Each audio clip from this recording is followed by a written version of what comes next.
皆さん、お帰りなさい。今日は250、56日目です。さあ、始めましょう。Welcome back, folks. It is day 256. So we're gonna hop right in. Today it's new vocab day. So day one, once again. Let's start with our recall as usual. Get right into it.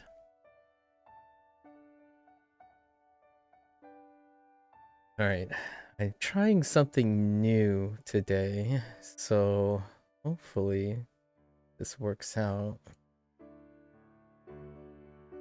And maybe get someone to confirm for me something.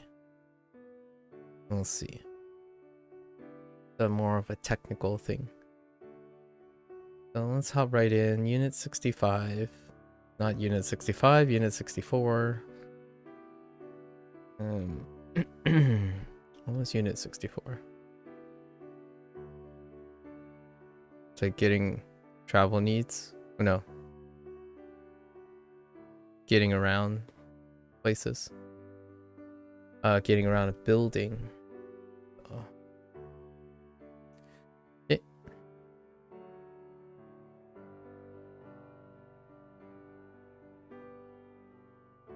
Dokoro.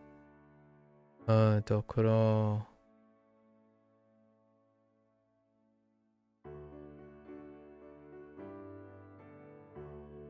Machi. Machinaka. Naka.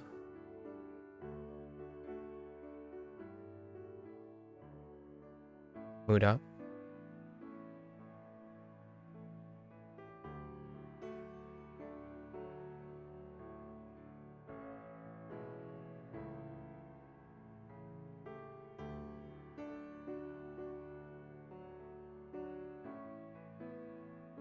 Ugh. Let's try that again.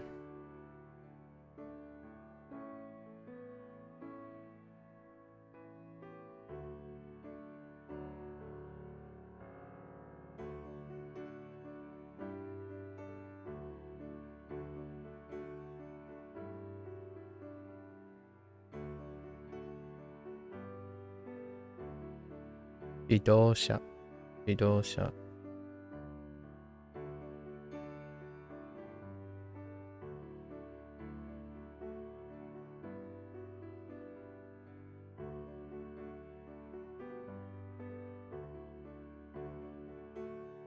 Detensha. Detensha.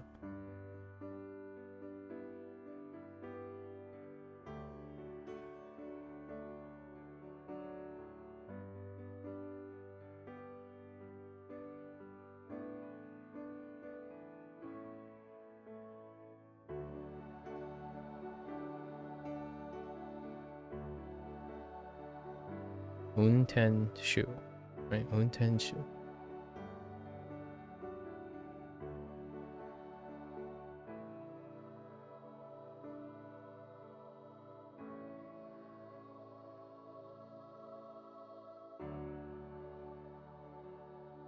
Ugh.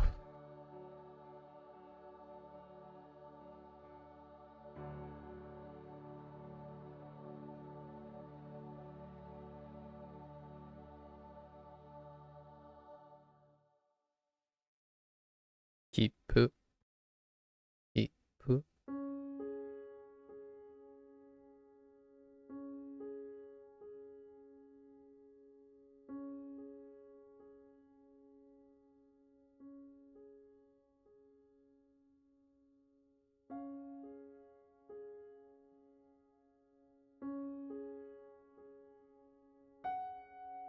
Oban. Oban.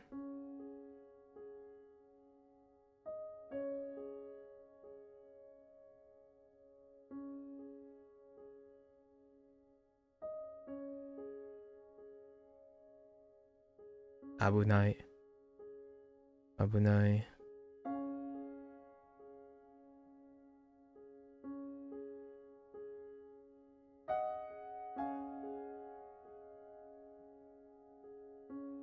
Michi.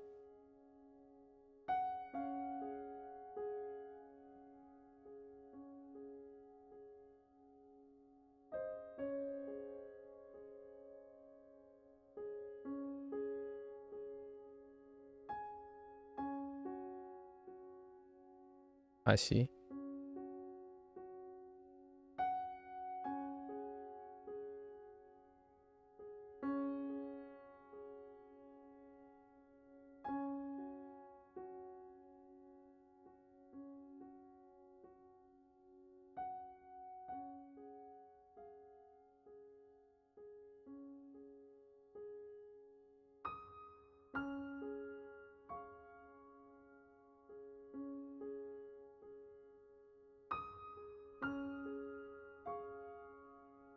Oshokan.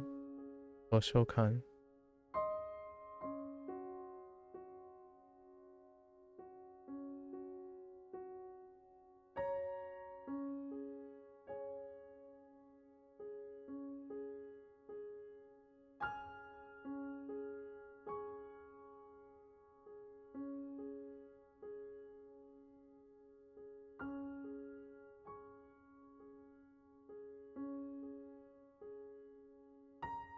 Atemono.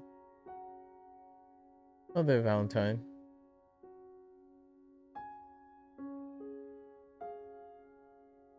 Hello.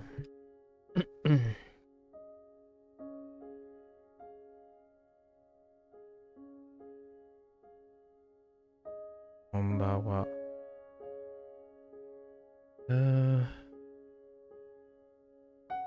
Atemono.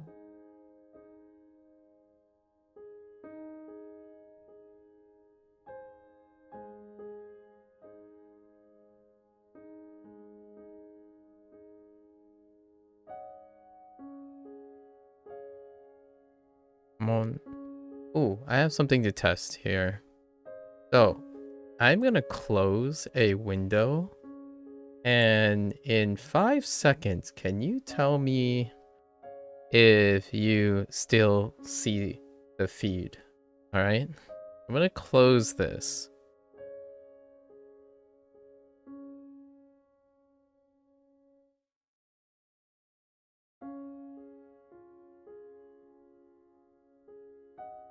Okay, I'll go back to doing my thing. Mon Genkan.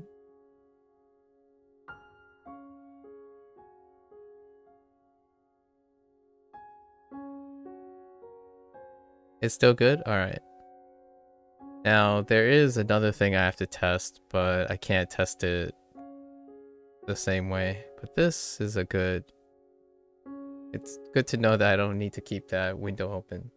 I'm like rearranging where all the chats are and whatnot, and I don't necessarily need a certain window open anymore, so I was kind of curious if it kept receiving the signal without the tab open. Nice. Thank you. Appreciate it. All cleaning. Yeah, you know, after a while, you kind of want to... I kind of wanted to semi-optimize where I'm looking and whatnot. And then this will be like something for the future, something that I'll be doing in the future. So, you know, micro adjustments here and there. You know me. After a while staring at a particular thing, like, how can I tweak this a little bit more? After gaining some experience. Incon.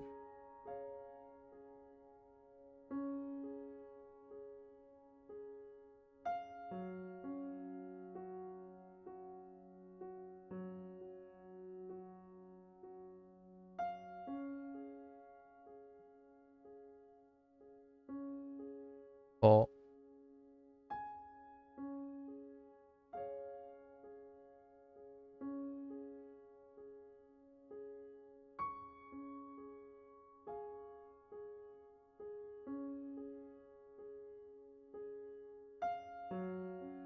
Roka.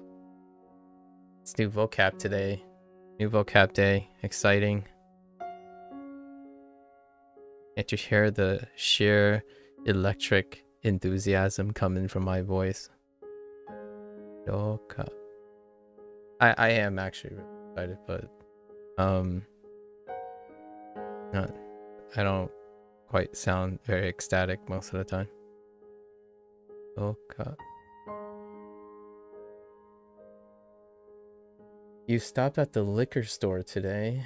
Sometimes I like a little Jack Daniels. And I figured tomorrow is election day, so I might as well have a bit of drunk to numb the anxiety. Yeah, there's some quite some anxiety around. I was contemplating on taking a break and watching the election day. I haven't thought about it yet. Like, I've considered it multiple times today. Jack Daniels. What do you have with your Jack Daniels? Do you have it just clean on the rocks or something, or do you have something paired? I am a guy who might throw in some lime juice and something else with some sweetness in it. Maybe like a Coke or something with some lime. Get that, throw in a little bit of natural citric acid and a source of sugar. Lighten it up a little. A bit of cola and lime, very rarely on the rocks. Ah, solid. I'm more of a guy with a palate that like their, slight citrus. You gotta have at least citric acid and then some sort of simple syrup. Cola works, right? Cola is a effectively simple syrup with water. You couldn't believe your eyes. The store was cleaned out. 0 bottles of JD sold out. Really? So did you manage to get some JD? Huh. To reach for the Captain Morgan, perhaps? The cap?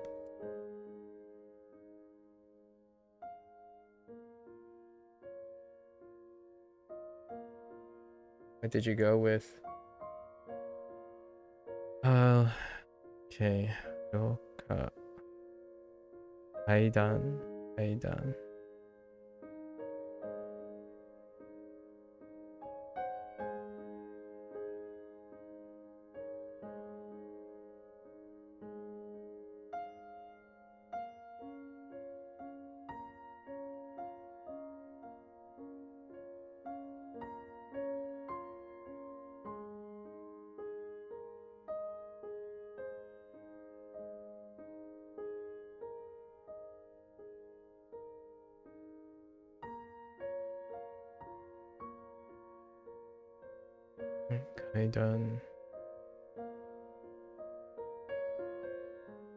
You gave up and bought the overpriced pre-mixed Jack and Coke, but also bought a bottle of Bailey's Irish cream.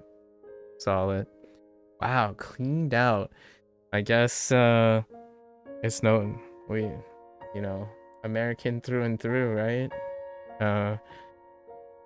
Election day, you gotta have some libations. Doesn't happen every day, right? 4 years. It's been another 4 years.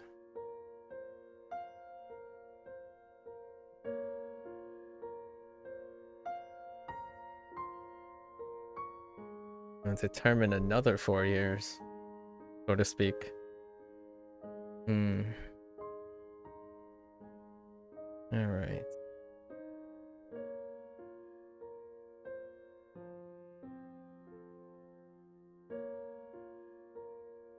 Noboru.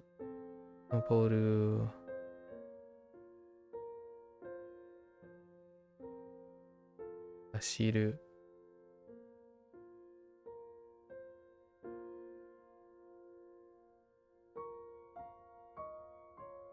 Aruku.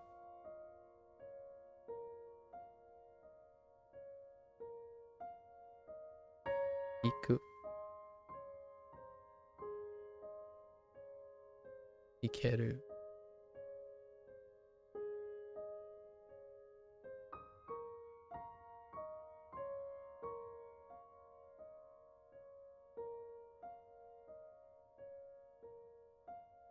Aku.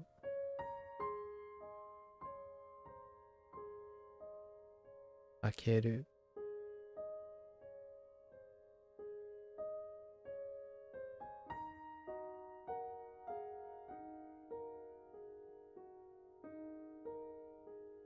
Imaru.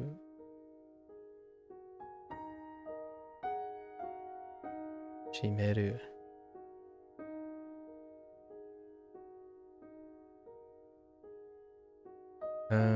Where do I place this? Maybe here? Place some extra here. Oh, soba. Soba. Soba.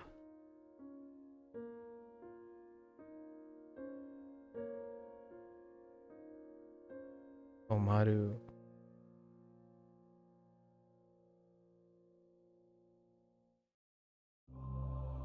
Do I need a ma? I think I need a ma.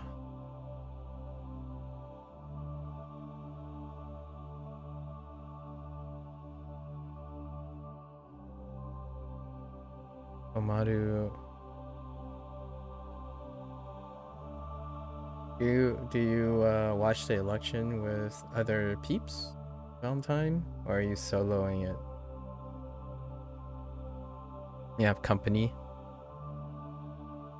I was thinking of taking the thought was take tomorrow away from stream and then Discord up a few peeps, sit there, watch the election, go about, discuss things, maybe do some retrospection in the last 4 years. Haru. Iro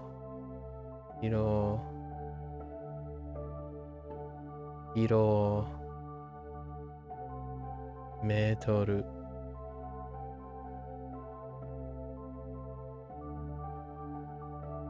You'll probably solo it, you know, maybe do a bit of what you said as far as chat with some friends via Discord. Yeah, that's kind of how I feel about it. Yeah, get some online Ubering, everyone's sipping virtually, you know, the virtual life. Always nice to throw back and forth some banter, maybe reminisce a little bit.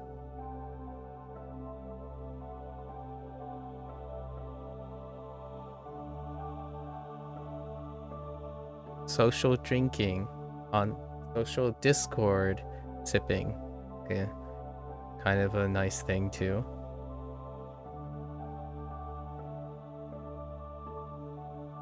I think we're good here. Oh.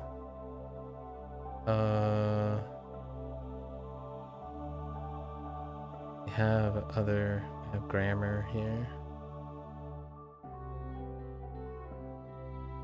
Oh, nani, doko,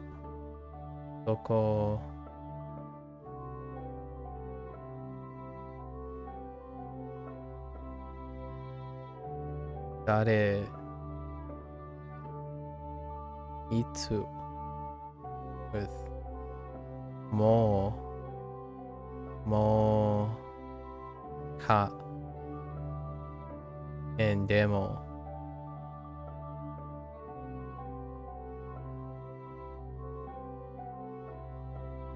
It actually just made you think of an idea, a bar server. You grab some drinks or not and hop into a voice chat with drunk strangers. Sound like a good time. In a way, they kind of tried to make that work a little bit. They tried to make that work a little bit before.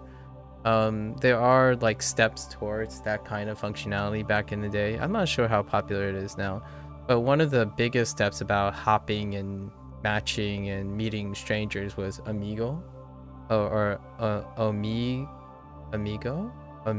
I don't know how to pronounce it, but that server was shut down. It was too costly to run, so it was shut down like maybe a year ago now, maybe, where you try to do like a barroom meet, right? Like it simulated the whole barroom meeting thing where you enter a establishment, you're doing something, and then you get matched up randomly. And if you don't want to talk, you just click next, right? So it's kind of like a stranger meeting thing, an online version of it, but it was too costly to manage. Like it had quite a lot of influencers who used it to great effect, like musicians played songs, right? So they would meet strangers like, hey, do you have any requests? And then that person would play the song or the music. And then for the language learning side, I don't know if you saw some of those influencers, but some polyglots, right? Some polyglots took the opportunity to do it that way, where they would specifically meet people from the target language country, and they would speak. And you know, it's a whole shock and awe kind of deal thing that the algorithm is very, very prominent in. I like watching those type of things. I don't necessarily encourage it that much, but I feel done with a specific type of personality, I think it can be very wholesome, right? It can be very wholesome. That kind of stuff ended up leading into other things that are taken to extremes, which shocking for the sake of shocking, or staging surprises at the expense of the stranger, that it started escalating into that kind of thing. So that's you know, can't have nice things kind of situation taken to an extreme, like the whole language learner or the polyglot going around shocking people. But there are extents where they're deliberately making strangers of the target language feel uncomfortable. So moderation, whatnot. I think my exposure to that type of service and that type of wholesomeness was people who initially wanted to get some clout, but at the same time, it seemed like genuinely they enjoy spreading the idea of being able to speak multiple languages, right? It was interesting. I think it's a very contentious point in the language learning side of things. You know, the interpretation is that it caused some stir of people willing to want to learn very basic fundamentals in language, which is great. However, with a objective of clout chasing as opposed to an objective of understanding and participating in the culture and the target language. So friction started building between that type of thing, right? The internet makes it things are quick and spicy. I mean, to this day, I think the vast majority,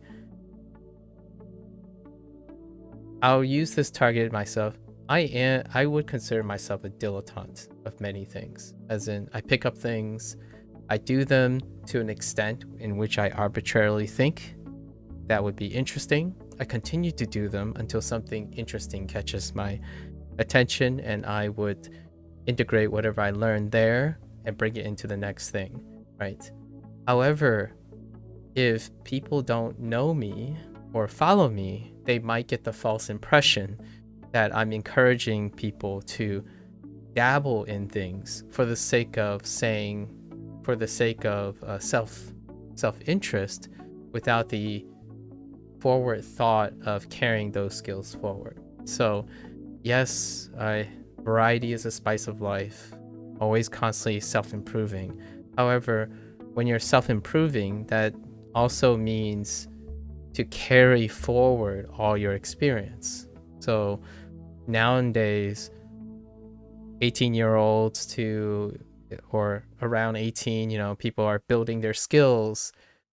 Oftentimes I see more of I've done this and now I can move on kind of situation. Yesterday I was talking about a little bit about skill building as well, where I know that there are impressionable people who are like, oh, I spent a month doing this, and now I know the basics, so I move on. And then now they're doing this. And then my first question is, so how does the thing you spent a month doing fit in or get carried to your next thing you're doing? Like, how do they fit in? Are you doing the dilettante thing, which is something that I feel the whole phrase jack of all trades and master of none, I think there's an incredible misunderstanding, in my opinion, of what makes someone a jack of all trades but master of none versus someone who spin the wheel and learn to forget kind of thing. Learn, forget cycle. So when I say to continuously dabble in new things, 80-20 rule and stuff, the idea is you're carrying all your skills forward. You're learning to creatively keep and retain all your generalized skills, like as much as you can, not like a video game collection in which, oh, you spent a month drawing. Like, I spent a month drawing in October. Those skills, whether I use, like, if I'm literally doing that in that format, those skills do not leave me. I bring them into other skills.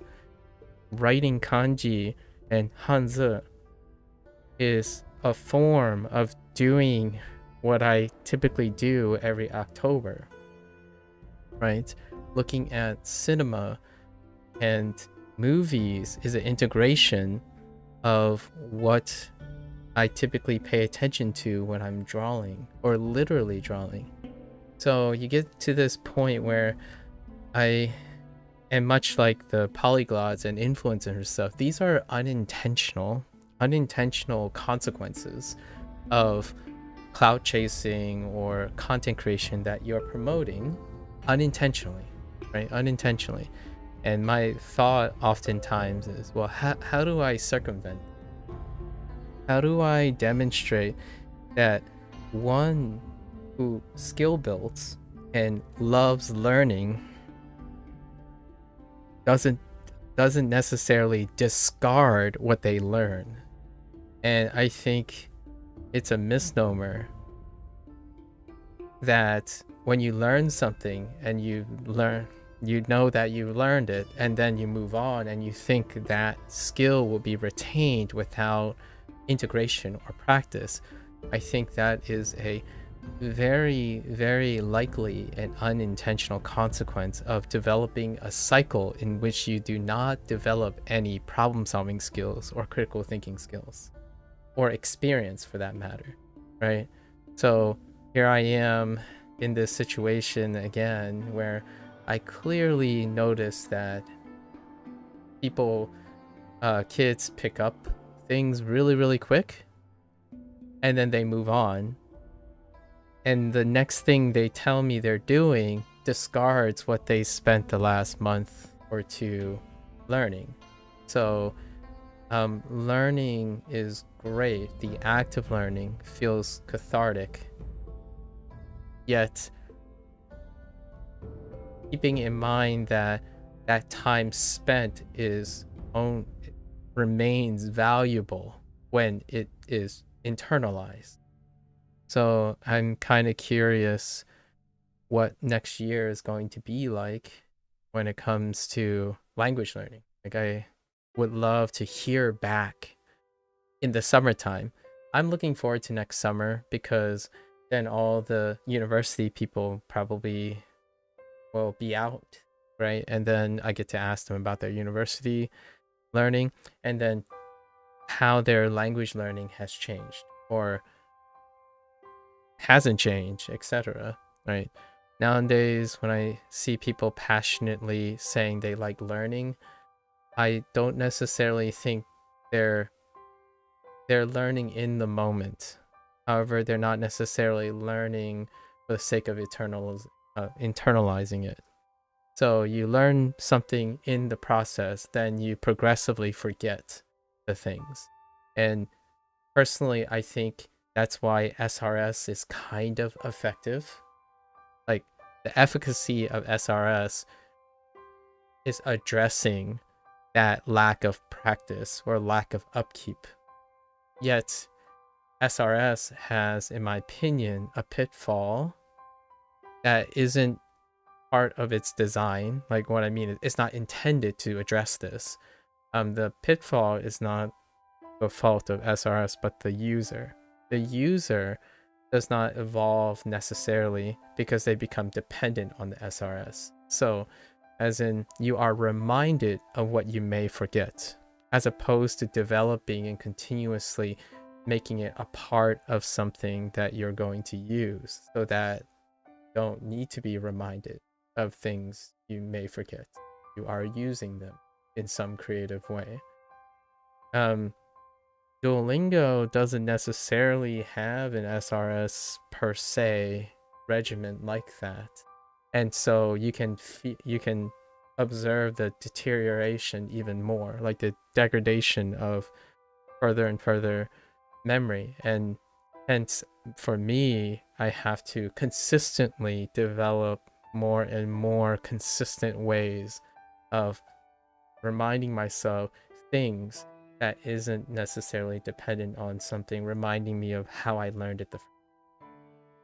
So when you're hopping from like drawing to 2D animation to video editing, one would likely think that in a generalist jack of all trades thing, you're trying to figure out how drawing, rendering, and video editing fits together.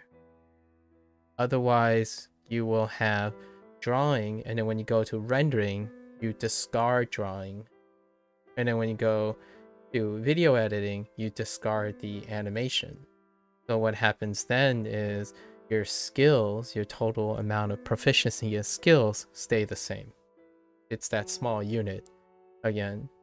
And when you go to demonstrate those skills to, like, say, a prospective employer, or this can sound very, very dark, and I think this is one of the sources of nihilism in definitely younger adults or maybe middle-aged adults, when they look back and they think about the things they can do, the stuff that they don't bring with them reduces the value of their time, or the perception of the value of their time. Like, after years over, you reflect like, oh, I don't even know what I did in the year. Like, do I even know how to do this anymore? That kind of thing. And the older you get, the more likely that you value the thing that you've been working on consistently far more. I know this might sound obvious to those who have a healthy mental health over the course of their life.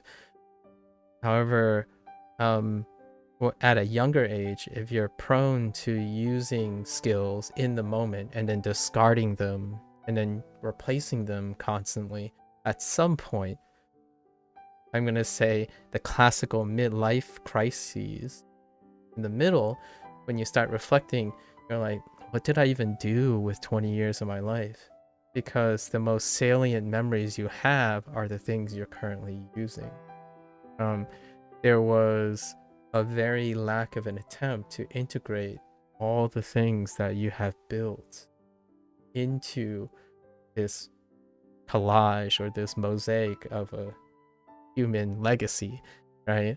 So I'm thinking to myself, I really hope that at some point people don't think that they're wasting their time. And when they're wasting their time, that tells me the time they're using is detached from their current state. So things become a waste of time because they're no longer relevant to your life. And when you choose to do things, one would hope that all the things you choose to do consistently stays relevant to your life. Yet, even in their people in their 20s have started discarding things. They think about clout chasing or chasing the next trend in which they do not develop a sentimental attachment to them. So when the next trend comes, they chase that trend, then that trend. Invariably, the vast majority of the things they chase will no longer have sentimental attachments. So if there's any like setup for life fulfillment, like how to make your life consistently fill up with more value over time, that's probably where I would encourage people to rethink how they're building value for their life. No, I don't think anyone outside of the closest people to you can really answer that question, right? Hey, Lotus. Having a nice day? Yeah, I am. Just started talking to Valentine. I was reflecting on some recent interactions about people and skill building. So and also, we were talking about election day. Election day is tomorrow. Valentine shared a unfortunate encounter with empty shells of Jack Daniels, or shells empty of Jack Daniels. How are you gonna how do you take your election day, Lotus? I was thinking of taking a break tomorrow and doing an election day. Oh, is that how you say election day in Japanese? Is it te? Oh, shu. Okay, so they went with shu and then sen. I haven't seen sen before. Okay, so they went with shu and shu. I see. I did get the first shoe, by the way, in what is the first shoe I got? It was in the Jitenshu, no, Untenshu. This is the first time this was used for shoe. Untenshu. Right here, a driver. Untenshu. That's the first time that character was read as shoe, as opposed to he, or like otearai, or which I realized I forgot to write here, and like bukuro, things dealing with the hand. You voted weeks ago. We'll probably spend too much time watching coverage. Well, that's kind of what I'm alluding to, Lotus, like how you take your election day. That's what me and Valentine was talking about. I was contemplating on hitting up a few of my friends and hanging out on Discord and reminiscing about the last 4 years of Biden or something while looking at election coverage, right? We do mail-in ballots here in Pennsylvania as well, so that was already done for some time now.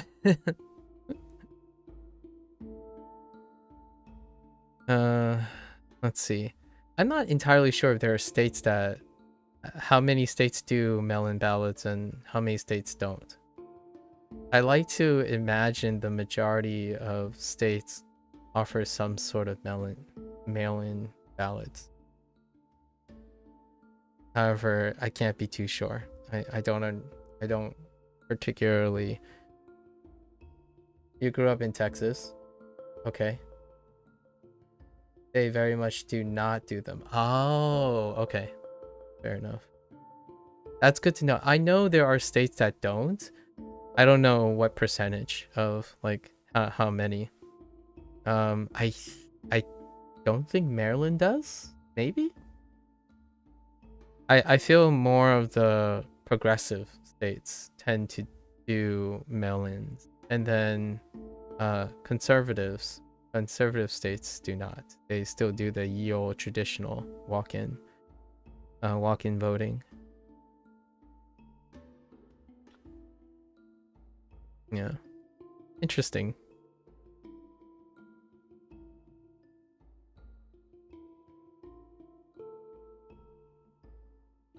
I started thinking, this sounds a little soppy, but I keep thinking to myself, I wonder how many more elections I'll live to see.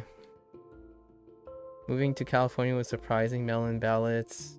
propositions, directly voting on laws feels a lot more democratic. Yeah, you know, that's kind of my comment. I didn't want to generalize too much, but generally I feel the more progressive, I'm going to use the word progressive as opposed to like liberal, the more progressive the state is, the more likely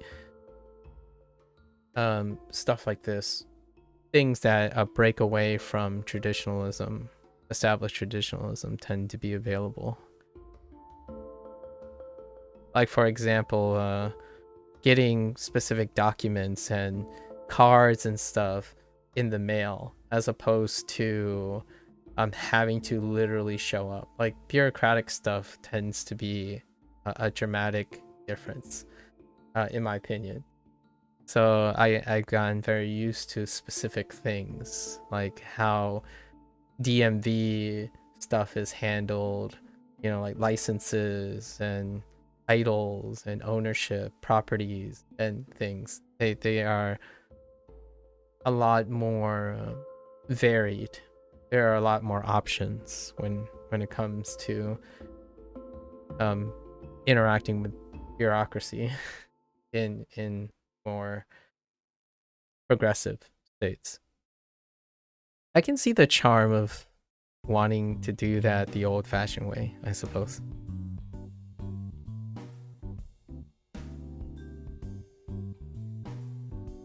Are you soloing election day coverage, or are you spending time with company?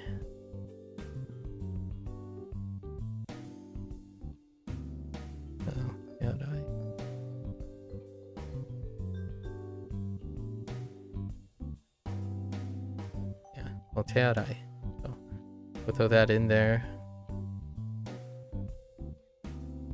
You'll probably just be at home, so with a girlfriend and all. Oh, fair enough. No, like, no heading out, eating leftover hot pot? Well, that's not fair. Where's my share? Kidding. Not hitting the bar, having a casual dinner night out while watching coverage. Oh, I can't even imagine what that's like, actually. Going out on election day, like going to like a pub. I can't even imagine what that's like, actually. That kind of sounds very nerving and anxious. Like, that feels like anxiety prone. Now that I think about it, it sounds a lot more stressful than a chill night at home. My immediate imagery in my head is I'm thinking of like a sports day. It's also like a Thursday. Bars are sad on week. Oh, okay. I haven't been out to the bar. Oh, Tuesday. Sorry, Tuesday. I said Thursday. Tuesday. I haven't been out social drinking or like social chilling or hanging out in a long while, and I still don't. I can't even imagine what it's like at the moment. But Tuesday, that's a good point. That Tuesday feels like sad days. That's a very good point. I haven't even considered a day of the week. I think if it wasn't for Valentine greeting me about the day every once in a while, I often forget when it's the weekend and whatnot, because you know, people work and whatnot. I think you, Sub-Zero, and Valentine are indirectly reminding me of what day it is, like to constantly consider what day it is, due to the idea of work schedules and university classes and whatnot. It's keeping me sort of indirectly aware that days are not necessarily equal, right? They're not sentimentally equal in enthusiasm. I don't know what it would be like to work on weekdays again. Here's a short story, just a slight sentiment that I would say. When I worked and studied at the university, I worked and studied every single day, like every single day. So to say that it's not that weekends are special, it's more like every day is the same because I'm always working every day. So in a way, it's an odd way to say it, but if I start working and studying again, I'll probably end up blurring the days again, only in the reverse direction, because I wouldn't be able to separate myself from my work. So that's a me thing, I suppose, as opposed to others. Like if I ever go on vacation, which has happened a couple times in my life, 5 times in my life so far, I went on a vacation, like a extended vacation. I brought work with me. Like it's not that I'm sad. Like what I mean is I'm neither sad nor happy most of the days of my life. I like doing work and also relaxing in moderation. So whenever people talk about going on vacation, they're talking about like removing an aspect of their life because it's a negative source of energy, right?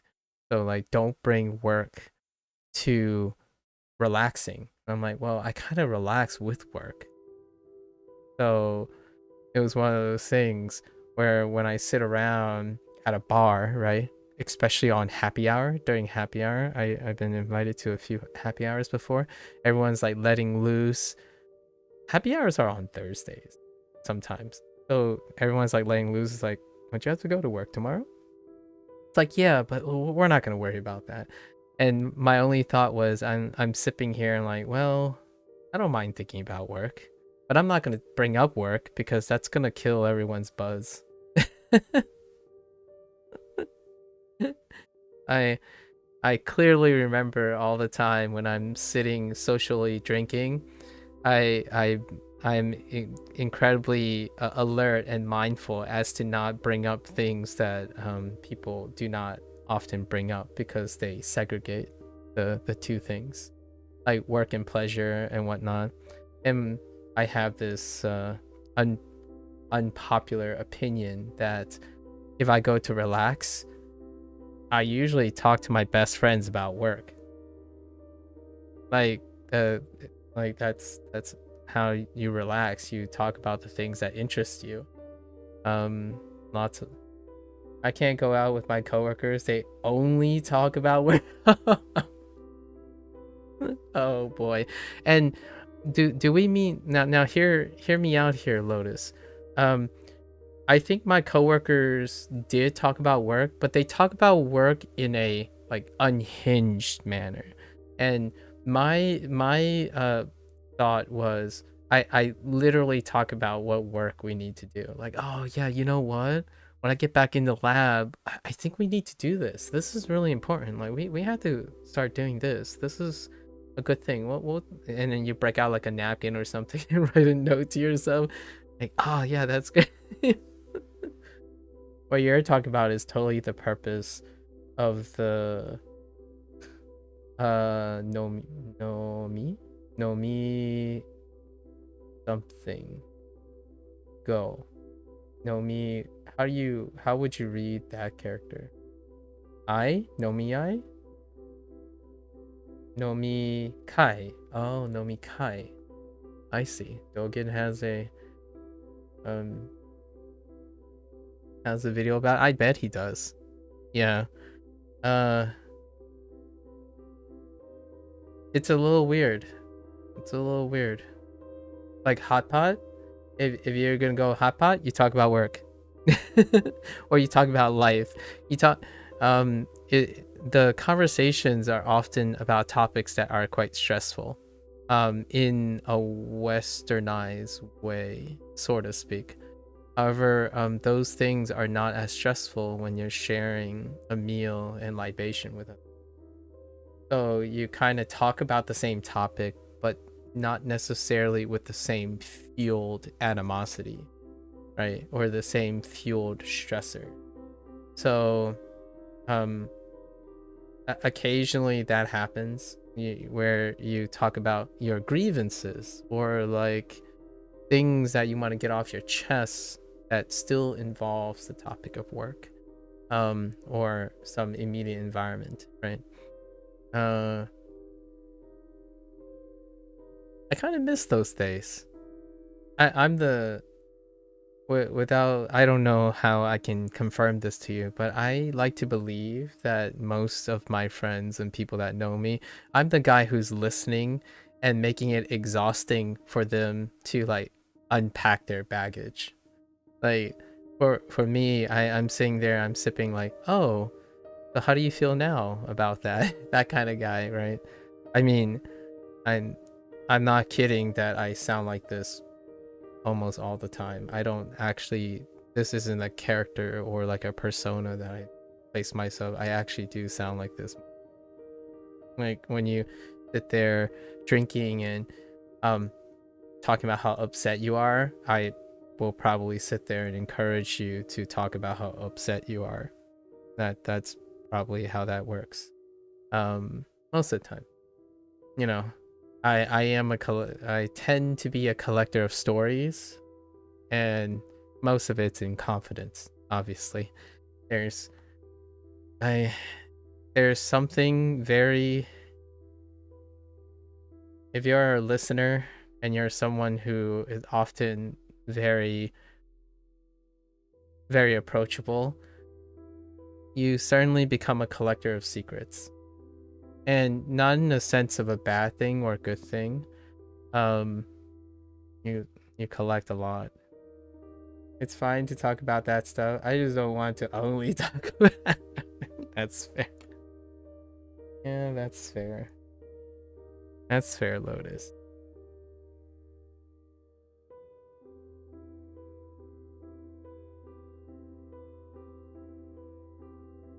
So what you're saying is we should talk about work now. Kidding, kidding, kidding. All right. Let's talk about feelings, Lotus, because the unit 63 is about feelings. I don't mean that really. I'm gonna do feelings vocabulary. In fact, the current unit in the Chinese portion is feelings. Even. Oh, wonder if you'll get. No. Did not get that. 感じる. No, no 感じる. Typical stuff. I guess you'll find out right now. So yeah, 気分.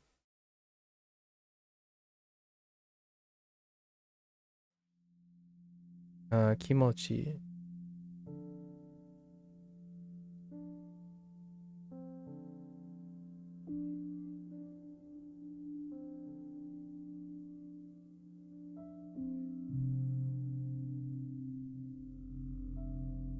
Gai.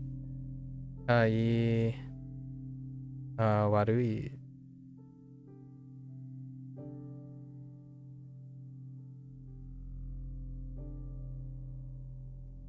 As a antonym. I.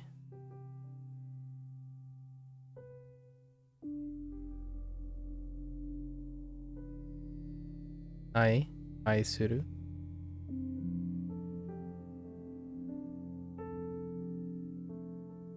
Also, some question stuff. Kara.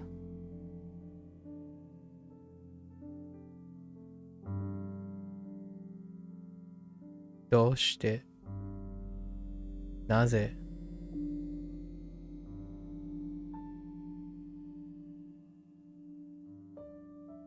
You look at the guidebook. You looked at the guidebook. Looks like new grammar. Anyways. Oh. For what? 65? Because 63 is, we're dropping 63 soon. Oh. Did you look at 63's grammar book, guidebook? Yeah, the guidebooks aren't so great. Okay. Alright, Lotus. You go enjoy your closet space. Okay.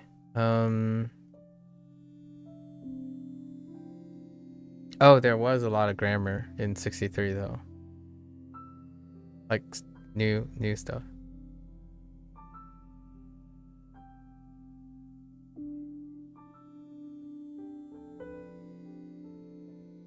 Dude, Tanoshi. Tanoshi.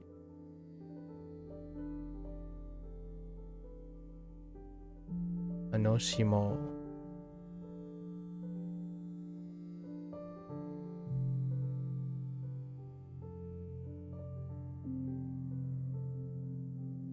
Tanashi.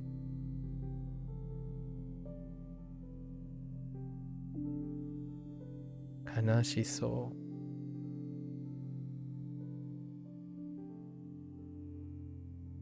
Ureshi.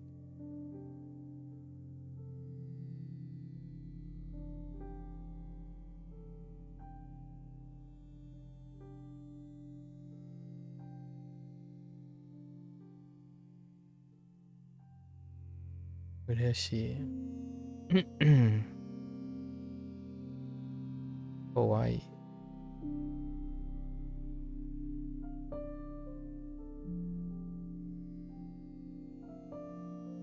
Kawaii. Kawaii.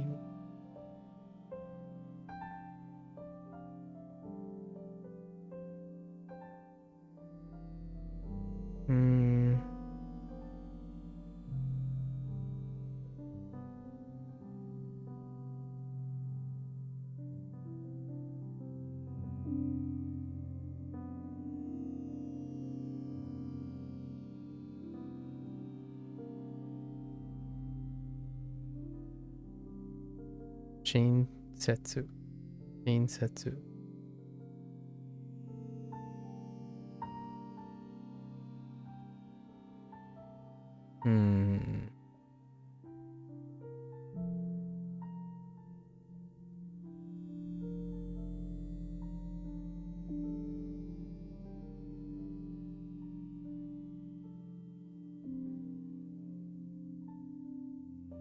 Skaireru.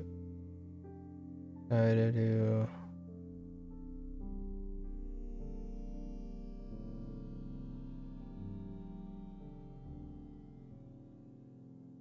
Omaru.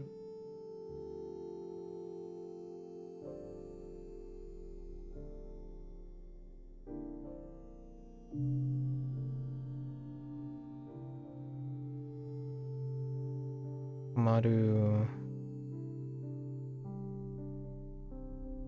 Feelings.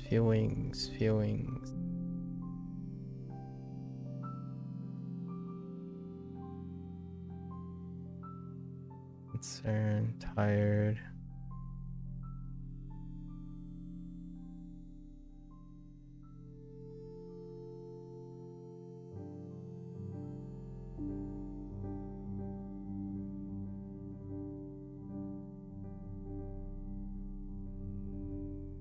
Ibun.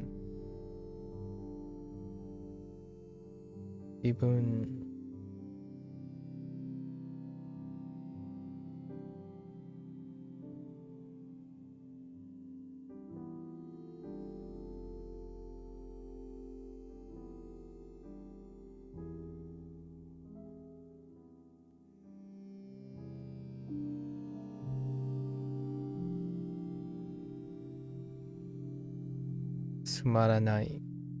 Sumaranai. Omoshiroi.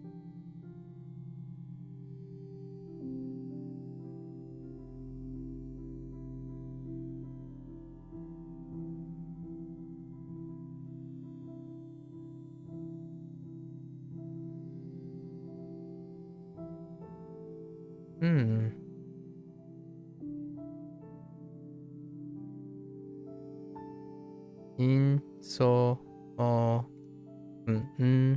ともからどうしてなぜ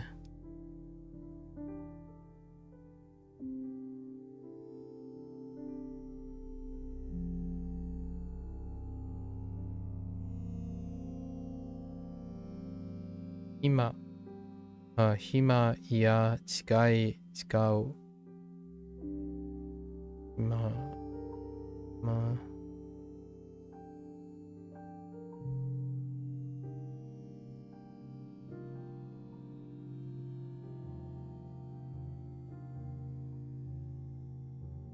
今いや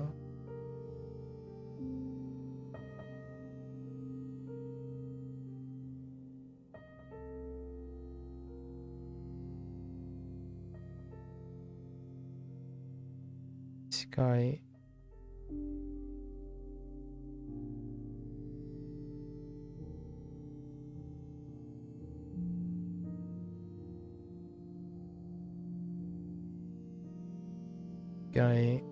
違う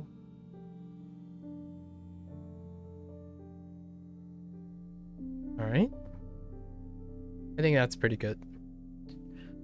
Leaving that behind, let's go to new vocab. Describe belongings. Describe belongings. I don't know where that's going. There's so many things you can do. Kind of lines up with the needs thing from Chinese. Ooh, there's a box. Alright, kasa. Kasa o something. Oh my gosh, we just got that character in Chinese. Wang Ji. Oh, it means the same thing. It's to forget. Oh wait, and that's onyomi, right? Old. Yeah, wasureru, right? No, wasureru. Yeah, wasureru. Yeah, 忘記 for forget. 傘を忘れました。傘を忘れました。 Yeah, 忘れました。Oh, okay. Well, that's a repeat. Yeah, 忘記. Just got that. It's not listed in the Hanzuba. 忘記. Yeah, 忘記 to forget. Neat. 忘れました. You gotta love it when they line up. 車のkey. What is key again? For the hotel unit.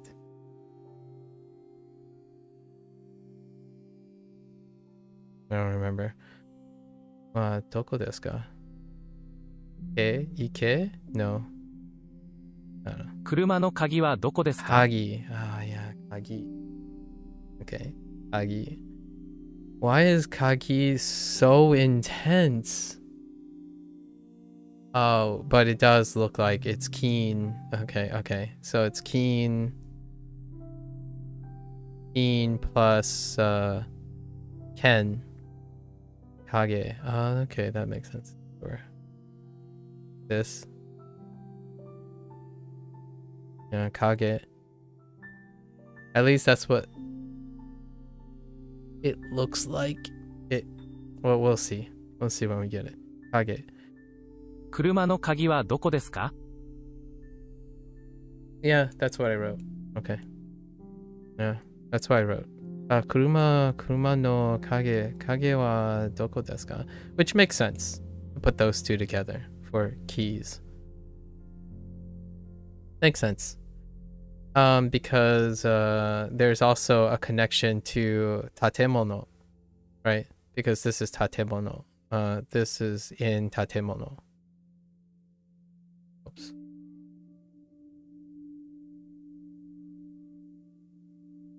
That's awful. Well, you get the point. Right. This character. So when you think about keys, you also think about buildings. And then keen, metal. So that's kind of neat. Alright, what do we have? Mise de zaifu wo nakushimashita. I don't think I got naku.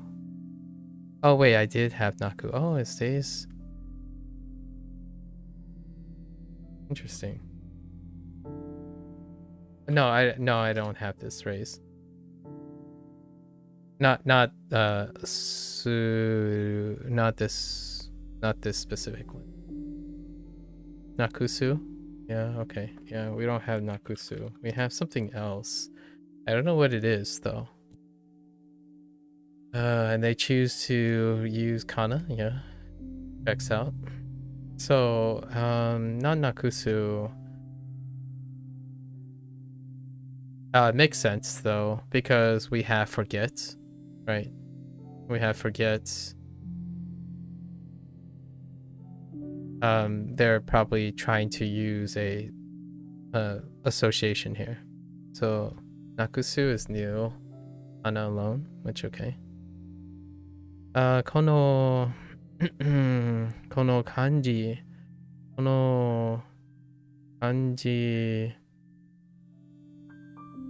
jisho.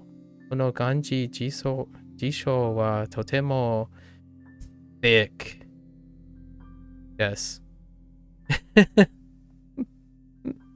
この漢字辞書はとても厚いです。 Oh yeah, the other Atsui. And now we have all three Atsuis.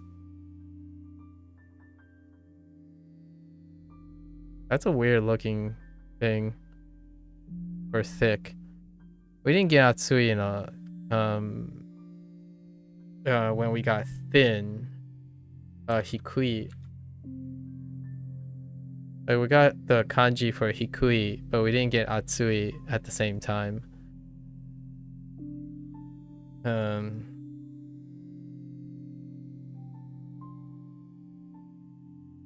So finally, all three Atsuis. It's been done. It's been done. The trifecta. Atsui, Atsui, and Atsui. That the kanji section is gonna be gonna have all three, which will be fun to see them, all three of them unite. As in temperature to the touch, and thick, which we already know that it's Atsui for all three back in the day when we only had kana for all three of them. Atsui is R, and then the other Atsui is related to double suns, so double suns, and then this current Atsui, which I have no like mnemonic for. It has a standard bracket, gotta remember that it doesn't have a dot, so it's standard bracket. It has a day box or a thick box. It could be the thick box, the thick day box, and then it has or sheet, which often is dealing with the essence of something, like for example kashi or something. That's a way to think about it. I guess I could imagine as a thick box, and with shi, thick box shi for Atsui, for this Atsui. Although it's not that tough because we have two Atsuis. We can think of the other two Atsuis to get the third Atsui. Okay, pen or sky. Okay, so skau, so skatte. Oh. Skatte. Kaite kudasai.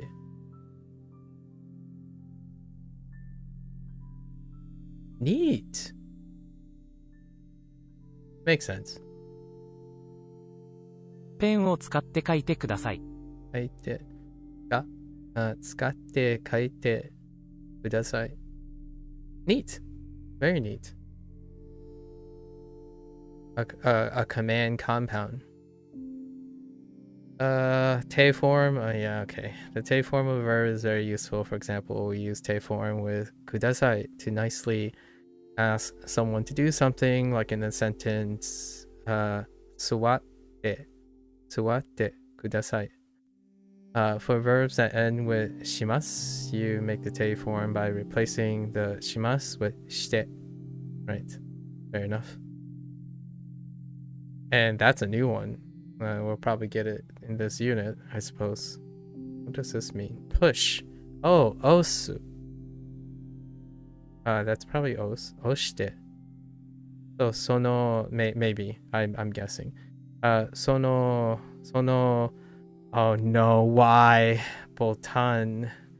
Sono botan o oshite kudasai. そのボタンを押してください。 Yep. The only reason I know push is osu, the game osu. I have long suspected that osu means to click on the circle, but it's push the circle. Wait, is the game os after the verb? Not really.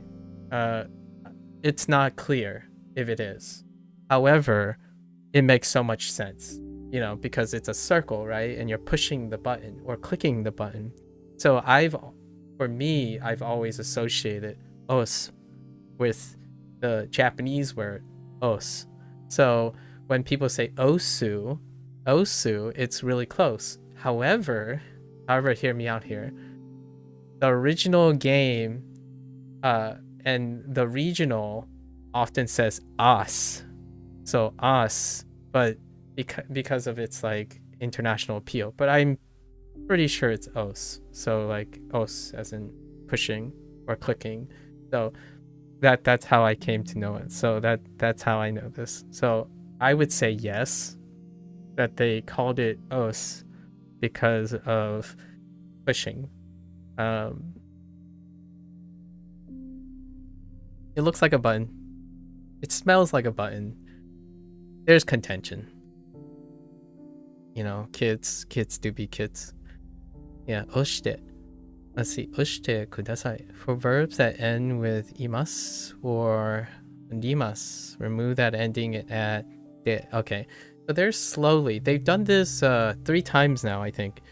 3 times, where they picked a different ending. They picked a different ending and tell you how to conjugate the te form.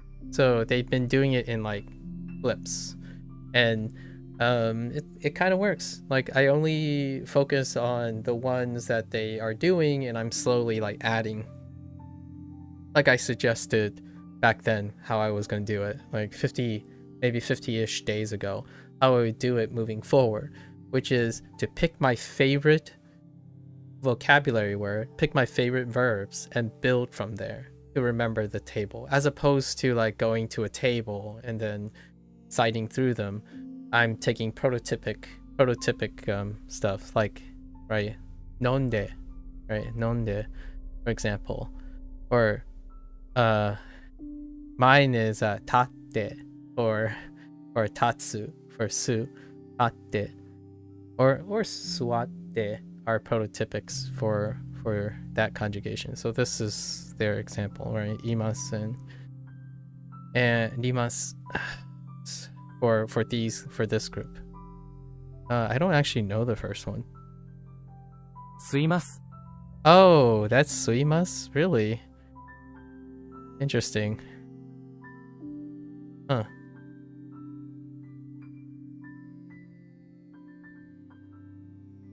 Of all the ones... Okay.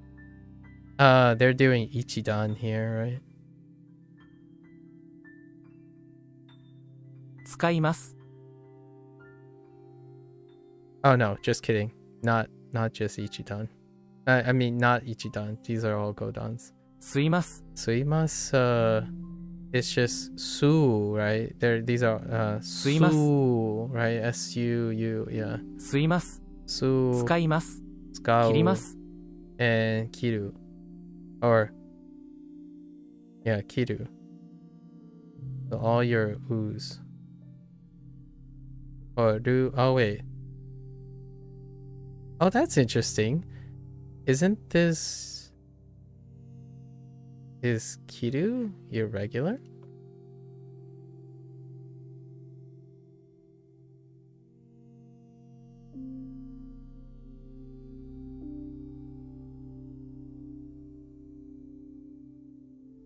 No. It's just a do, right? It's just treated as a do. Yeah. It's a do go done. Yeah. So yeah, do's and oo's. Lewd and loo. We have lewds. Okay. And then two. Two is the previous group. So the first group they introduced was two, which same belongs to this group. Two. So tatsu. Tatsu is the first one. Okay, and then I wonder where we're gonna get suimas. Why would suimas be in this unit? Or belongings? Weird. Sky, Kiru, 使います。 Skau, and Kiru, I can see how they would put that in. Okay. Yeah. Tsukatte kudasai. For a verb that ends with kimasu, replace that end with ite. So ku. Right. Ku. Ite. Oh, hey, this is new too. Does this have anything to do with stacking? Oh no, it doesn't. Oh, it does. Oh, placing. Yeah, placing. Okay. 置きます。 Okimasu. Yeah, to place on top. It looks slightly different from what I... Oh, no, it is. This is from Shashinko. That's why, no, it had something to do with like placing something or stacking. And it's also part of another phrase for like literally stacking things. But okimasu to place, put. Aw, this is kind of cute. So okimasu, so okimasu, wait, oite. 置いて。 Oite. What was our kaku? Kaku was one of our prototypic kus, or e, kaku, and kiku, and aku. There are plenty of kus, tons of kus. Neat. All right. Long unit. All right. Love new units. Every 3 days is like a breath of fresh air. And since I'm not doing Inktober anymore, I spent pretty much all my evening thinking about Japanese and Chinese in like a different way, like literal vocabulary way. So now it's less stressful or it's a lot less, I'm not like pausing a lot more when it comes to new vocab day. Like, I still remember all the Chinese vocabulary right now, as opposed to like after an Inktober session, I'm like, do I remember? And my only silver lining is we invested in mnemonics, right? So I've already built the Venn diagram in my head or the storyboard in my head already. And as long as I get the first tether, the rest of it follows after. So that's kind of the strategy that we have come to rely on. 太いペンをください。 You what, mate? Doi? Wait, 太いペンをください。 doi. 太い。 Doi. Oh. That's how you're gonna introduce it. Wait. leave it up to Duolingo to give another way of expressing thick. Okay, futoi, interesting. They're using Thai.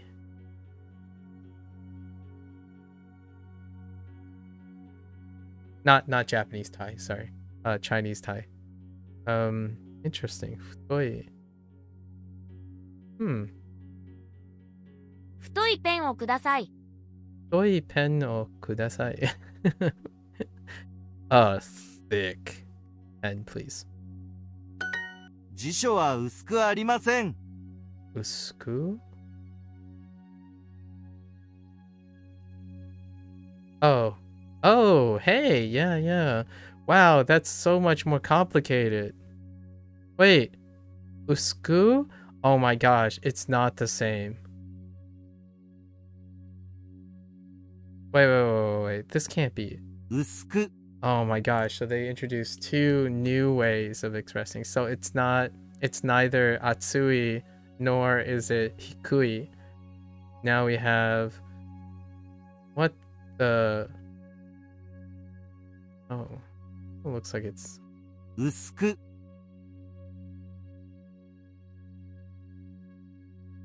薄く it's so hard. We'll see it later, but so 辞書は薄くありません。 usku arimasen. Okay. Dictionaries are not in. No, sir, they aren't. 細いペンはありますか？ Okay, osoi. Okay, I can get by osoi. Oh, I totally forgot. You can say osoi. Shashinko. Lamppost. Right? Lamppost. Osoi. Oh no. Why are you giving me so many of these? Oh, okay. Well, osoi pen wa arimasu ka? Usui? Used for thin, flat objects. Oh, it says usui? 細い。 Wait. Oh, it's usku? Okay. Fair enough. I mean, I was gonna find out eventually. Wait. What did I... Okay, I don't know what I said though. So I don't even remember what I said. But that's fine. Flat objects. It's used for thin, flat objects. Okay. Now we have the other thin. This is osoi. 細いペンはありますか？ You eventually find out, so you don't have to clarify any of the kana because you have to match them, right? These are new vocabulary words. Not this one though. Osoi technically not. Osoi pen wa arimasu ka? Uh, その教科書は厚いですか？ there's the atsui that we were expecting. その教科書は厚いですか?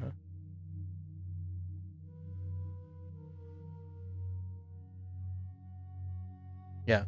So I don't know what I actually said.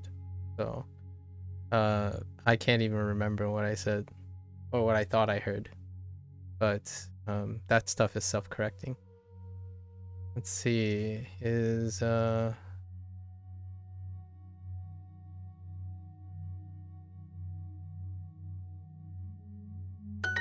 その服は厚くありません。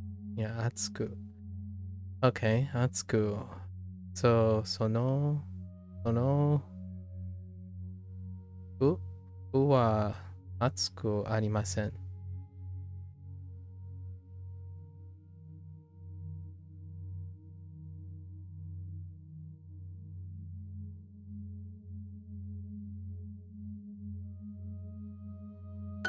この本はあまり厚くありません。この本は厚くあまりこの本はあまり厚くありません。ありません。 I think we're probably going to also make note of this because this is a grammar point. so far? 店で細いペンを買いました。店で細いペンを買いました。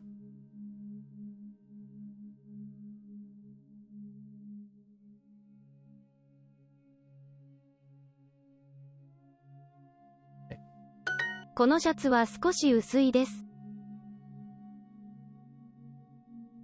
この、薄い、このシャツは薄い。このシャツは少し薄いです。少し薄いです。太い。太い。 Wow. Way to really lean in on that one. Duolingo. 太い。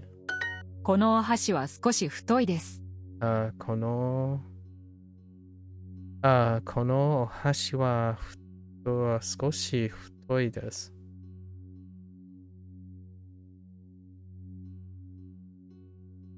Okay.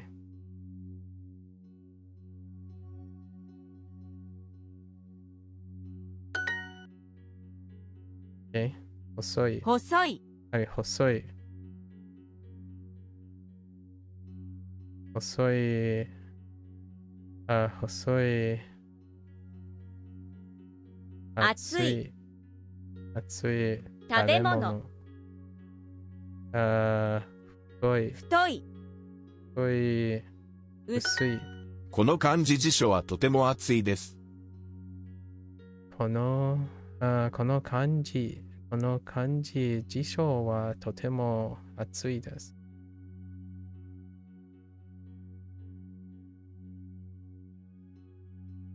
I forgot who mentioned this to me. Oh, it was Hideyoshi.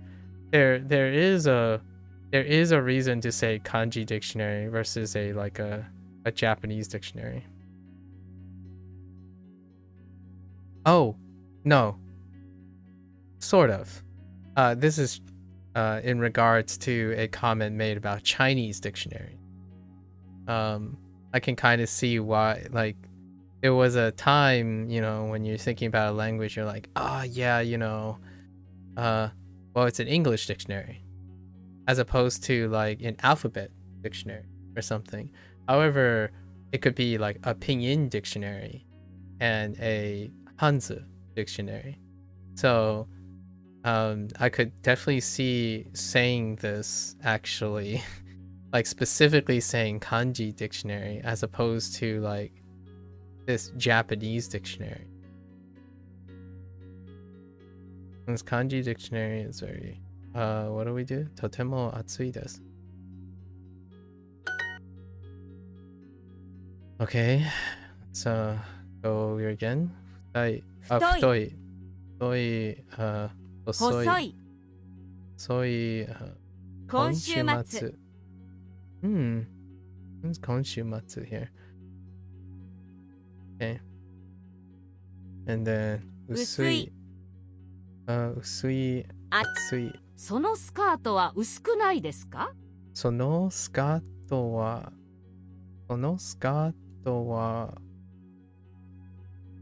薄くないですか？薄くないですか？ Okay.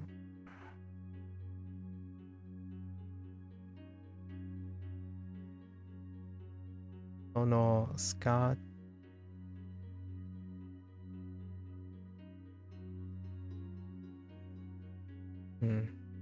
ない。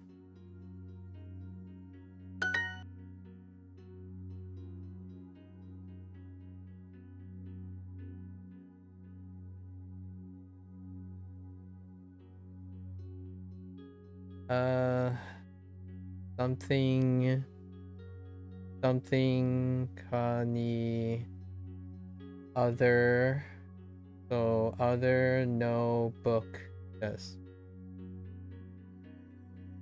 Interesting. Hoka. No, that's not Hoka. But other. At least that's what that says to me. Something other. However, Hon is the only kanji that I have a read for. so far in that phrase. I go slowly on narrow roads. Huh. Semi michi. Oh, wait. Oh, narrow. Oh, intriguing. I wonder if I'm gonna get a semi as well. Huh. Shows you that I don't read the choices before translating. Let's see. I go slowly. Interesting. Do we also do the thing? No, it doesn't look like you can. Oh. Okay. Interesting.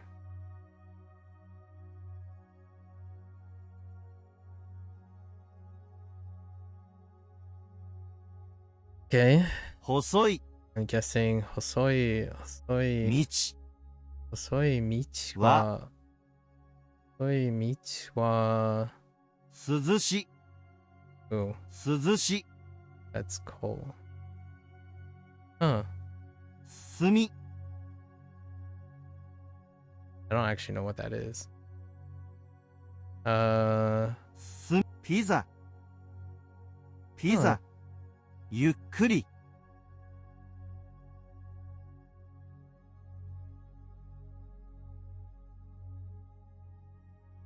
ゆっくり What was pretty? It's definitely an adverb.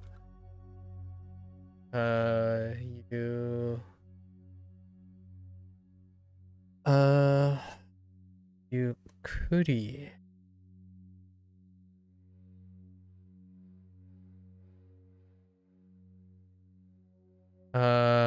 Yukuri is slowly, probably. I mean, there's no other, like, really weird thing, so I'm guessing that's slowly. It sounds like slowly. ゆっくり Since I have no other word that says slow.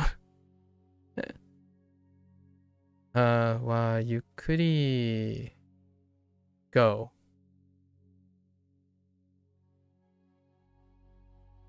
ます How ます do I go?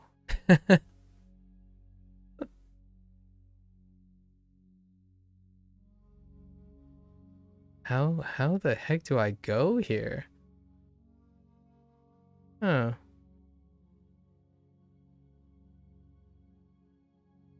どれ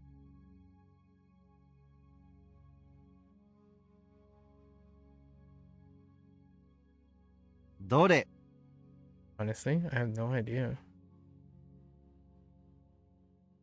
I guess we're just gonna have to guess something and then find out.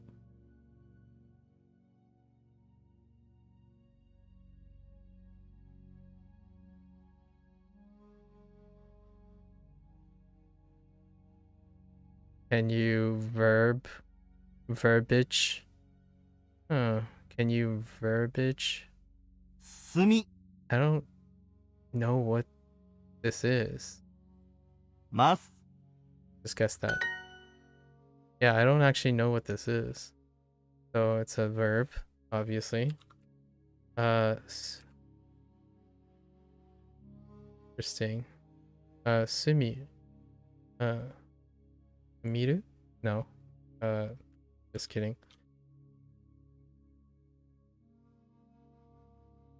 Sumu. No, not Sumu.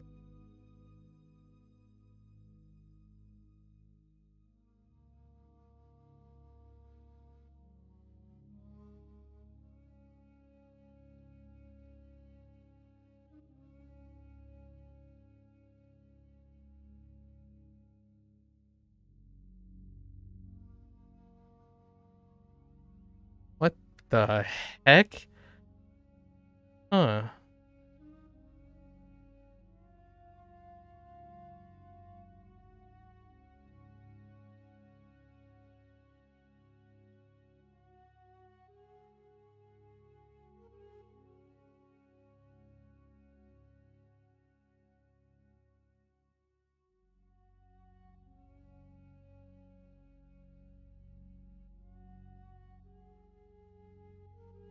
Okay, I'm gonna need some. Oh, Susumi. Interesting. So it's Susumi. Huh. Alright. Susumi.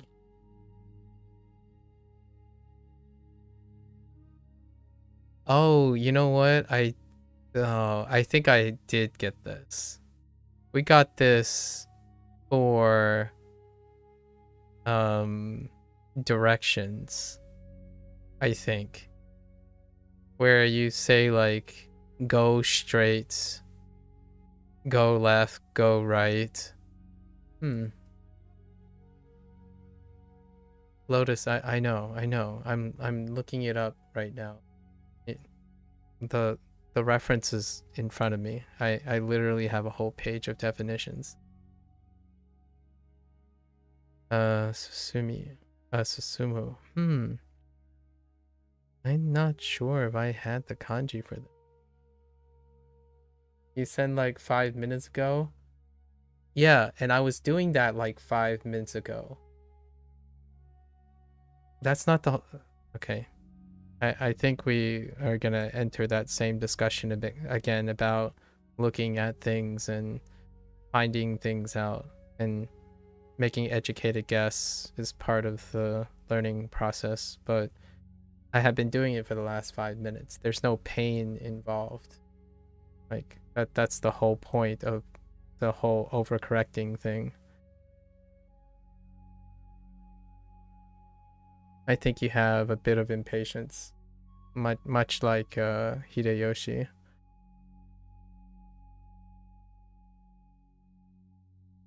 I don't remember if this was introduced before, or this might be the first time. I guess there will be a prompt for coming up? No prompt coming up.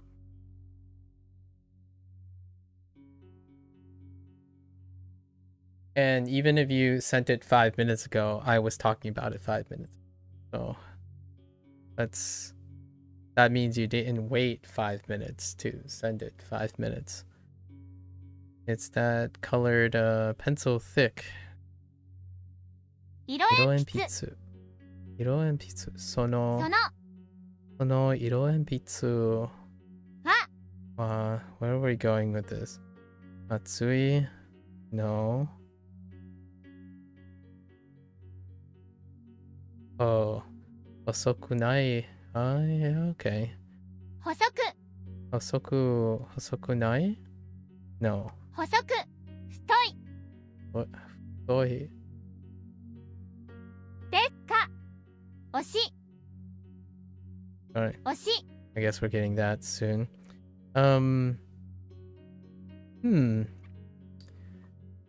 I guess that's not a negation thing.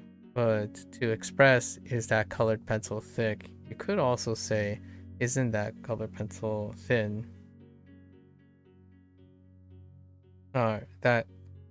Yeah. Or isn't that colored pencil thin?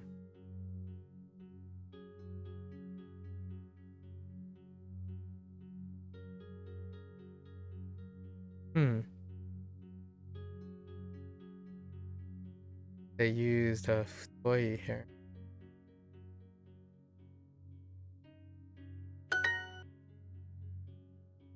There a thin pen? Is there a thin pen? Pen! Yeah, I have to make it clear again that taking guess and doing things have very little to do with pain. I think that's a projection of one's own frustrations. Pen wa hosoi desu ka? Or hosoi arimasu ka? Oh, is there? Is there? ありますか?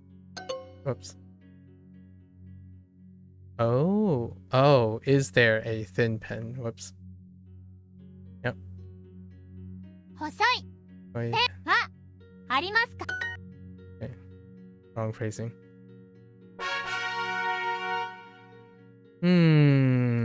Invite someone. I'm sure Hank will be okay with that. 押します。押します。押します。押しました。押しまし、押しません。すいません。押しません。押します。ます。round 丸い。丸い。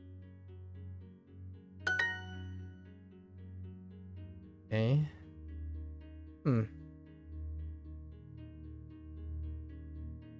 紙紙。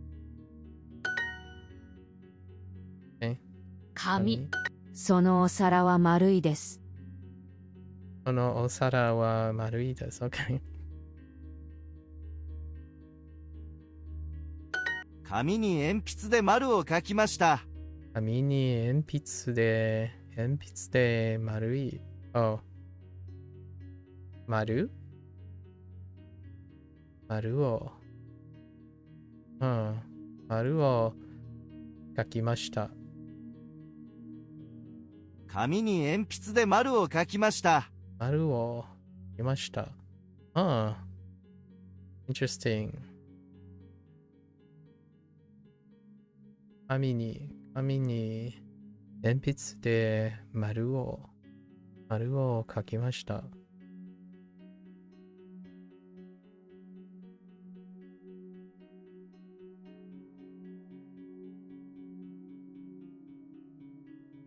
丸。Makes sense that it'd be a circle without the E.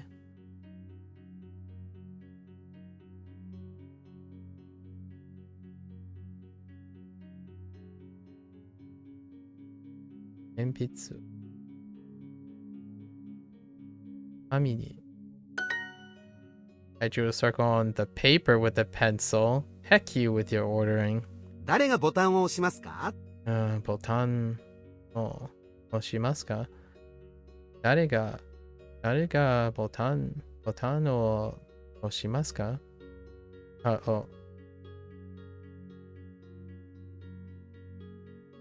しますか？誰がボタンを押しますか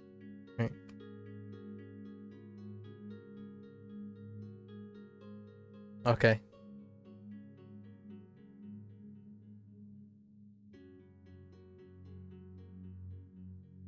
Really? That's a past tense. ボタン。ボタン。彼は黄色いボタンを押しました。押しました。Okay. 彼は黄色いボタンを押しました。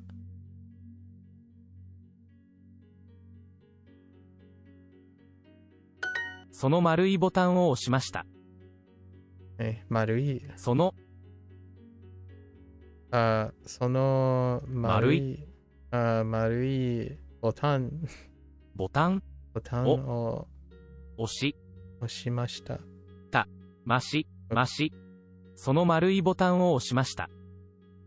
So many synonyms. 丸いスプーンで食べます。丸いスプーンで食べます。丸いスプーン。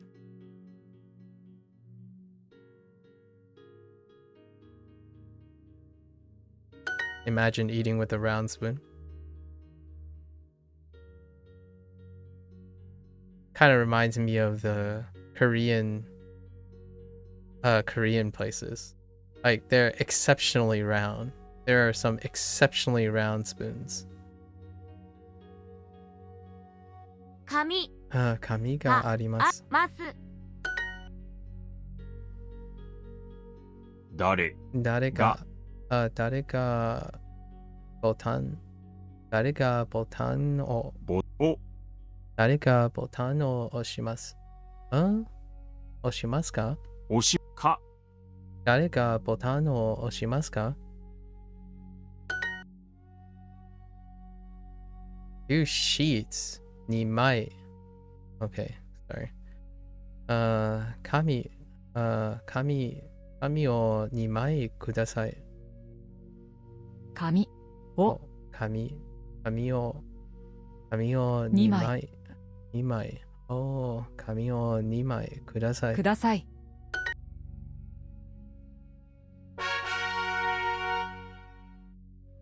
すいません。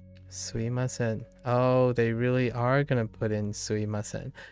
It's this radical for すいません? Oh. Interesting. That all the other instances of this radical does not help me with this. Looks like we're using rote memory here. Okay, すいません. すいません。 This is the only tense, and すいませんでした is probably the only other tense that I would probably use or remember to use. すいます。すいます。すいます。すいました。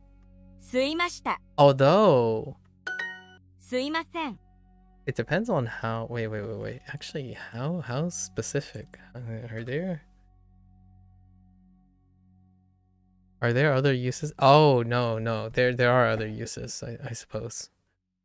To suck, to sip, to slurp. Oh, interesting.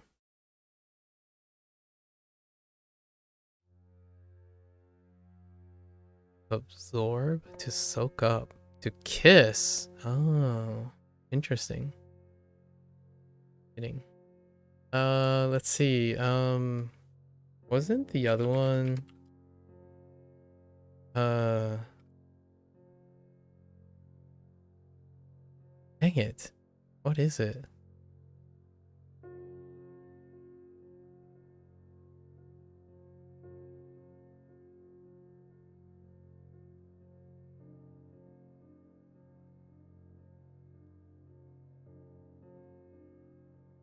Couldn't have been su, right? Is it? No. Oh, why would you use su? That's interesting. To suck, to sip, to slurp. Sui, right? Su. But there's also susuru. Susuru as well. Susuru is when I think of to slurp or to sip. I guess it says loudly. Is su to suck, to sip, to slurp conservatively? That's kind of funny. That's a funny question. And the kanji, oh, I didn't realize the kanji for oh, it's usually written in kana alone, but the kanji is really cool. It's really funny. Susuru looks really funny, or I mean, like, it's this.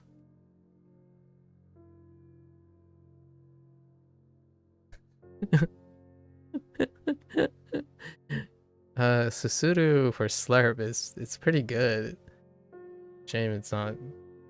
すいません。 I'll probably still use it. すいません。すいません。 鍵。 鍵。 車の鍵はどこですか？ 車の鍵はどこですか？ 店で財布をなくしました。店で財布をなくしました。なくしました。店で財布をなくしました。なくしました。OK。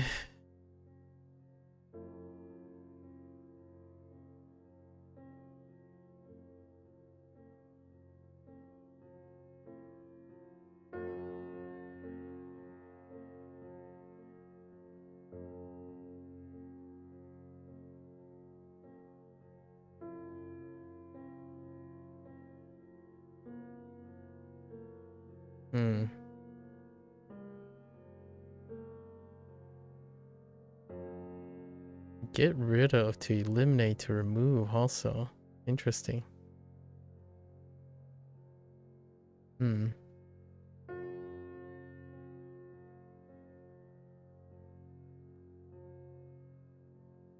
なくす。大変です。鍵をなくしました。大変です。大変。大変ね。大変です。鍵をなくしました。鍵を。です。大変です。大変です。なぎ I mean, kagi? 鍵 Kagi? Oh. Kagi o nakushimashita. なくました 大変です. Oh no. I'm in trouble. Oh, but we could. Oh, man. But there's also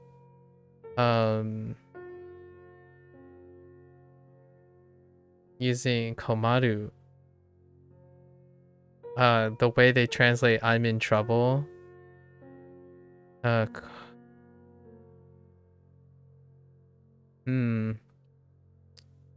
Interesting. 困っています。困っていました。or いません。困っています。or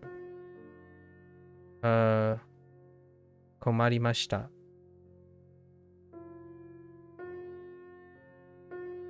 Interesting.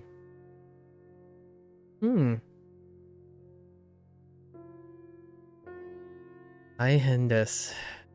That's a familiar phrase versus 困りました。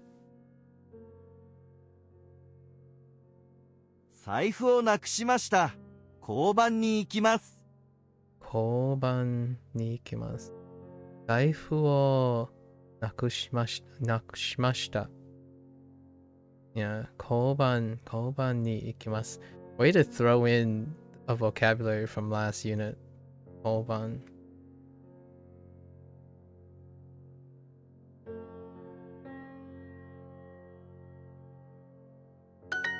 タバコを吸いますか？ And there it is. タバコ吸いますか？吸いますか？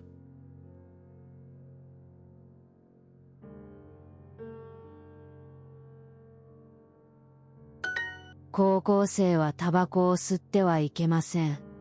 高校生はタバコをOoh. Oh, you know what? I wonder if... Yeah, let's look up an entry. This would be a new age word, right? Oh, that explains... Wait. Oh, tenshi tobacco. Oh, that makes sense. Sorry, denshi tobacco of electricity. Yeah, using she in that way with denshi tobacco. Interesting. So it has been adopted. Okay. Electric cigarettes, e-cigarettes, denshi tobacco. Like my thought was koukose, and koukose wa probably denshi tobacco. If it was to like be used in the affirmative, like, or a question I would ask, probably denshi. But I'm kind of curious what the state of smoking is among Japanese youth. 高校生はタバコを吸ってはいけません。Yeah. Oh, well, that's good to know, I suppose. 高校生はタバコを吸ってはいけません。吸ってはいけません。Right? Oops.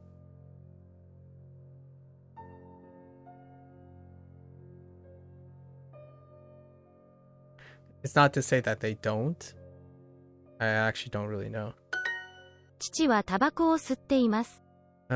父はタバコね？父はタバコを吸っています。吸っています。Okay. 父は this is in my opinion a very normative thing for my parents. So the current anyone who's around 30 or 40 now who had parents, Asian, especially Asian parents, especially the male figure, the father figure. Chiwa, it's kind of like a cultural thing. Not necessarily the same reasons as the westernization, popularization of cigarette smoking. Ichi wa a different catalyst.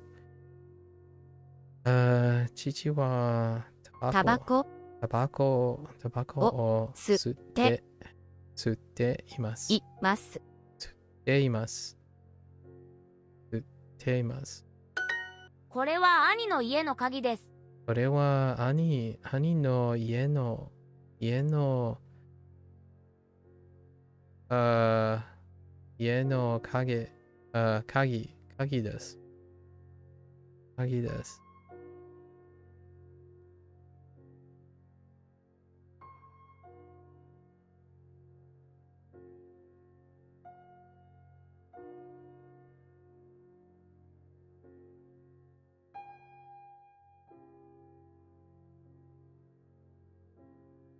Wait, English. Hold. Okay. これは兄の家の鍵です。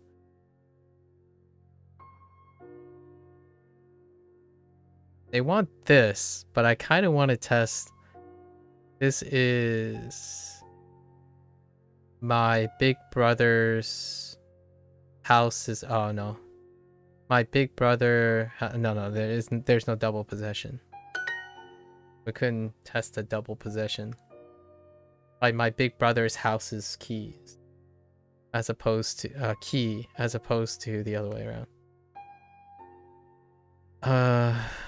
Okay. 高校生. Let's see. 高校生はタバコを吸っ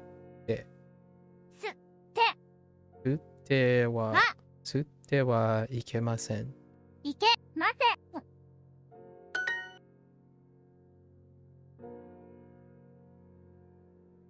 父はタバコを吸っています。That's actually kind of true. I could say, like, 父はタバコを吸っていました。Because he did. He used to smoke. 彼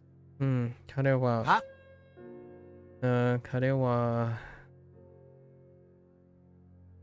タバコを吸って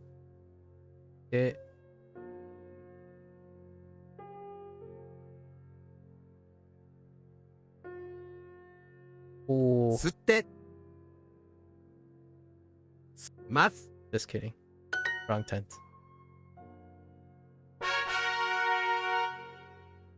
起きました。 Oh, yeah, see? Wait. Hold up. So now I'm confused. I could have sworn that that in the guidebook the guidebook was missing the stroke. It looked like this in the guidebook. And I was a little bit confused. It might actually had a stroke here. But in Shashinko, I had this little thing here. So maybe it's too crunched, so you can't see it. I gotta look at the guidebook again. I was like, wait a minute. Oku doesn't look like... What happened to the L? So, interesting. 起きました。 We might have to look up the print version of Oku.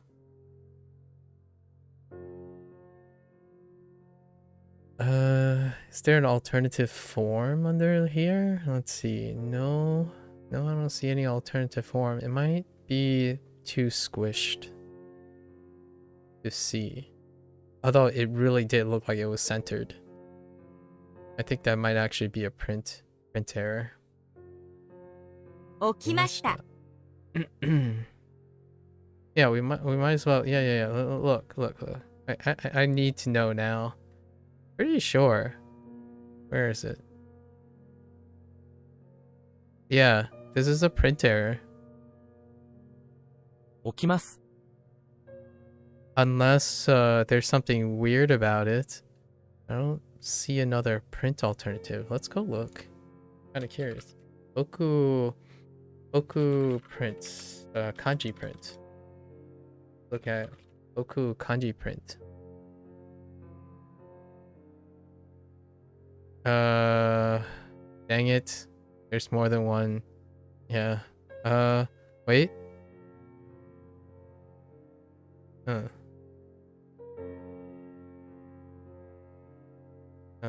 Oku.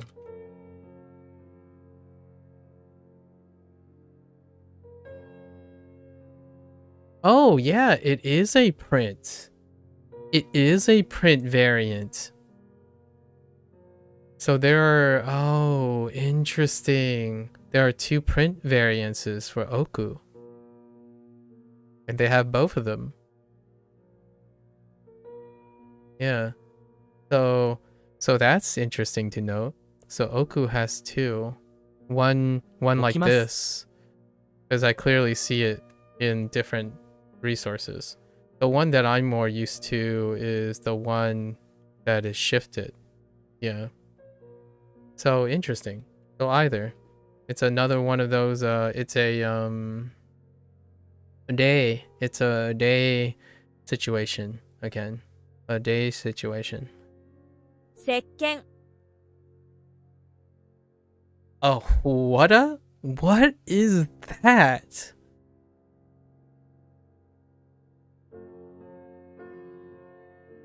Seiken. Okay, so we have a rock.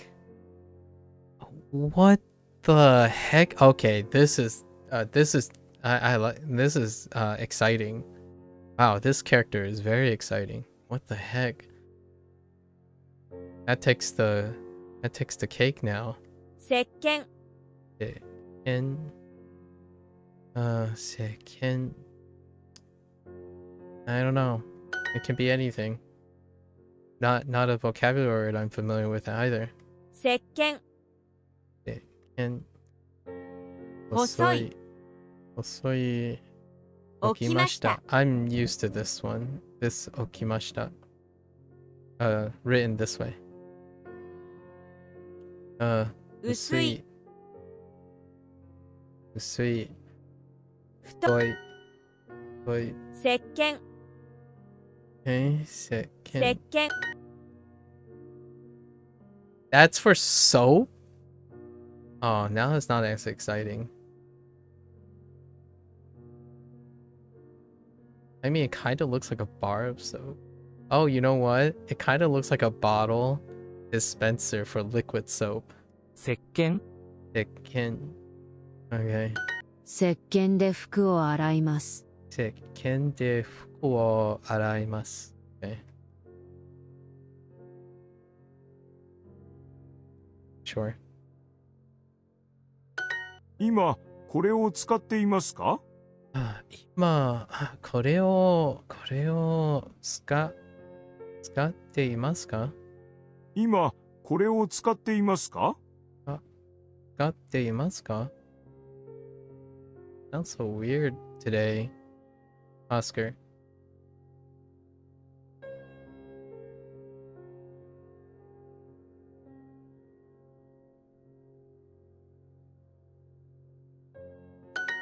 部屋にテーブルを置きます」部屋にテーブルを置きます。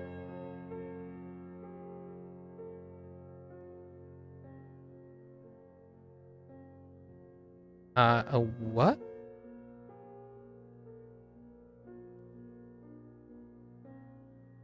I put what?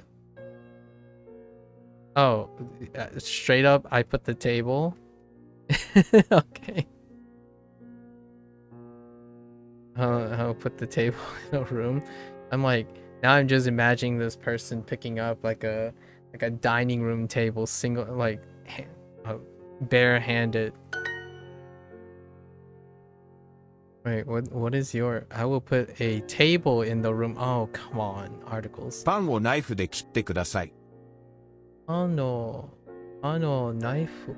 Knife de eat. Okay, right. So we're going with iru, right? Iru. Itte kudasai. Kudasai.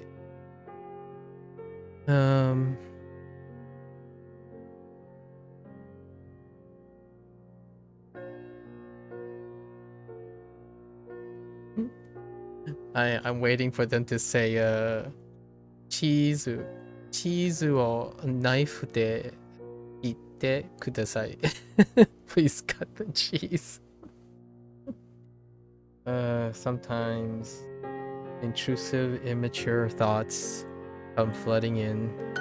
この紙を2つに切ってください。この紙を2つに切ってください。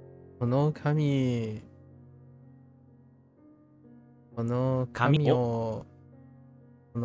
をね。この紙を2つに切ってください。2つ意味。この紙を2つに切ってください。切って。切って。Wait. この紙。この紙を2つに切ってください。この紙を2つに切ってください。この紙を2つに切ってください。ください。Interesting. So you're cutting it into 2 pieces.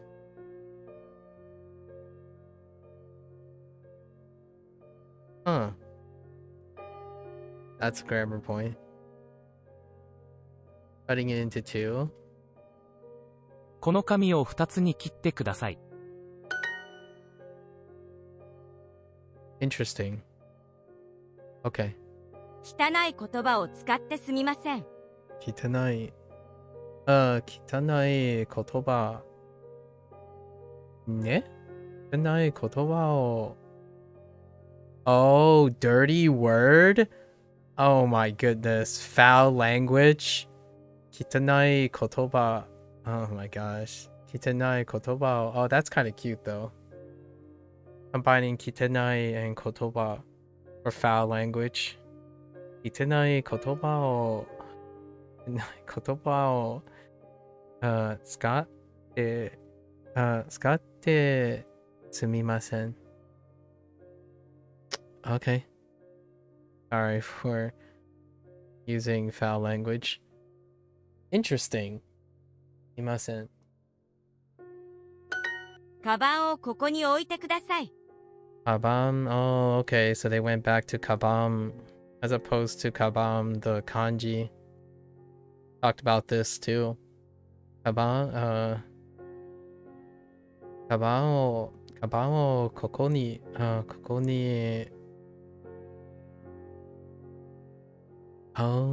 置いてください。いや、置いてください。カバンをここに置いてください。置いてください。Please put the ここに。Okay, so we're getting this structure, right? This structure is pretty cool. I like this now. We're doing a lot of compound stuff.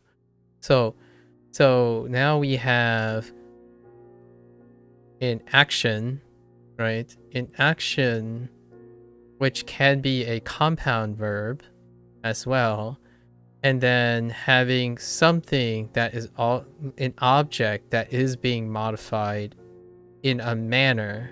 So right, in a manner by a compound or a verb, right? As a in the imperative. That's kind of neat, and it's being used really frequently right now. So you're kind of getting used to that. 石鹸はそこに置いてあります。石鹸。石鹸。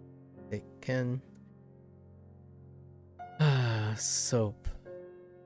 石鹸はそこに置いてあります。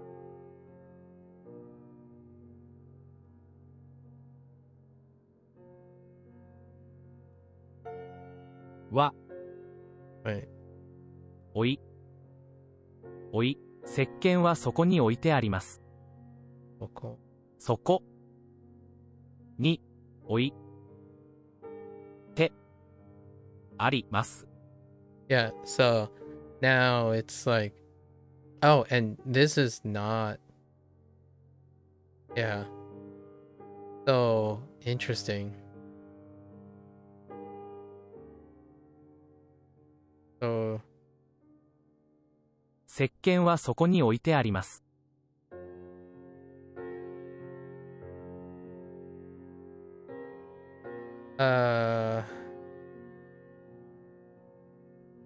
I placed soap there. The soap is placed there. Oh yeah, okay.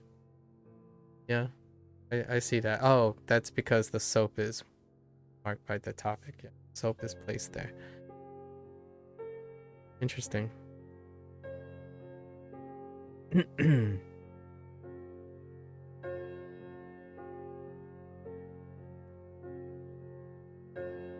Okay. お箸はお皿の前に置いてください。箸はお皿の前に置いてください。So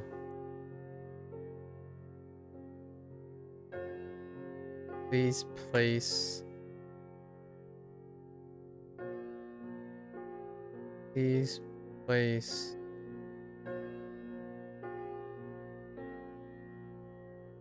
the chopsticks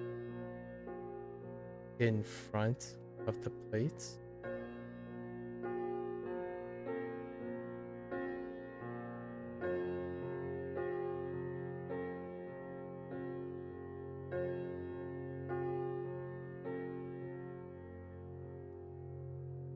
Or is it the other way around? Wait.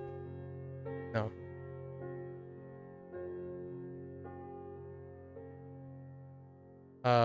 Please put. Please put.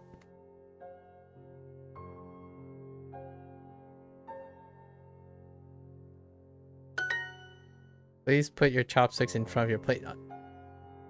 Oh, in your plate. Oh, okay. I mean, yeah, alright. ナイフを使ってパンを切りました。ナイフを使ってパンを切りました。Oh. Neat. Well, that is interesting. So you can... okay. ナイフを使ってパンを切りました。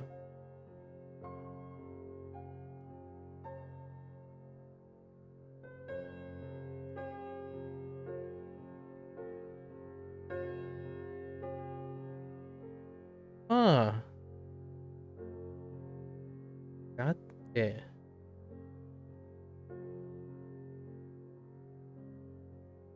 Interesting. I cut the bread using a knife. ナイフを使ってパンを切りました。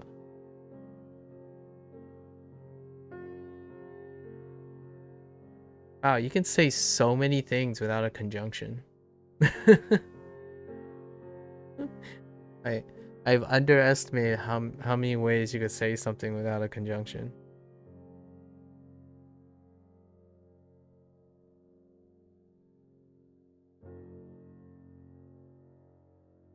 So it's kind of like gerunding. ナイフを使って。We'll see how consistent that is. A gerund phrasing. Huh. Gerund.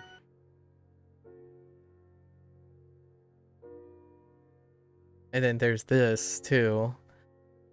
Okay. 紙。紙を紙を2つにcut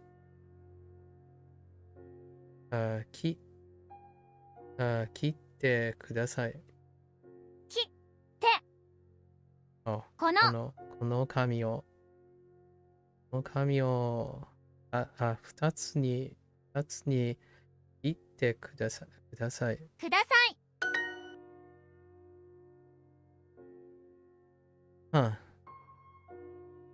石鹸石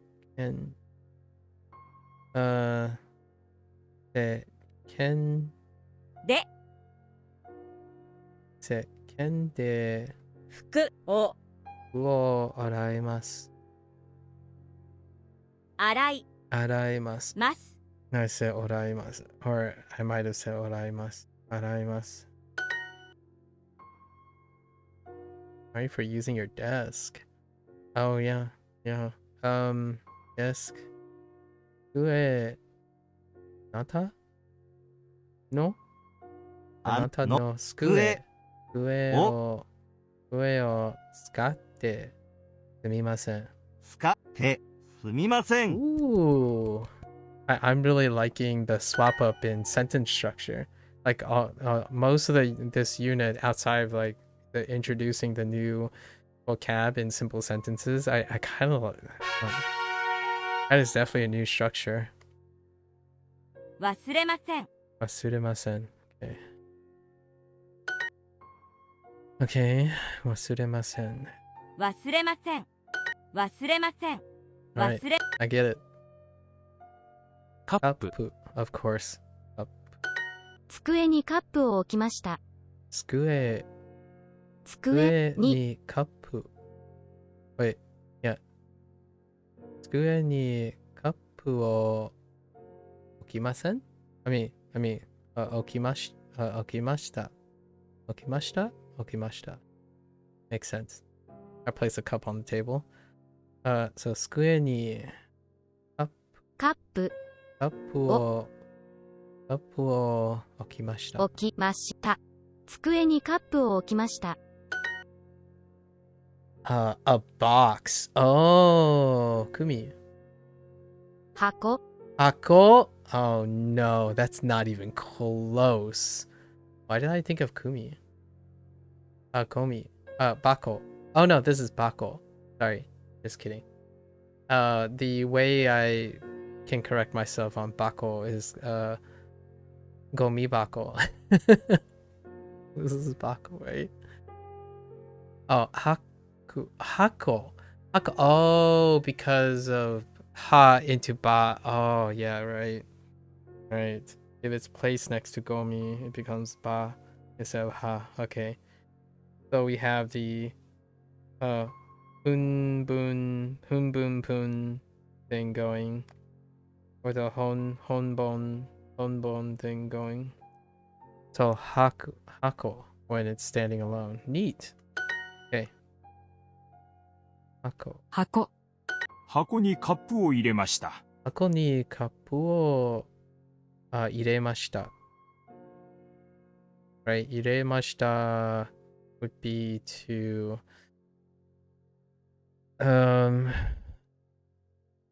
yeah, to place. Oh man. They use the word put again. All right, that's fine. I don't necessarily think. I wonder what the expression is if you said So what do I mean if I said Hako ni kappu o okimashita?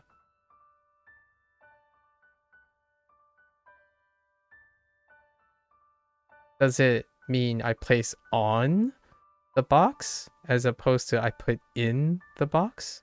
Huh. Probably. That's kind of neat. It's kind of challenging the limitations of English, though, in this case. Put is not great, and they're using prepositions to offset that. Let's see. Yeah, I put the cup in the box. Which technically in is from hakuni, right? Hakoni, right? The ni, but it's ire, or right, iru. The iru? Yeah. Iru is also like to place into some. No, ireru. Wait. Yeah, ireru is to place in something. So to put like that's interesting. Ireru. My bad. I said iru. Ireru, right? Iremashita. Not because this is transitive. Iru would be in trans, right? Or actually, not be both. No, iru is almost exclusively. Yeah, it is exclusively in trans. Okay. I guess we'll find out. A pocket? Oh no. Paquetto. Oh no, poquetto. Now, okay, so you're gonna go with botan, but you're gonna not go with paquetto. You went with poquetto. Come on. ポケットポケット。ポケット。ポケットの中に鍵があります。ポケットの中に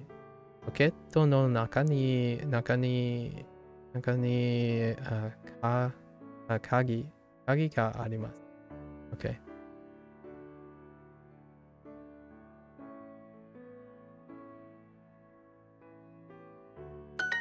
傘を忘れました。朝を忘れました。彼の名前を忘れました。彼ね。彼の名前を忘れました。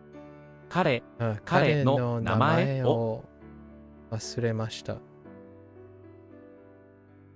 忘れました。Forgot his name. 私の名前を忘れましたか？私の名前。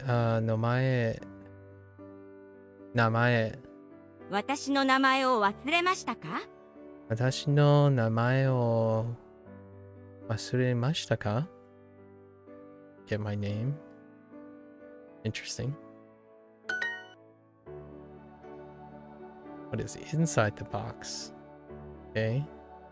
箱の中には何ですか？何？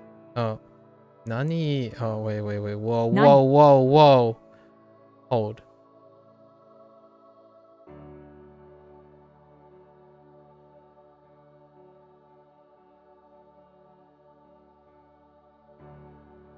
What is inside the box?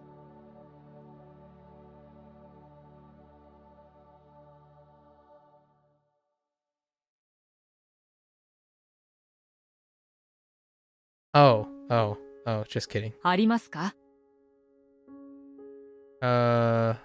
何？わ？が？わ？ I'm like, wait a minute. What's happening? What is inside the box? Where are you going with this? Like, oh yeah, there are two ways to express existence, right? Yeah. 箱の中には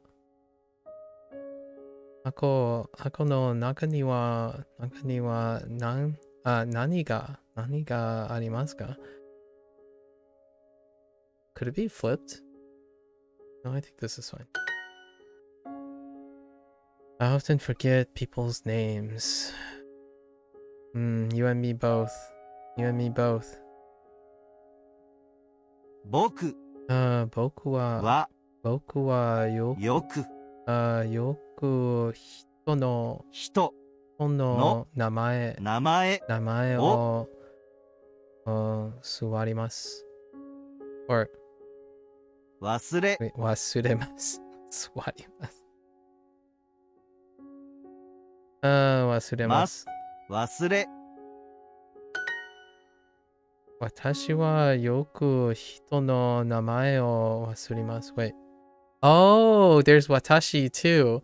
I saw boku and I was like, oh, they're switching it up to boku. But the watashi is here too. Huh. What a coincidence. I put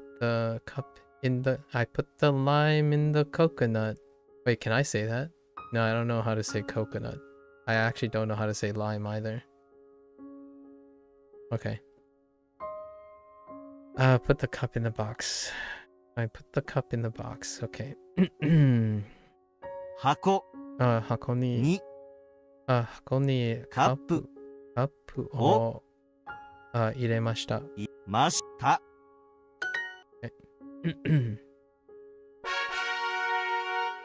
Alright, we got through all the... Oh, wow, there's a lot. This unit is a lot. Good thing I'm not doing anything before this. Is there a thin pen? Oh, is there? それは... Oh yeah, I got hyper focus. それは細いペンです。or 細いペンありますか？細いペンありますか？ Oh wait. wait.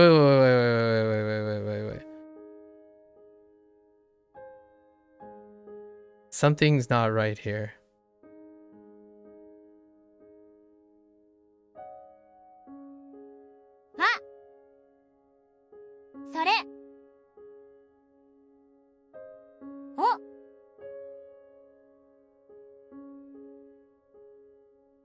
Can I get away with that? Wait. Nah. Just kidding. I need the wa. Because I'm not marking the topic. Darn it. Nine of choices. Oh wait. Oh, I could have tested it. I could have placed oh no, in front of pen. Just to see if they accept it.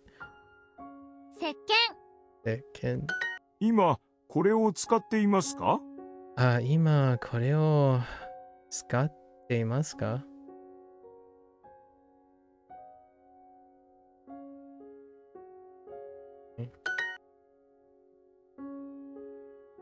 ポケット。instead of バトン。これは兄の家の鍵です。これは兄の家の鍵。鍵です。これは兄の家の鍵です。鍵です。Ooh, can we do it now? This is my this is the key to... No, you can't. You can't do it the other way.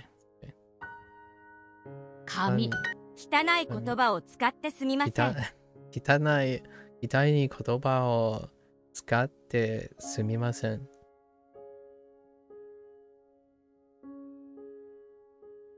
A phrase that I've sensed... Actually, I guess I do excuse myself sometimes from using hyperbolic language, but largely I haven't said this since I was 7? I'm gonna say since I was 7 or something, only because of a very specific event. But yeah. I usually say something like, sorry for potentially using disagreeable language. But foul language is rarely ever.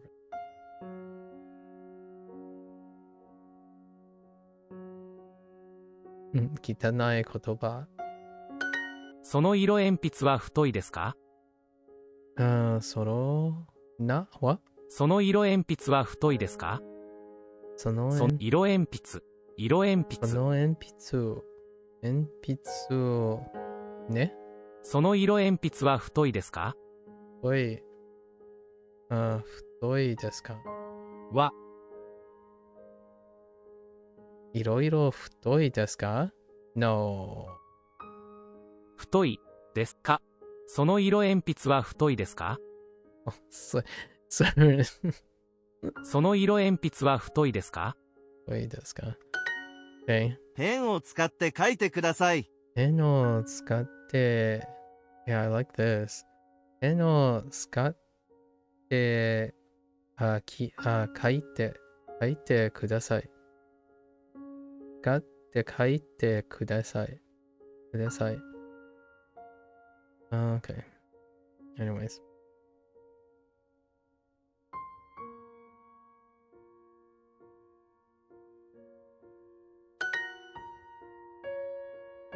So far, the gerund that I see is using scatte. 彼の名前を忘れました。I wasn't paying attention. 彼の名前を忘れました。彼の名前を忘れました。忘れました。ナイフを使ってパンを切りました。切 Oops. り I saw kitty and I thought knife. ナイフナイフを切り手切り手。Wait, 手切り just kidding. ナイフを使って使ってパンを切りました。Yeah, so far just Skau is the more common one. So we'll stick to using that as our prototypic one, right? Skau, 使ってパンを切りました。このお箸は少し太いです。この箸はこのお箸は少し太いです。少し太いです。少し太いです。この箸は少し太いです。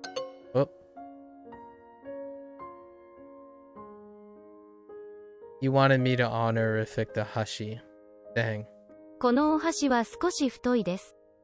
That's the joke. Right? このお箸はThat's what I mean by honorificing things. 少しです。です。少し太いです。I wanted to honorific the pen earlier. If they'll accept. What the? That's not. No. There's so much in this. Okay. It felt like so much, anyways. Atsui. Wait. Not atsui. Usui. 薄い。 Hot dog. Oh my goodness. It's actually preferring. Oops. Oh my gosh. 薄い。薄い。 Wow. 薄い。薄い。薄い。薄い。 Oh, this is an interesting 薄い。 character. 薄い。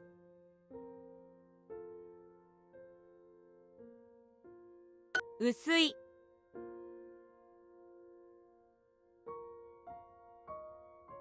薄い。薄い。薄い。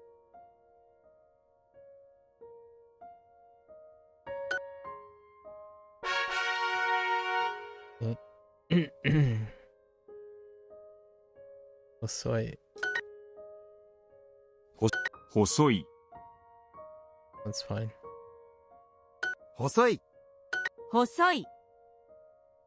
細い。細い。細い、細い、細い、細い、細い、細い、細い、細い、細い、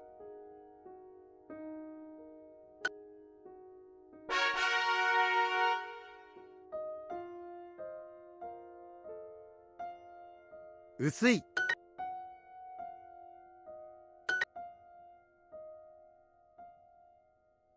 Okay.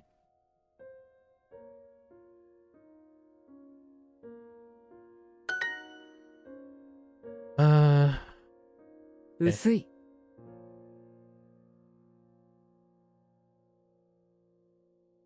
interesting they didn't bring Usui. up hikui. 薄い、 I was half expecting 薄い、薄い、 hikui as well. 薄い、 Missed opportunity. 薄い、 Well, I suppose it'll be in this exercise somewhere. 薄い、薄い、薄い、薄い、薄い、 Whoops. 薄い、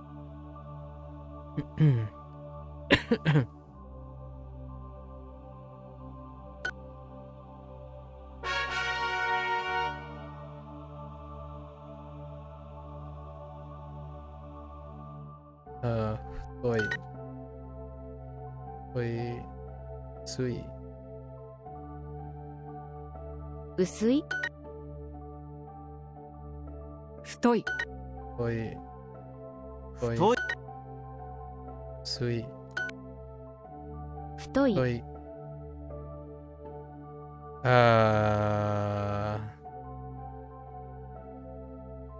It's young, but 若い、 wakai. Wakai. 薄い、 Usui.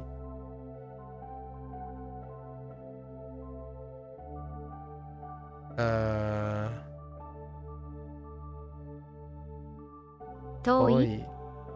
Toy. 安い、 Yasui. 太い、 Sui. 太い、 Toy. 細い、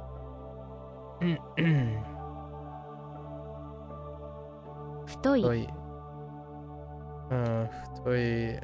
薄い、高い、汚い、薄い、 Sui.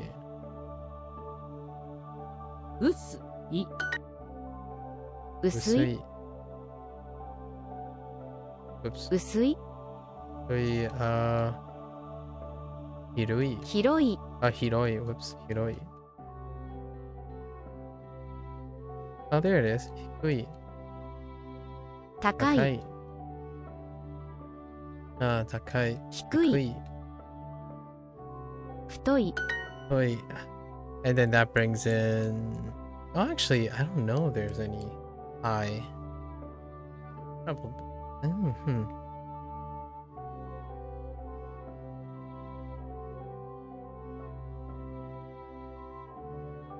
Do I use? I think I use. Oh wait, I guess that removes the need to know.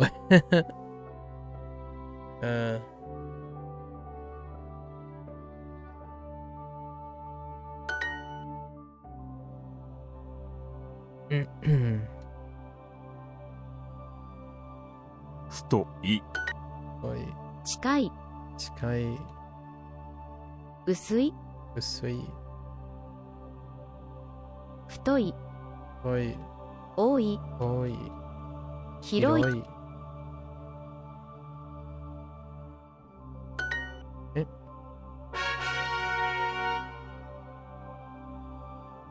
Okay. Atsui. Atsui. 熱い、 Here comes all the Atsuis. 熱い、熱い、熱い、熱い、熱い、暑い。暑い。暑い。暑い。暑い。暑い。暑い。暑い。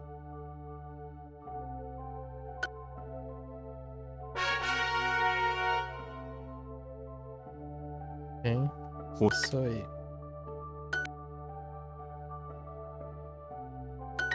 細い。細い。細い。細い。細い。細い。細い。細い。細い。細い。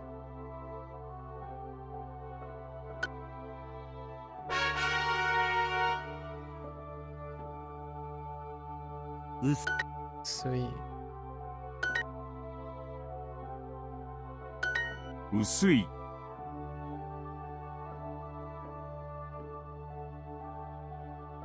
薄い。Oops. 薄い。薄い。薄い。薄い。I don't have like a reasonable way of 薄い。interpreting how this is thin. 薄い。薄い。薄い。 It's more of a 薄い。薄い。 rote memory situation for this one 薄い。 for the time being.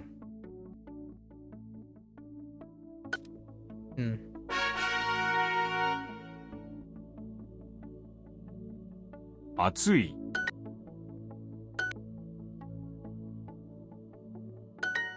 暑い。 This one's okay. 暑い。 As I click on 暑い。暑い。 the radicals in the wrong order. 暑い。暑い。暑い。暑い。暑い。 Oh, we have a very short Atsui. Chinese lesson. Like a super short Chinese lesson. This time around. Good time to get some rest. This one seems a little short, but I actually think they omit it. Kenta. There's the Kenta. That's how I... it's Kenta and Tatemono, probably, will be the association at some point. 太い。 We have Toi first. Oh, because of Ta, the Kenta. Fair enough. 京都。 Kyoto. Kyoto. Probably a name. So Kenta is a name, so they include a name. Kyoto. 質問。 Shichumon. That's okay. There's Semai. Semai. Yeah, I was expecting Semai to show up too when they used Hosoi to describe Michi. 太い。 Hosoi Kenta. Kenta. 太い。 Hosoi. Oh, they're cozy. Hosoi ケンタ。 Kenta.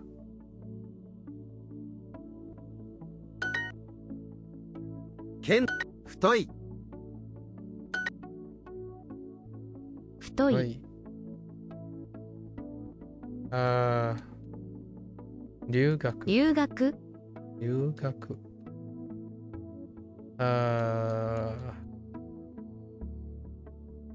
You, son of a bee sting. Yuka. 夕方。 Yugata. Oh, okay. Gata. Yugata. 健太。 Kenta. 早い。 Hayai. Okay. Alright.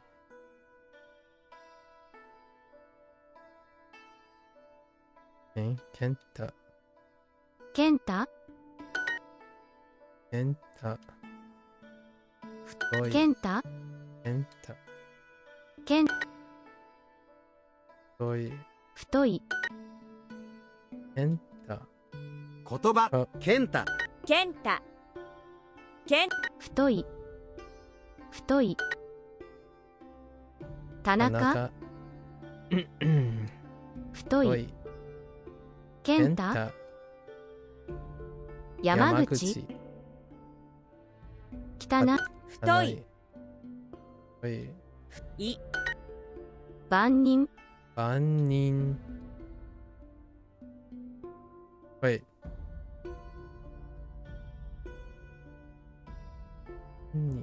中。うん。太い。あ、太い。健太。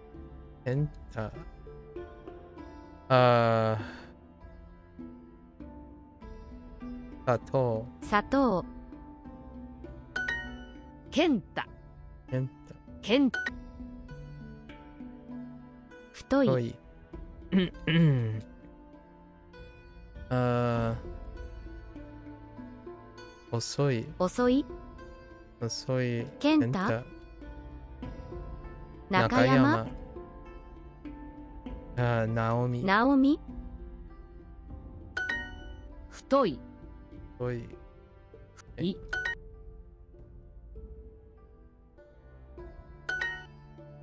太い。太い。母親。母親。300。300。教室。教室。教室。健ケンタ。太い。遅い。太い。細い。細い。細い。細い。細い。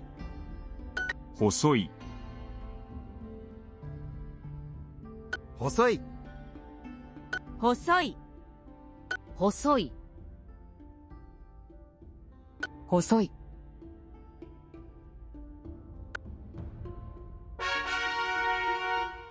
Alright. 遅い。暑い。遅い。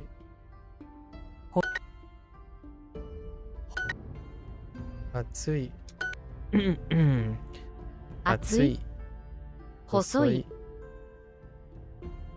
低い。悪い。痛い。細い。遅い。細い。暑い。細い。遅い。軽い。軽い。細い。暗い。暗い。Dang it. I said spicy. 暗い。暗い。熱い。暑い。怖い。暑い。暑い。暑い。重い。甘い。甘い。細い。熱い。長い。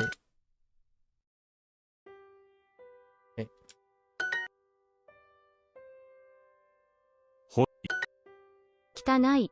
汚い。暗い。暗い。暑い。暑い。寒い。寒い。細い。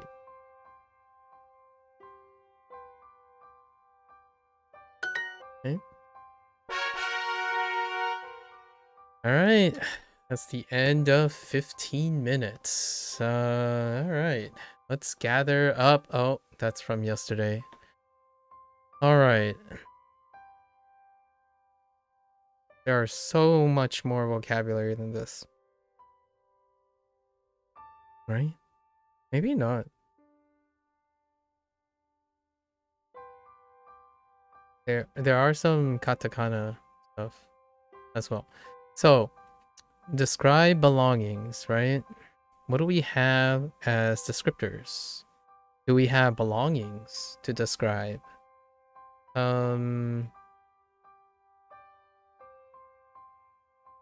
Let's throw in some belongings to describe, right? On?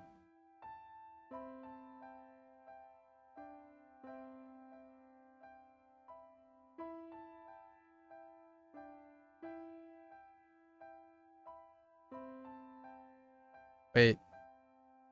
That's not it.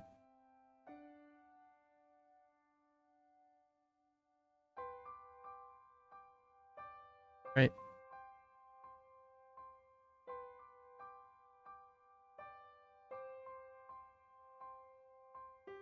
Jisho. 교과서. 교과서.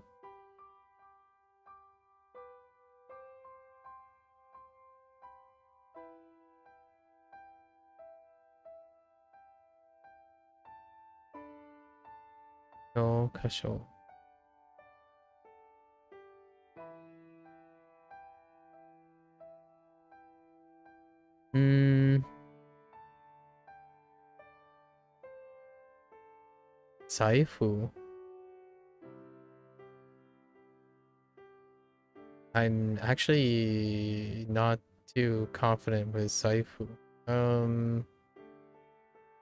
Haven't used it in a while. Maybe it's this.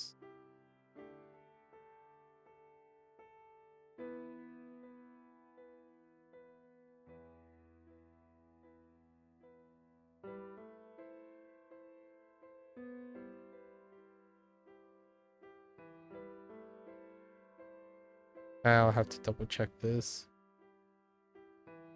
Okay.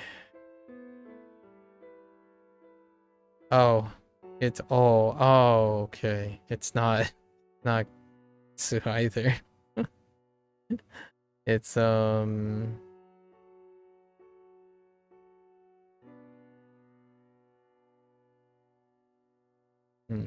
was a little sloppy.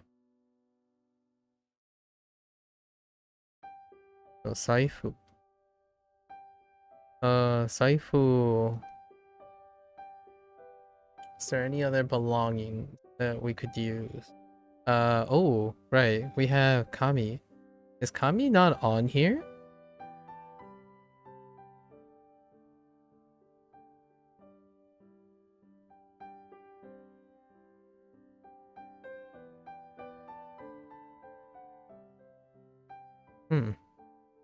Intriguing. Oh no, wait.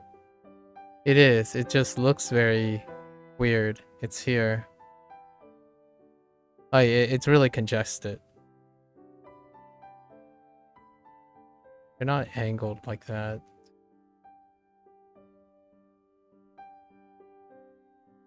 Kami. One Kami. Any is there any other belongings? Oh well, I guess we have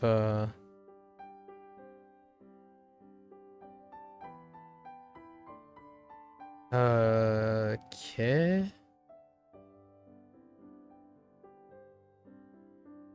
Sen? Se something. Sekin. Sekken. Sekken. Oh my gosh, Sekken. I got them backwards. It's fine.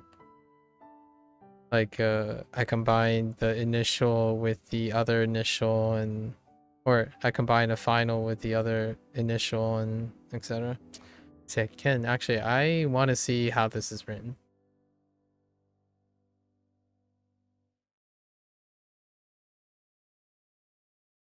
Wait. Oh yeah. Okay. Okay. Sekken. Alright, we got soap. Sekken.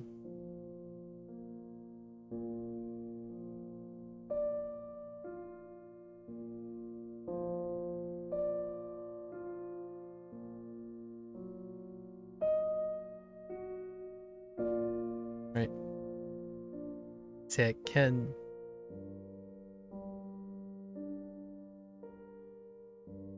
Oh, also Haku. Hako. Sorry, Hako. Hako. Or box. Hako. Okay, Hako here. This kind of reminds me of the current Chinese unit, which is basically the targets and then lots of descriptors. Just target and lots of descriptors. Any other item that came up? Talked about textbooks, dictionaries, forgetting our wallets. Kagami. Teiburu. I guess teiburu. Isu. Skue. Okay. Let's do those. Skue. Skue.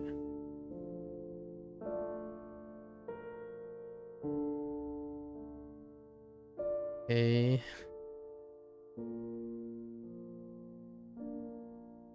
Teiburu.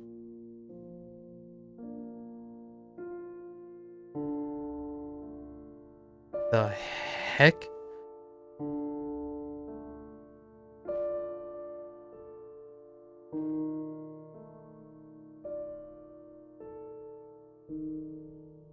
Am I being a pep? Or...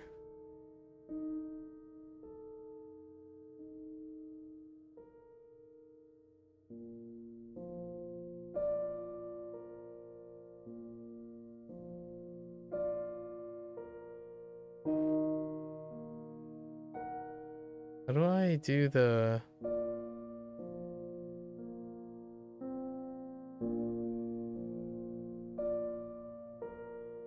How do I type that? Do I have to do this? Oh, I do. I do have to do the hyphen. Totally forgot how to type katakana on the keyboard. Teiburu. Isu?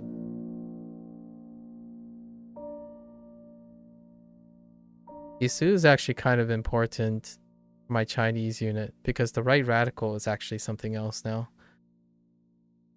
Qi guai. The T in Qi guai. Yeah, those are some belongings, alright. I think that's a pretty decent amount of... I guess they were clothing too. The one that I remember is Scato. Scato.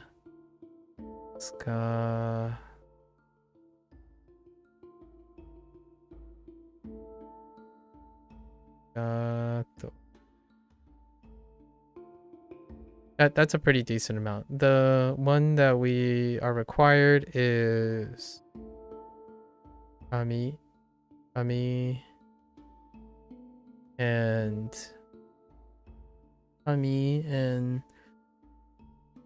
what is it? Sekin. Oh, and Ako. Oh, there's pen, right? There's pen, iro enpitsu.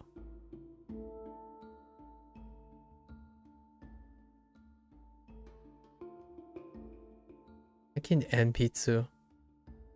Why do you have to be so complicated?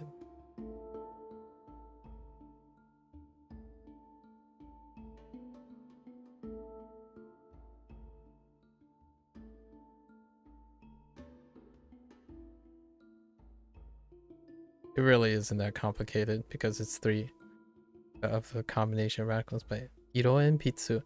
There was something else that dealt with that. Oh, I guess we can lump iro enpitsu and enpitsu with ami, and how can we bolster Sekin.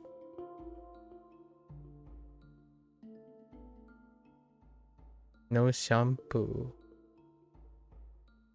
Shower, no shower. That's a position or a place. Nothing with soap. Haku. Hako. Hako. Not that much. Okay, this will be okay. Lots of the vocabulary really dealt with changing out objects how you function, right? And then most of the stuff is descriptors. So let's go over our descriptors. We have usui.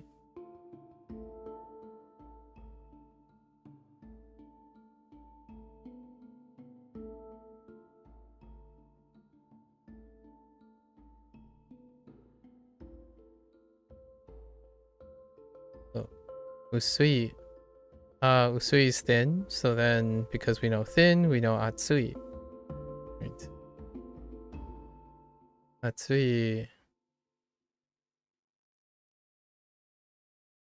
Atsui, as well as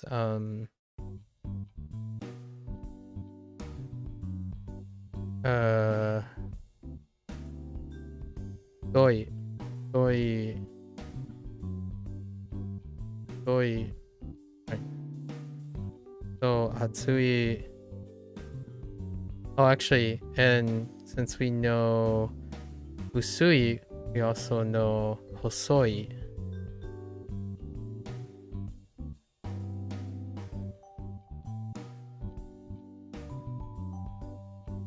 Right. Hosoi and usui.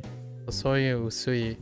And then futoi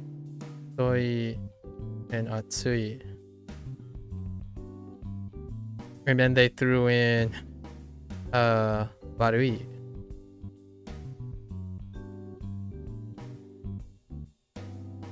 Not warui, marui.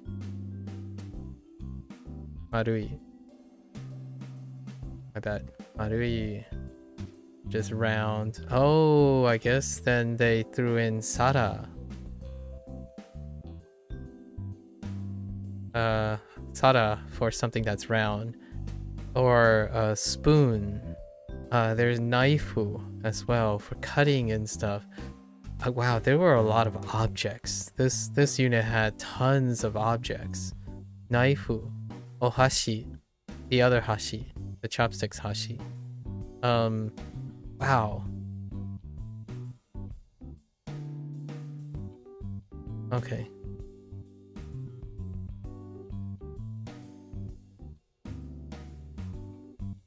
So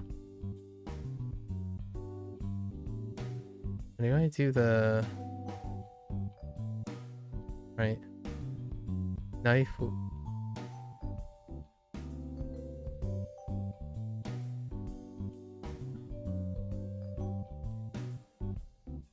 Right, naifu. Did they have? Did I hear spoon? Yeah. Spoon.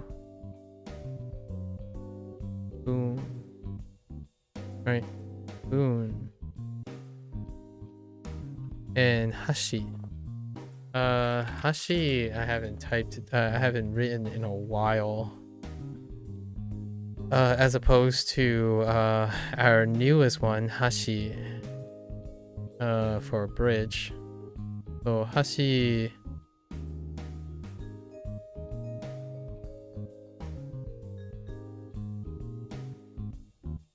Yeah, that's hashi. Oh wait, there's a mark here that I'm missing, and I don't know where it goes. Actually, I wanna.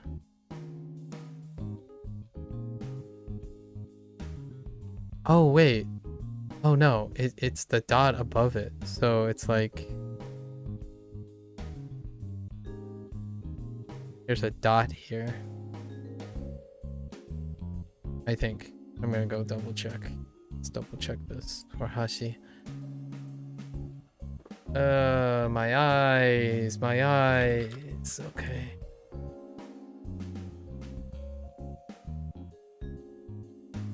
Get the other Hashi, please.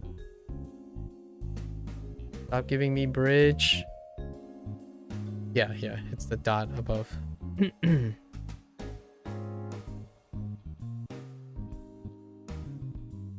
So Hashi. Okay. And now we have Marui.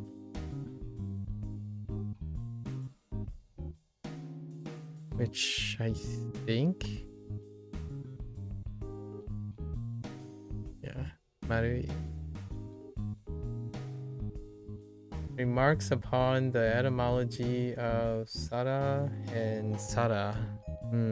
I don't know if I don't know, or Sara and whatever the other thing is. I haven't used the other thing, so I have no idea. The other is blood. Oh, that's interesting.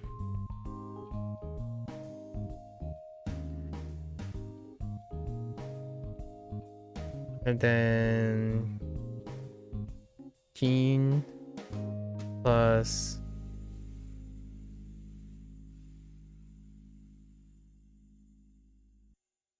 keen plus building. Son of a bee sting. Kagi. Kagi. Oh no, we have to. You know what? We can place it with Saifu. Where's Saifu at? Here. Kagi.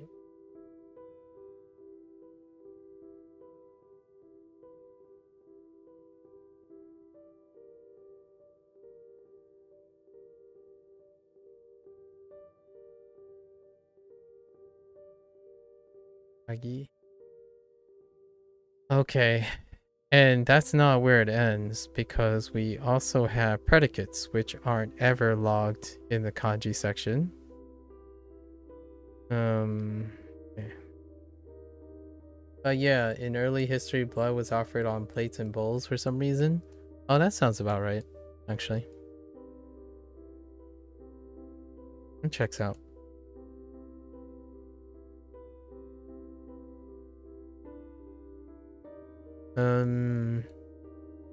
Let's think to our predicates. This is where our grammar points come in, actually. Skau. So, skaite, skatte is very useful. I like it. Oh, there's like pan. Oh my gosh, there are a lot of objects in this unit. We have food to cut and paper and oh, okay. So let's do skau. Skau is fantastic.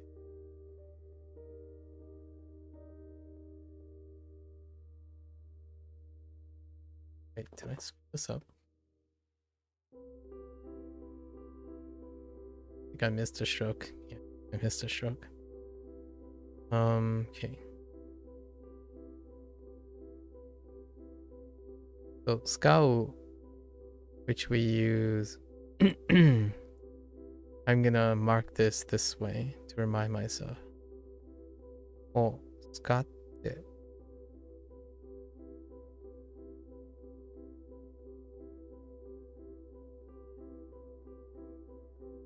So, skatte. That was very useful. That occurred a lot.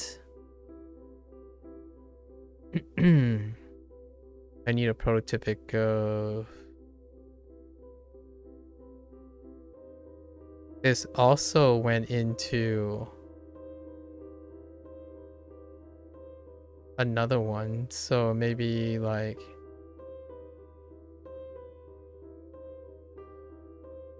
ki,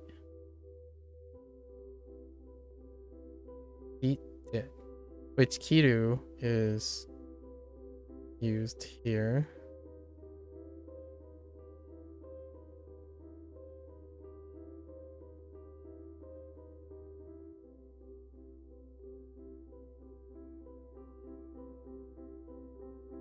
We have wasureru. Wasureru used something from Chinese. So, no, wasureru. Which is where the saifu came from. Wasureru.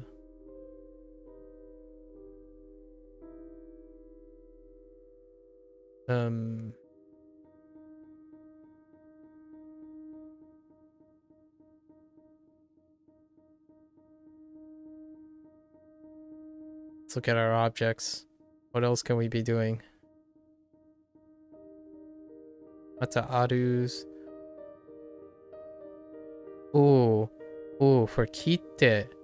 Kite, I like that phrase where you used a ni and like natsu. Natsu ni kite. That was pretty sweet.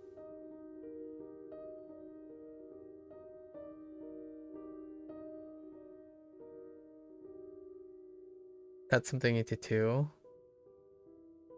It's kind of a similar structure to this. So all those stuff is pretty cool. We had ikemasen again. So ikemasen. Let's we'll do this. As a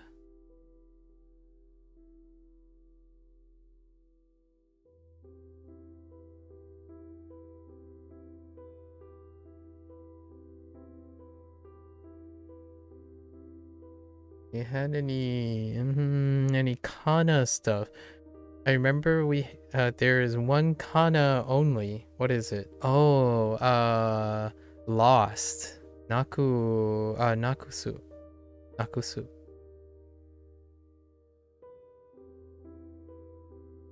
Right? So instead of forgetting, you lost it. So these two are coupled. So we'll link these two together for tomorrow. I still think kitenai kotoba takes an honorable mention. So we're gonna say kitenai. Oh, and then ending with sumimasen. Yeah, kitenai kotoba is pretty funny.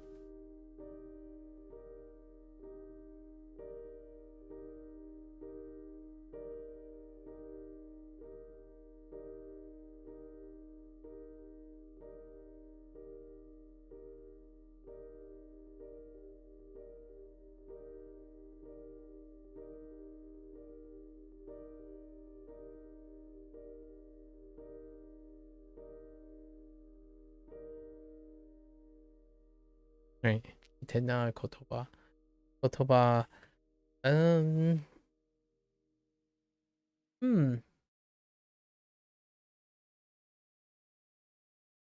I really like the structure that they started using over and over again.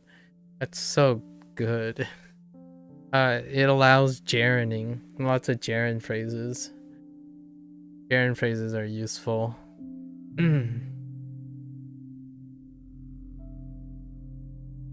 Like doing something in the means of doing something else.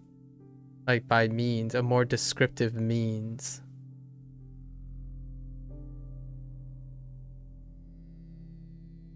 I think that's as far as I can go with grammar.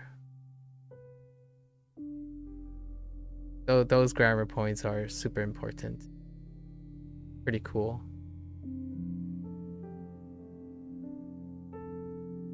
There was a side note for taihen desu for being like I'm in trouble. Although that's fine. So we can do that. Taihen desu. That's an interpretive thing. That's the only interpretive thing that I can remember right now.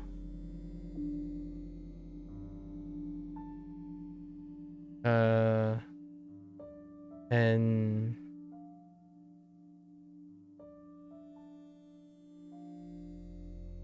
right, taihen desu.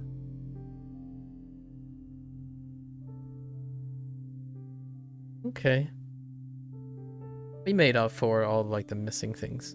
There's a lot of missing things. I think the way they categorize used in new words, or as opposed to saying used in new words, I feel like changing the spot to used in words, in other words, or returning words, because I like the way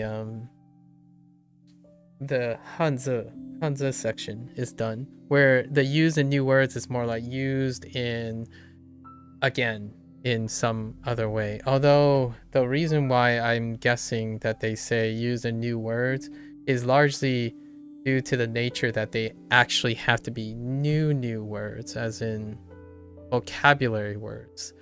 And this is a list of the new vocabulary words. All the other ones are old words, even though they have old kanji characters, right, ascribed to them. So we have to go and fetch them ourselves. So, do I have a problem with these things? Let's look. So, Ami is...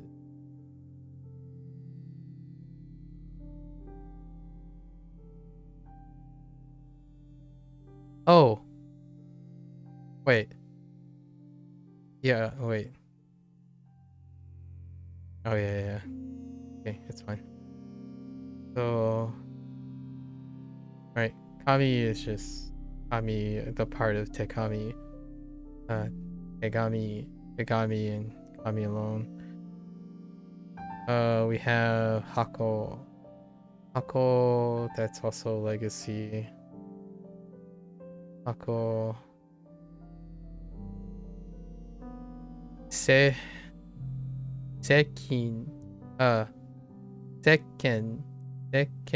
is gonna be a little interesting, but you have the rock, and so far taking the award for weirdest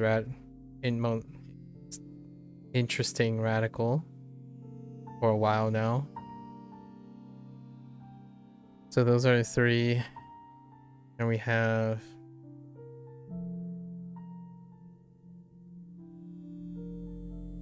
Usui.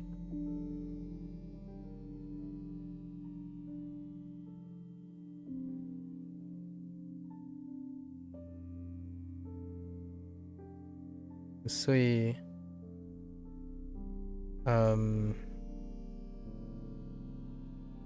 Osoi. Osoi. Matsui.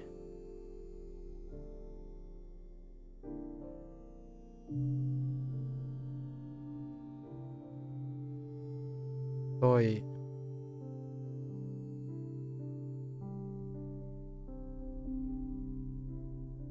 Marui.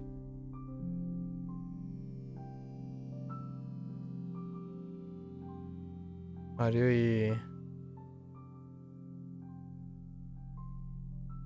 Oh, I forgot about Kagi. Where did I place Kagi? Oh, it's out here.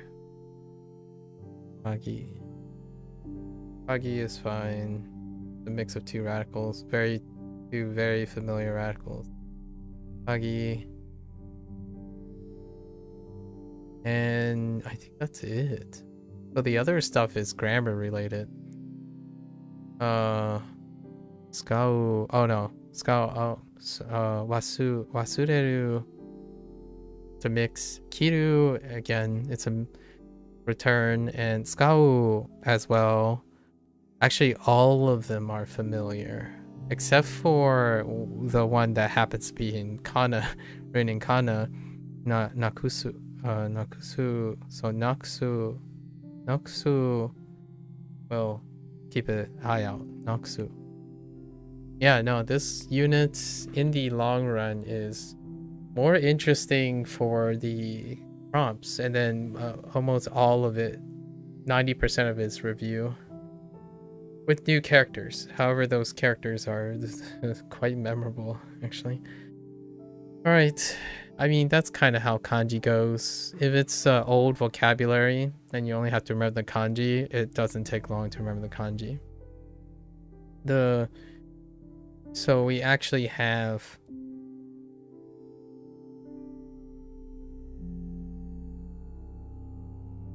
four new vocabulary words.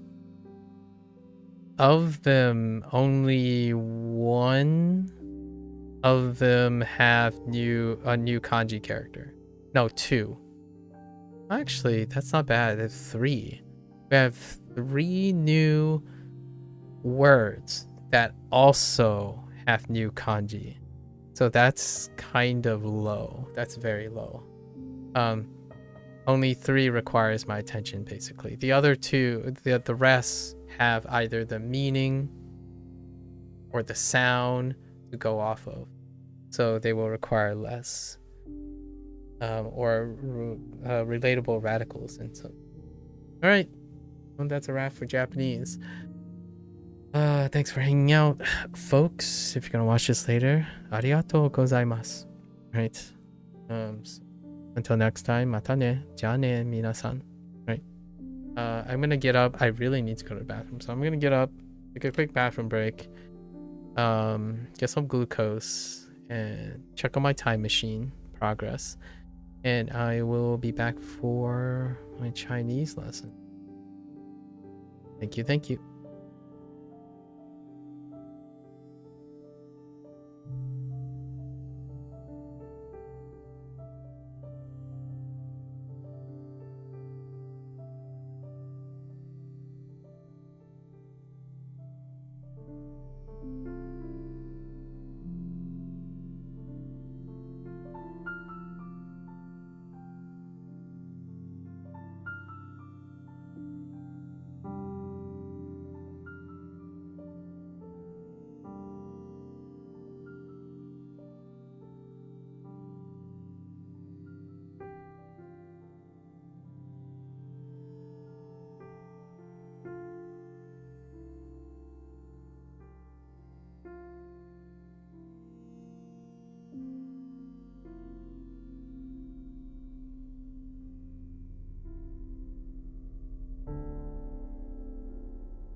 欢迎大家回来。今天是第150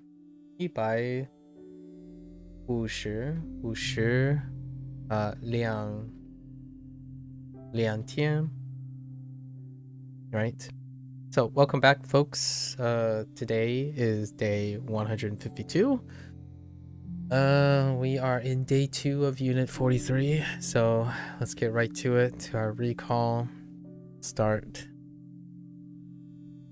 So 43 was relatively short. We're talking about feelings. We kind of separated into largely 2 big groups, right? 2 big groups.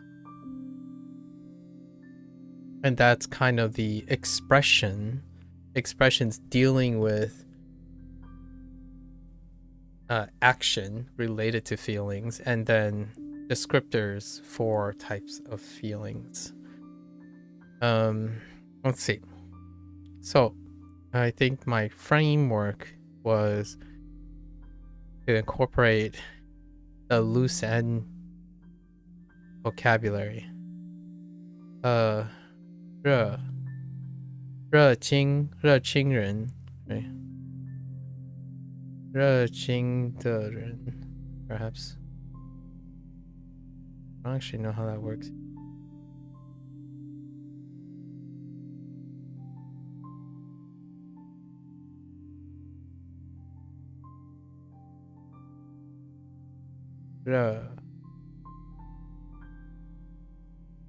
Oh, and I think I wrote this incorrectly yesterday.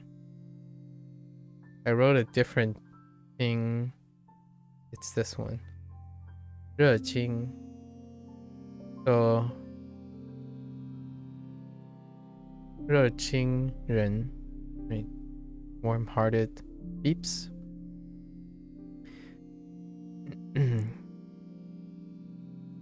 遇到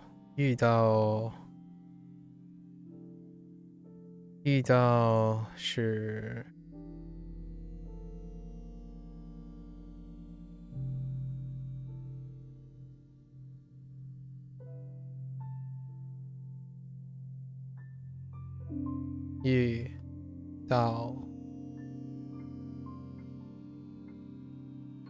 遇到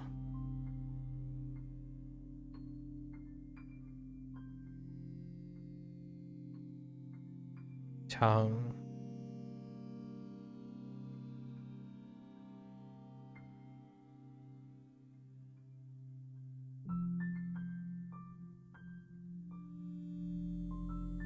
经常经常经常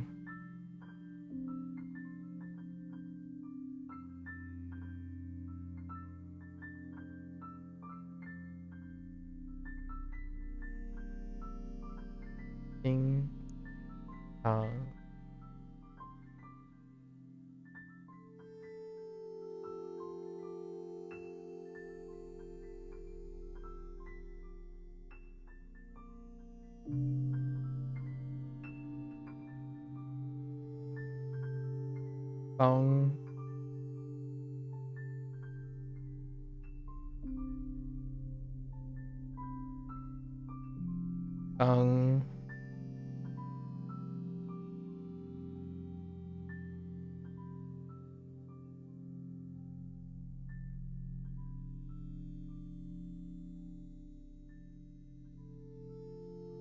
关系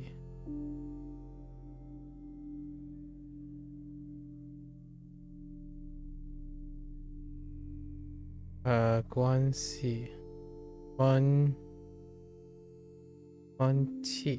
系 which C is it? 关系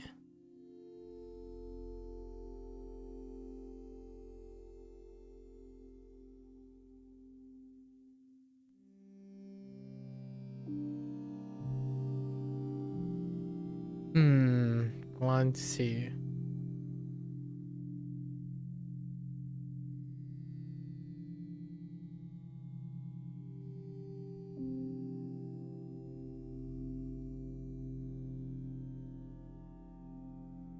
It's not the oh no, it's not 关系. It's 关系 is relationship.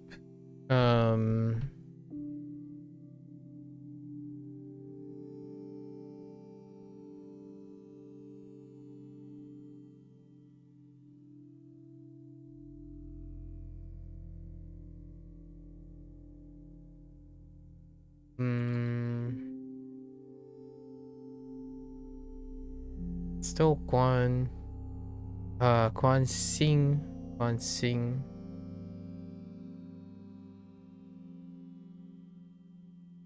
really know how I'm writing this character yet. Can't make it look okay. Write it like that. 关心 yeah, 关心 关心别人 right? 别人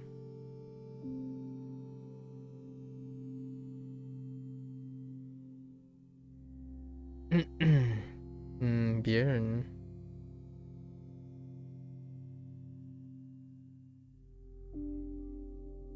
right? 别人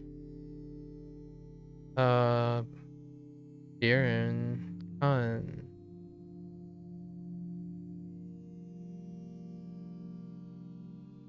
看起来 起来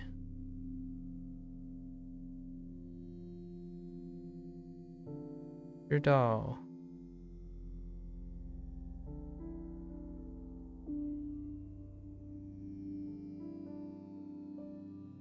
oops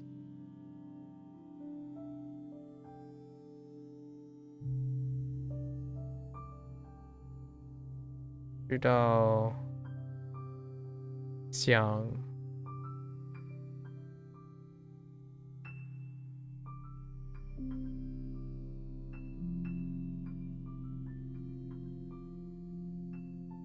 so targets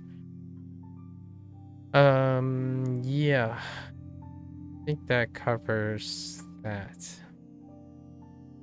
Now we got some emotions, feelings. 奇怪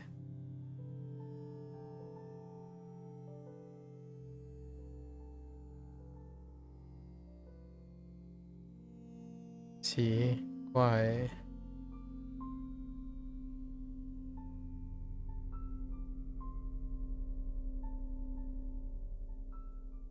Oh no, what? Okay. 奇怪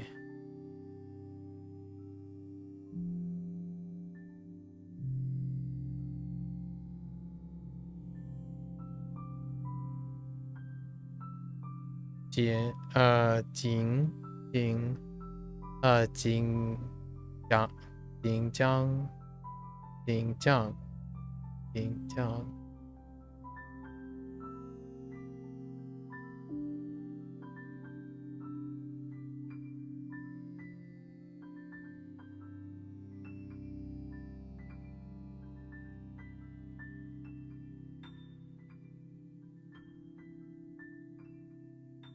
Oh boy, these are some rough writing.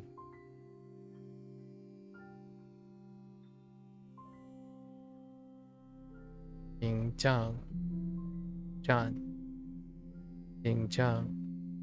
or 紧张 I have to check the tone on this.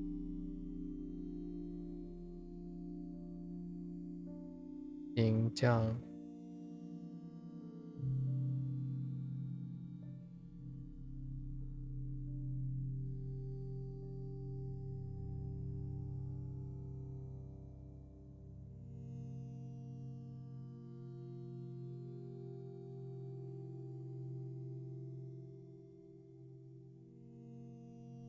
可怕，可怕。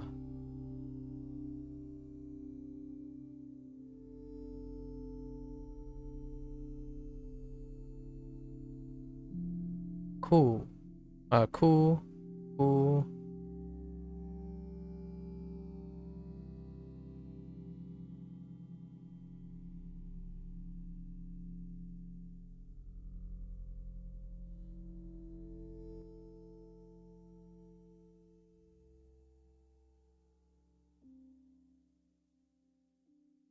难过，难过。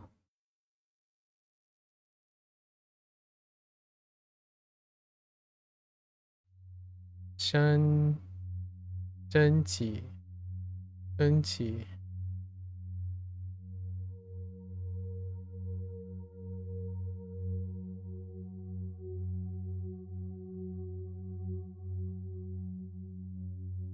好笑，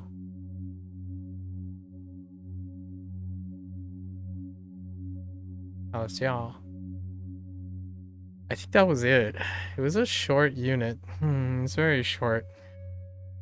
So, largely to describe the order is I was thinking of the relationship between people who care, warm-hearted people, and witnessing other people, right?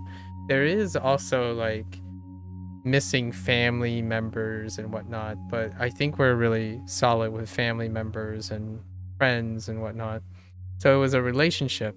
So when you encounter someone, right? When you encounter someone, you often care or want to help, right? And those people may appear, right? 看起来, or you know something like 我知道 something about the other people, and 想 like they want something, or maybe missing, you're missing someone. Usually this is where 想 was being used as missing someone, like a family member or something. And then we have our whole host of emotions that does not overlap with any emotions prior. Like 高兴, 不错, 好, 很好, right? 太好, like all the basic ones. Yeah, it's a really small unit, but these are usually the unit size actually. It's closer to this size, but the last 4 units were kind of gigantic. Low-key gigantic. Outside this one. So unit 42. What was unit 42? Oh, travel needs? Okay. So, like to demonstrate, I guess. To demonstrate unit 42.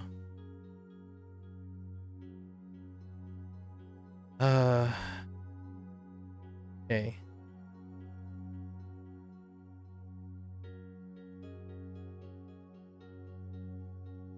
Wait. Doesn't seem right.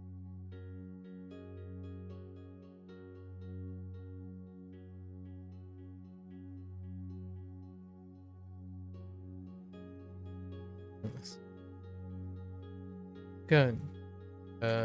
Gun. Gun. 更努力，努力。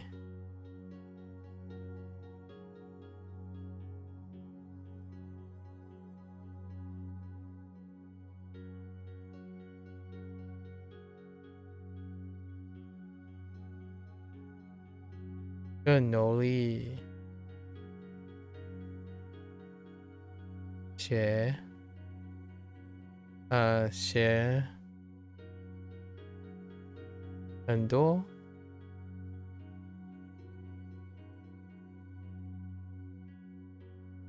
很多很多种种语言语言很多种语言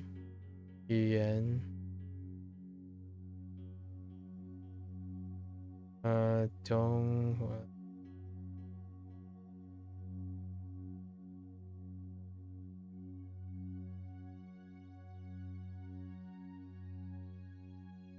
Doesn't quite look right, does it?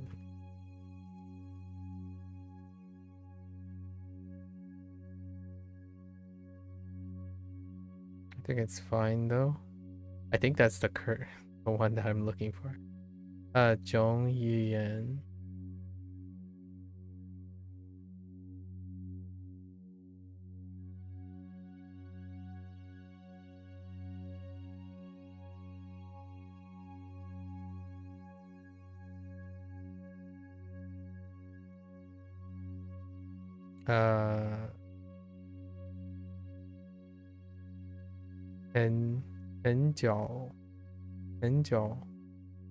很久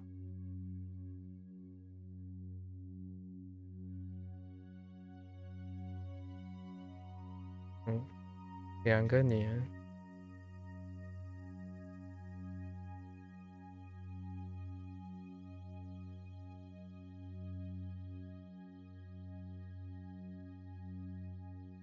后来。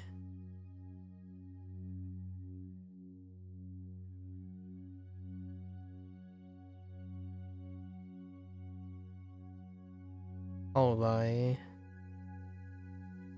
发现，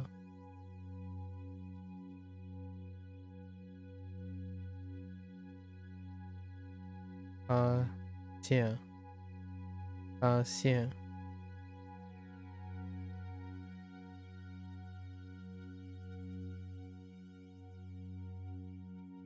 发现，发现。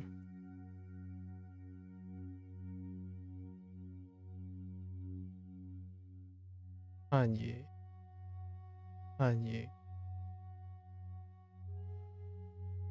呢，中文。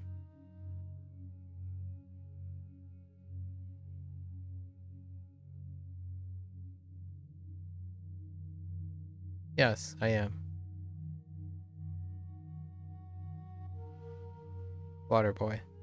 中文。中文的。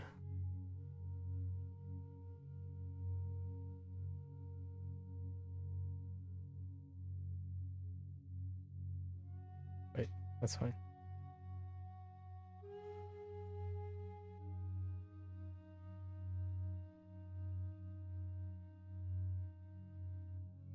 Doing the shaping. Actually, 和汉字。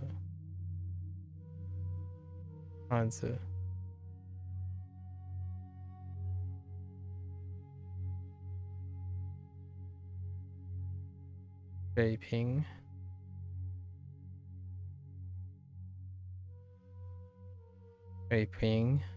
提高，提高。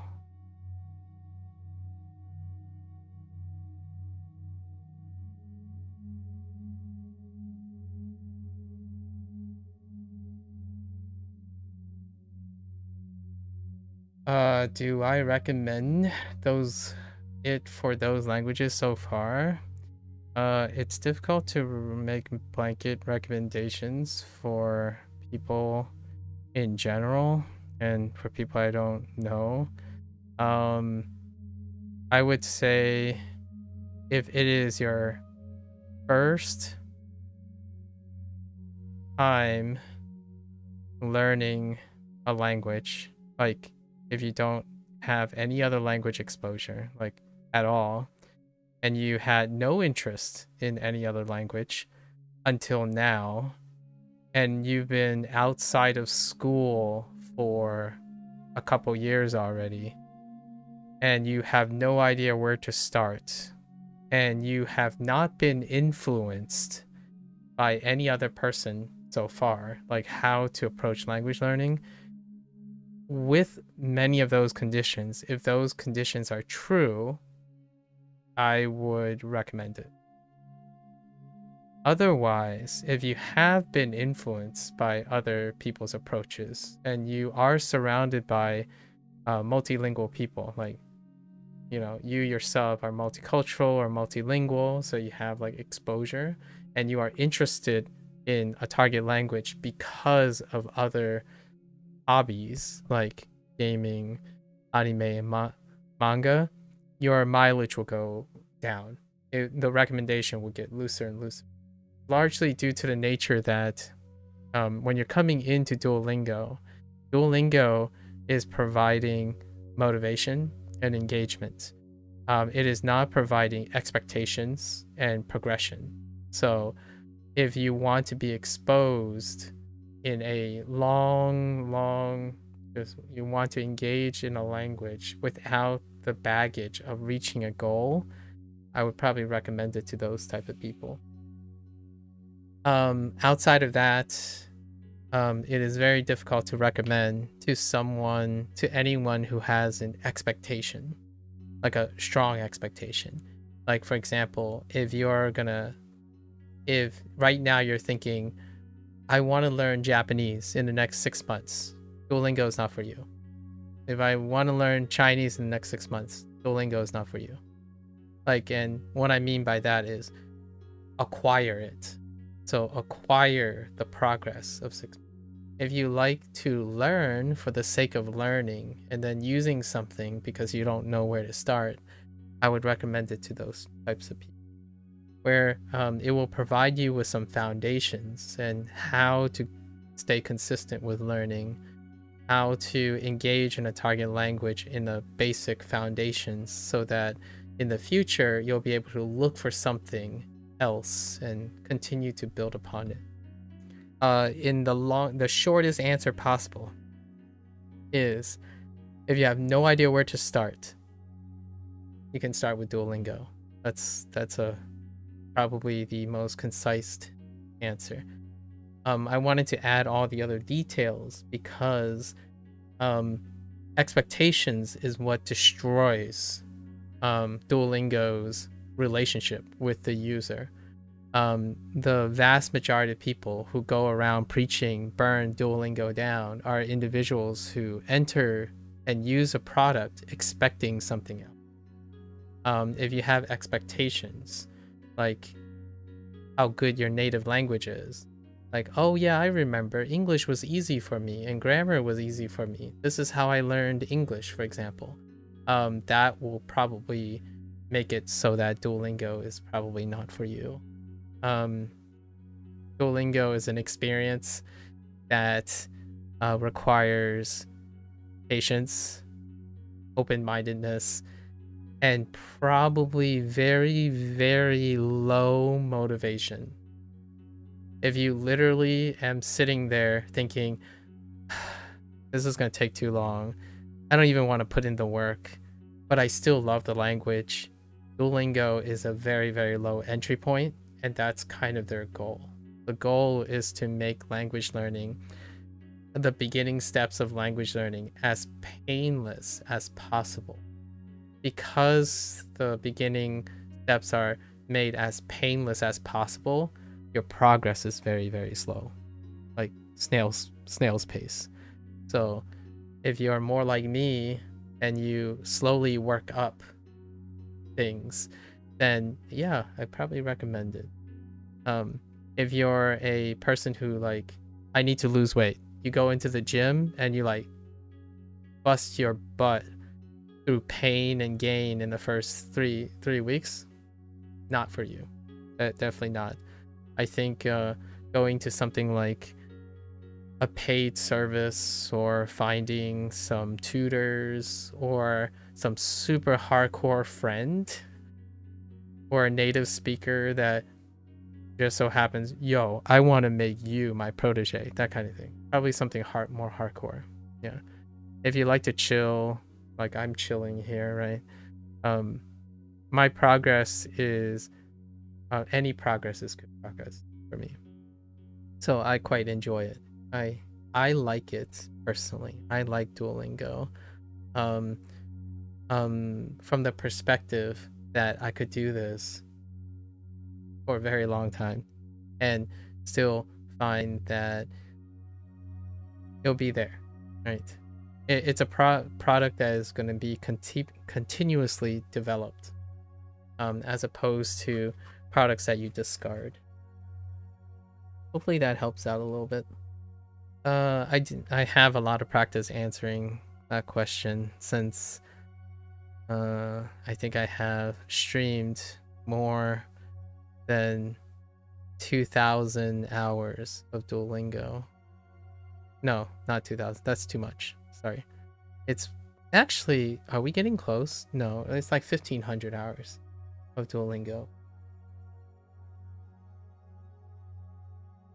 We're getting close to 1,500 hours.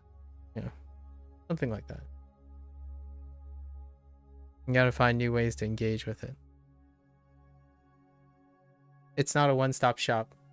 So if you're looking for a one-stop shop tool, I can only tell you from experience, it's not Duolingo. I would say it's safe to assume all the other tools are not one-stop shop. However, I do not have experience with any of the other ones. So I myself cannot tell you that. I cannot tell you that Wanikani will help you with Japanese as a one-stop shop. Explaining should be a Duolingo YouTube video. It's in there somewhere multiple times. Yeah, I talk about it from the perspective of the user. Lots of times I wish I had a lot of time to thoroughly get interested in other products and whatnot. Most of the time, when someone asks for recommendation, the recommendation is coming from as much as I know of the other person, because you can't provide a recommendation if you don't know who your target is, the person. So I go incredibly safe if you want something blanketed. However, I don't record them as videos, like separate videos, because those videos will be taken out of context, and then, you know, we'll have like a bunch of drama and people will say, well, you generalize this, you overgeneralize that. And typically the stuff that I say, it's on the spot. I'll probably spend, if you want a short answer, I'll give you a short answer, and then I'll try to, and if you're staying longer, I'll spend like the next 20 minutes explaining it bigger, because this one moment is the only moment you're required to, of curiosity. Otherwise, yeah, definitely get a second opinion and whatnot.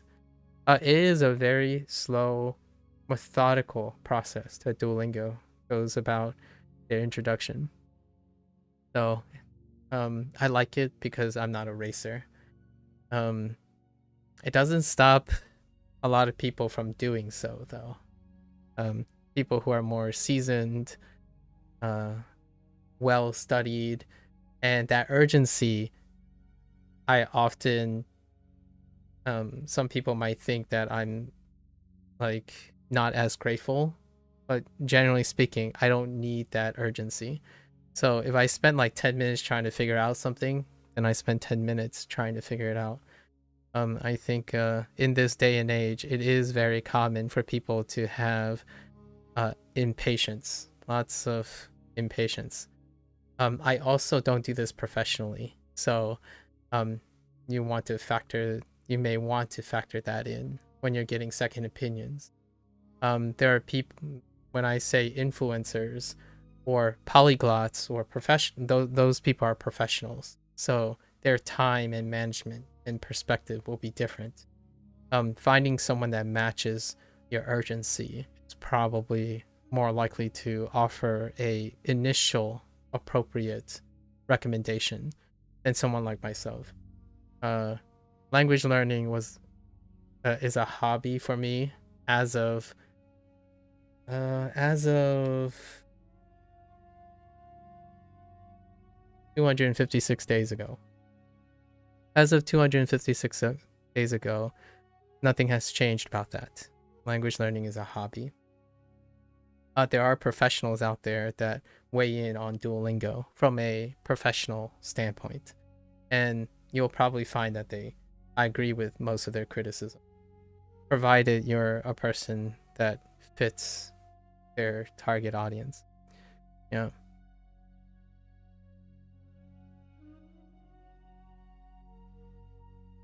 I'm gonna say this very conservatively. I'm a person who, the reason why I record content and explain things most of the time is to create sustainability. So I'm not one that will get you through like a fast track to making millions of dollars, or a fast track or life hacks. Not really. Most of the time I actually think taking things slower and knowing how to recognize and enjoy that slowness is a well-being, quality of life thing that I tend to emphasize. So most of the time I actually get people to slow down as opposed to speed up. I think there are plenty of people out there if you want to speed up your life. I enjoy every moment. Yeah, I largely enjoy every moment outside of being physically tired when it comes to learning language. So you'll probably find me sitting here sometimes rattling my brain around one character for like 15 minutes. And I wouldn't change it. A little bit about myself to make it seem like, to make the things I say a little bit more contextual. 这样子，中文的水平提高，提高是，提高 box， 提高是 yes， 提高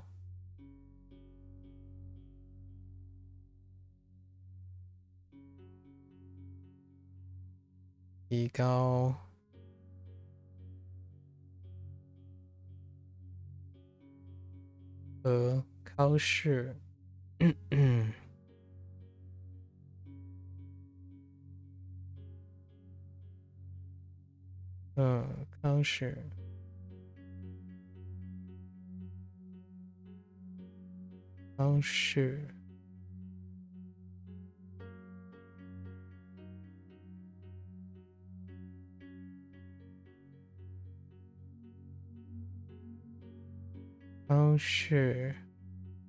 考试，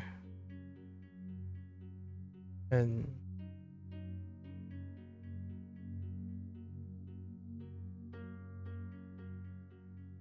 容易。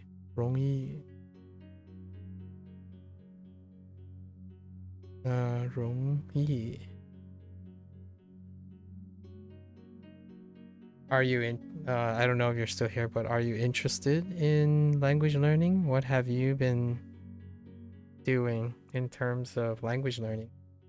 And which languages? Are you multilingual, multicultural?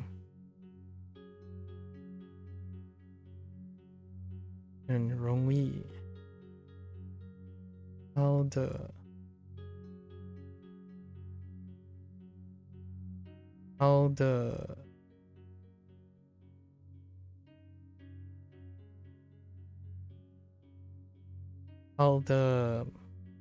不错 works 好的不错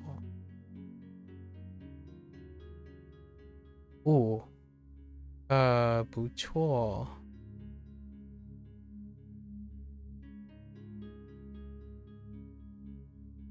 Uh-oh. I haven't wrote 不错 in a while. It's not that wrong radical.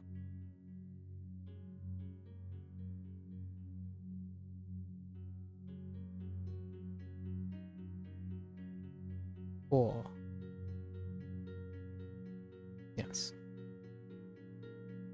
Oh, wait.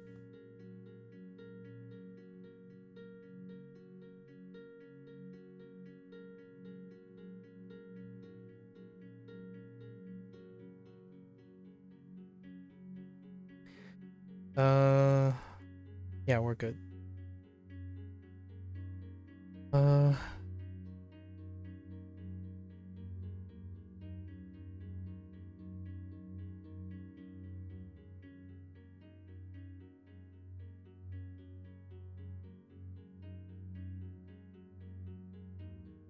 离开离开离开去离开家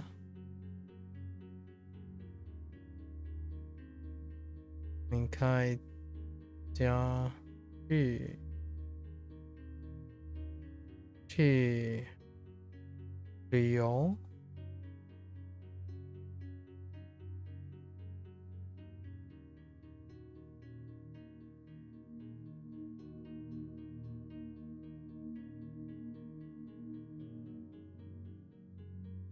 旅游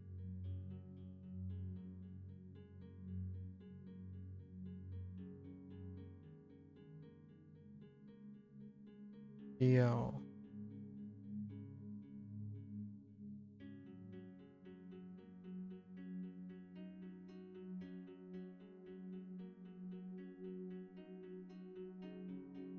需要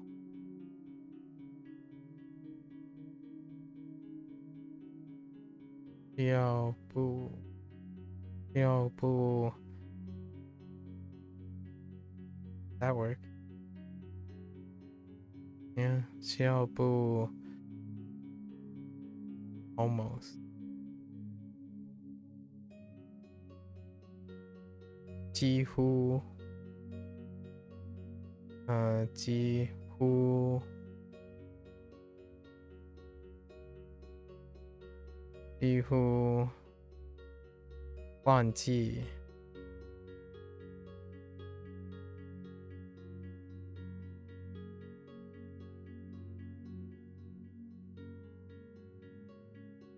忘记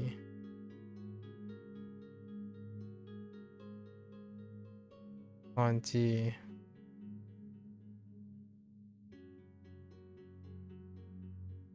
不叫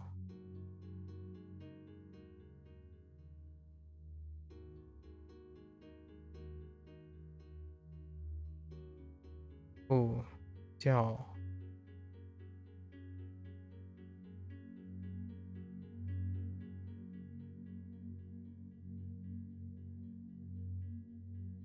不叫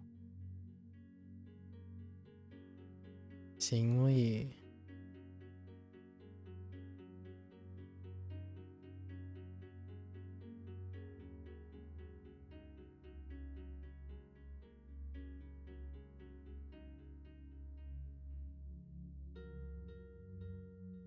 签 oh that's too cramped we're out of space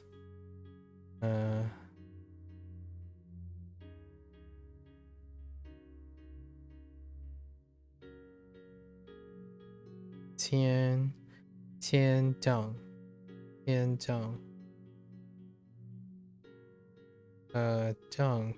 丈哦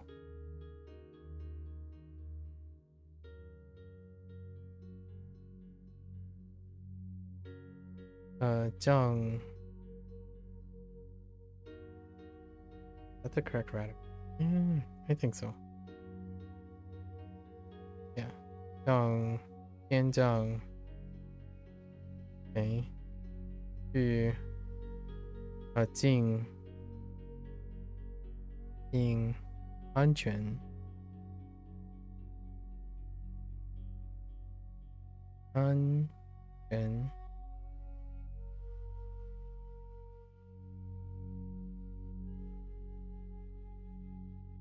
安全检查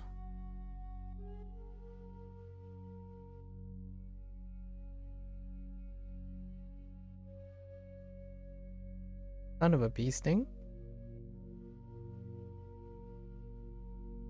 Yeah. Hope if I write.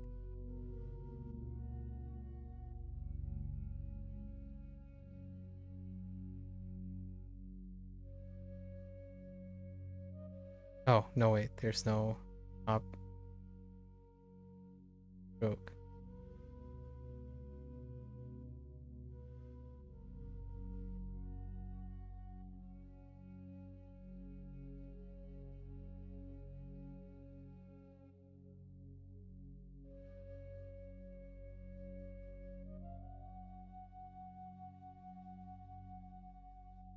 we'll come back to it. Oh, I remember now.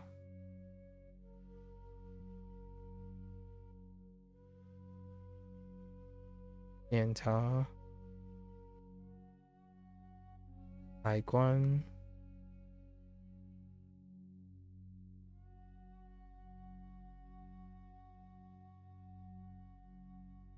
海关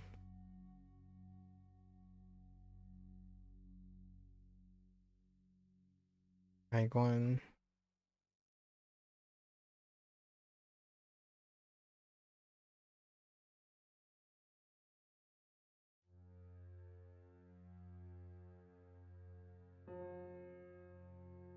在机场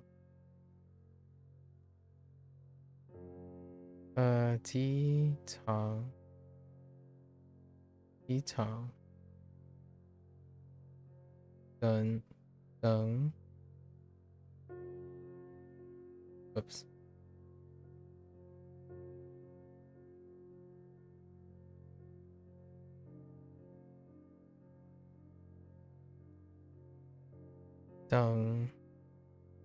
等飞机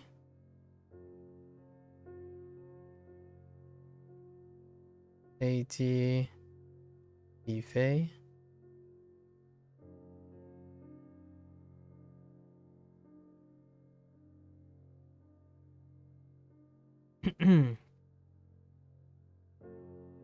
I think that's good.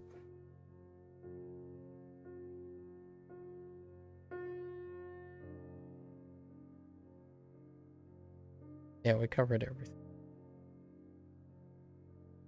All right. Let's get back into this. This one's very short, like very short. So we'll end before midnight. 别难过。 No, we don't need pinyin anymore. 别难过。别难过。别难过。 Yeah. Imagine telling this to anyone these days. Don't be sad. 别难过。他的妹妹看起来很难过。 Or upset. Upset or sad. 他的妹妹看起来很难过。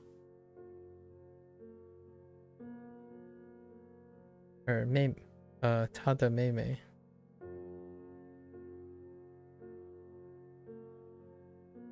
为什么你看起来非常生气？为什么？Maybe we should put in 为什么？为什么？为什么？为什么你看起来非常生气？为什么你看起来非常生气？Angry。他今天看起来很奇怪。他今天看起来很奇怪。他今天看起来很奇怪。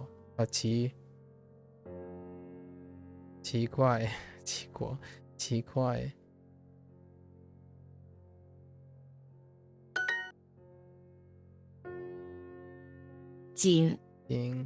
你为什么看起来很紧张？你为什么看起来很紧张？紧张。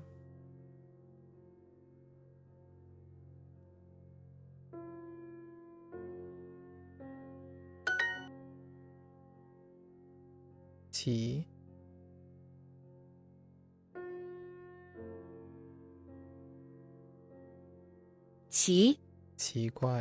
我忘记了带我的狗出去，所以它很生气。Interesting. 我忘记了，Wait. 我忘记了带我的狗出去，所以它很生气。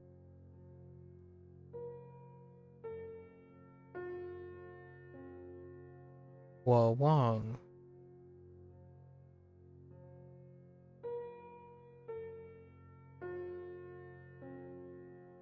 getting stuck on the first one. That doesn't usually happen. 出去出去 something 我的高 Let's look. 我很忘 I don't see a want. Why do I keep hearing that? 我忘记了带我的狗出去，所以它很生气。Oh, 忘记我忘记我忘了我忘记了带狗带狗出去出去 That makes so much more sense. 出去所以 maybe 所以他 Oh, that's so different. 他 Wait, do we use that? 他他很 I guess 他很生气生气。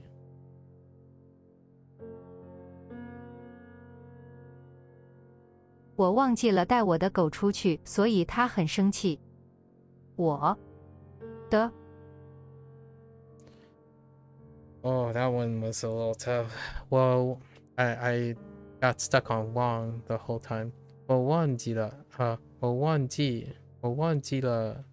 带我的狗出去，所以它很生气。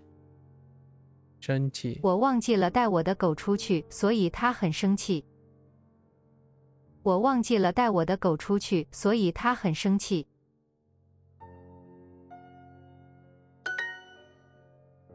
That was tough. 坏。别难过。别难过。奇怪，为什么没有人在家？奇怪，为什么没有人在家？没有人在家。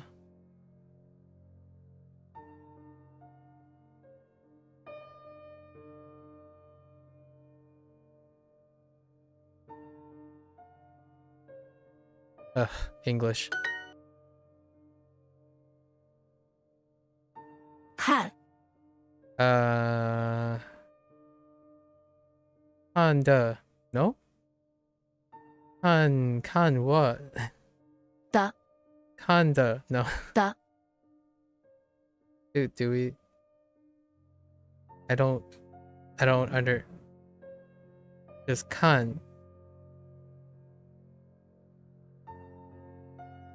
I suppose. Okay. 看那个那个人那个人的帽子那个人的帽子很奇怪很奇怪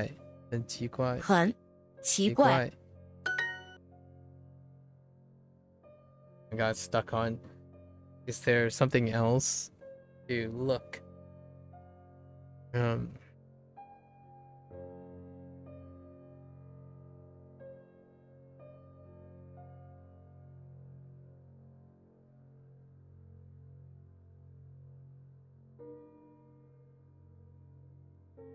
锦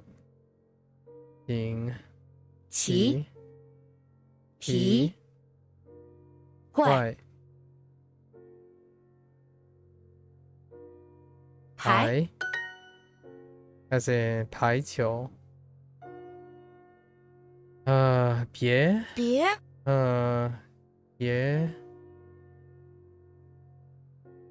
紧张别紧张紧张 Okay, so it's 1 not 4别紧张我会帮助你我会帮你我会帮你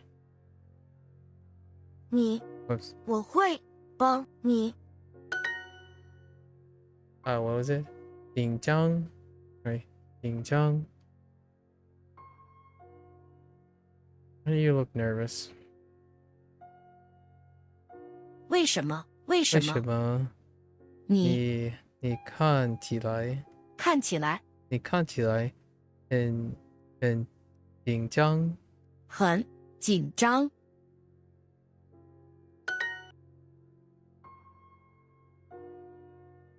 你知道为什么他们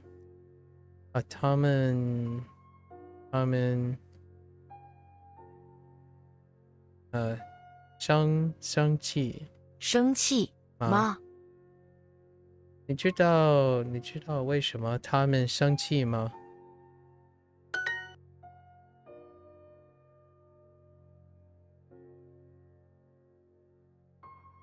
明天有考试，我很紧张。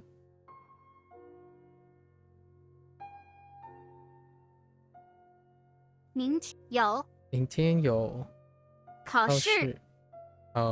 考试。I think I had the first tone, first character.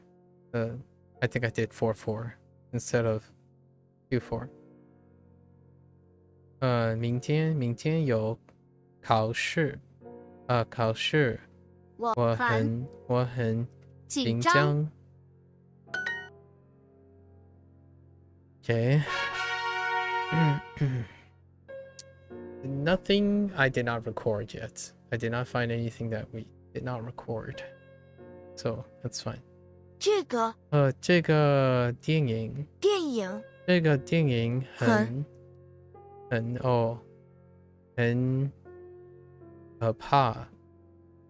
可怕。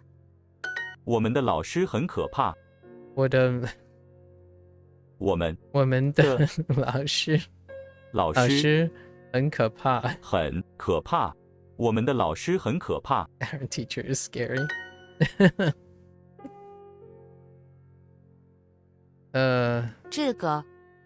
这个地方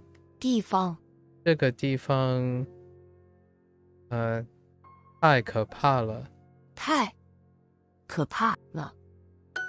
他高兴地笑了。Oh wait, I forgot the.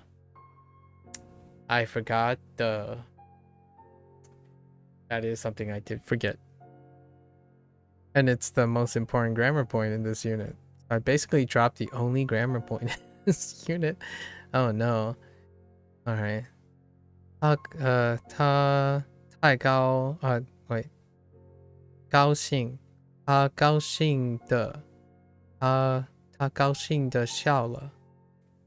笑了。Okay. 他难过的哭了。他难过的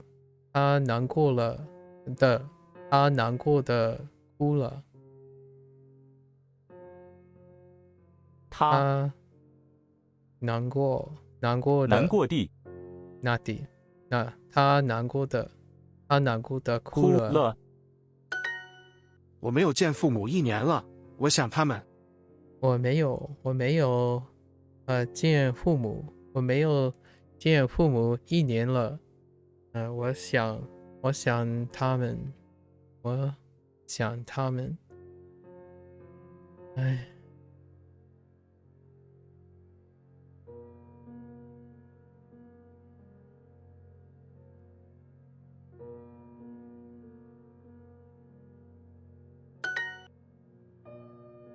哭。为什么他在哭？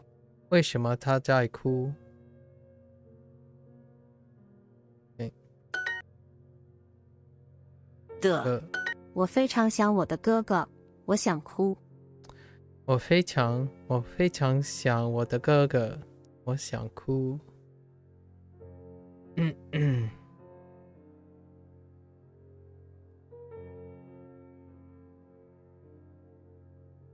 Where's 非常? Why is this so hard? Why the English word that I'm looking for is not here. Okay. I guess they went with very much.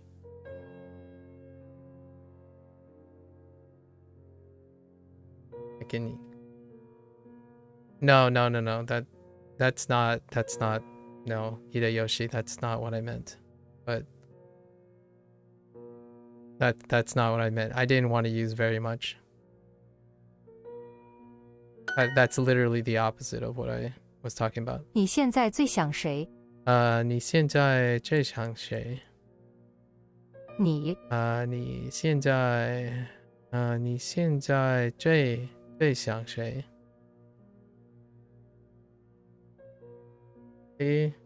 非常好 as John Cena said. Yeah, I was looking for I really miss, like I really miss, or like I so much miss, or like something bigger than very much at the end.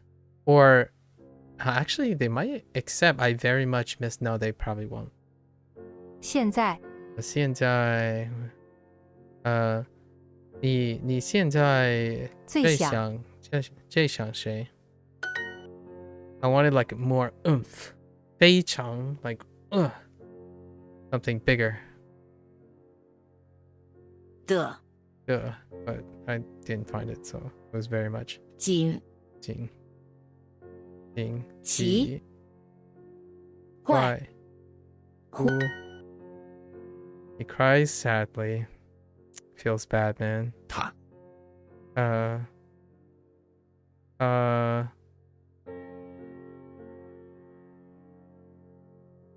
Sadly. Sadly.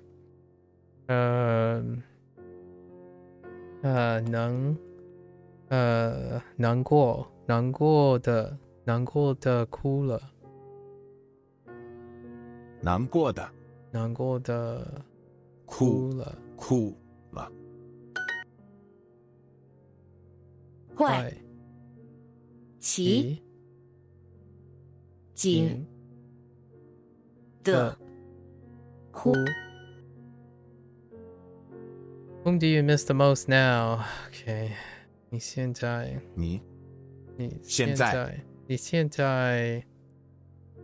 最想谁？最想谁？我们的老师很可怕。我们的老师很可怕。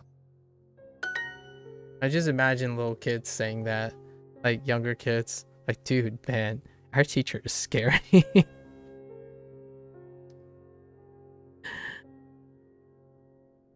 She smiled happily. 他高兴的笑了。That breakup. Ah, that's such a rough breakup. Sometimes when they group together sounds, oof. 高兴的笑了。Oof. Okay. Not funny. 不好笑。我在公园遇到了我的好朋友。我在公园遇到了我的好朋友。我在公园遇到了我的好朋友。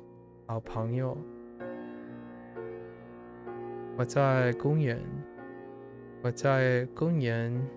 遇到了我的好朋友。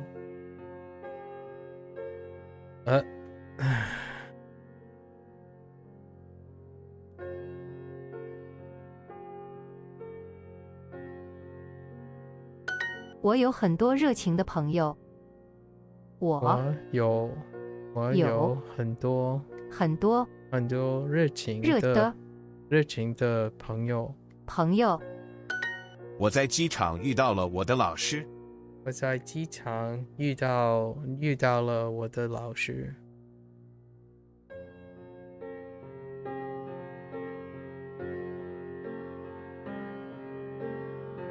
狗比猫热情吗？狗比猫热情吗？No one listen. This will start a war. 狗比猫热情吗？热情吗？那个那个那个故事很好笑，很好笑。故事很好笑，好笑。让我告诉你一件好笑的事情。OK， 让我 or yes， 让我告诉你。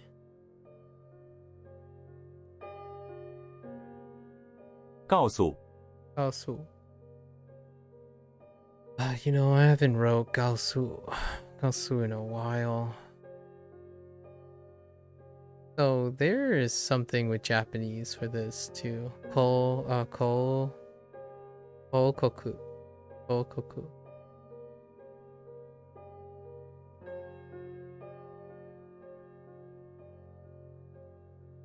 Hmm.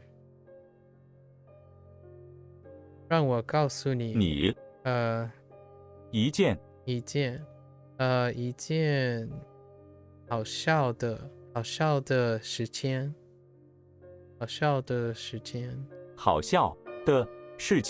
事情。Ooh, that's the right one.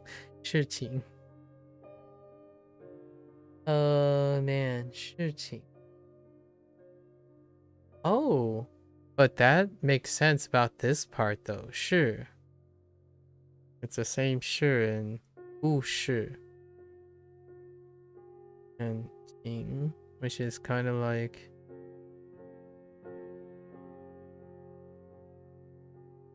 yeah, time. Like what do we have? Often. Yeah, 情. So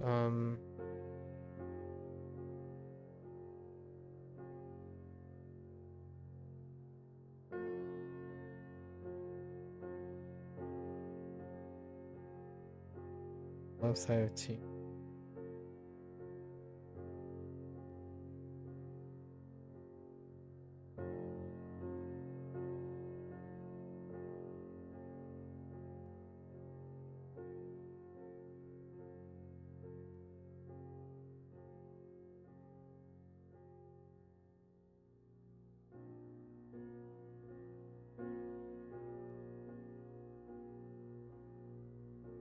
It'll come to me.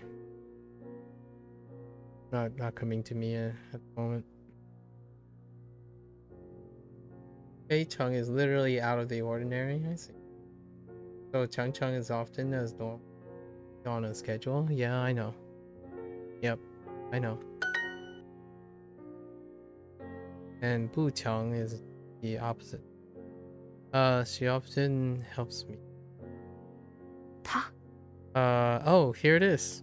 Actually, that's. Oh no. Not kidding. Oh no, it's not often. I'm thinking of something else with Ting. Oh no, it's actually using for. That's why I couldn't find the character match, because no, it's used in a different sense.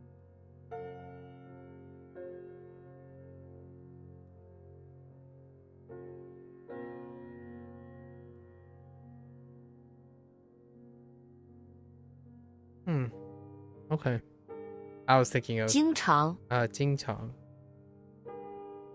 他经常帮我帮我，他只关心他的猫。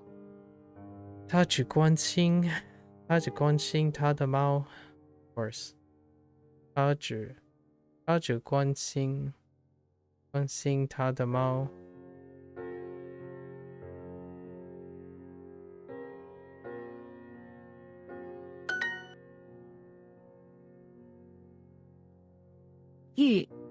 我的猫经常热情地欢迎我。Oh yeah, this was an interesting one.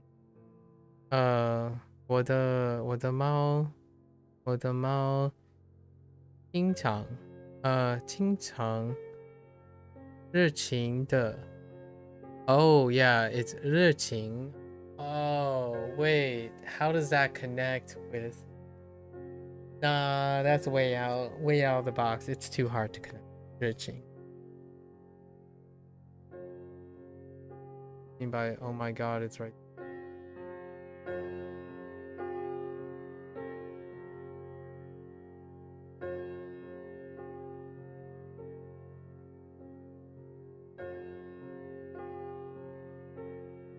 Yeah, I know.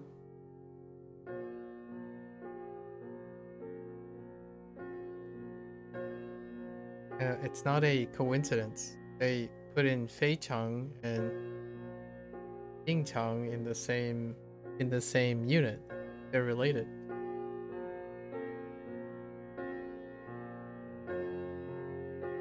You love the binary adverb madness as they start splitting and pairing single characters? Yeah. Duolingo uses that as a learning thing.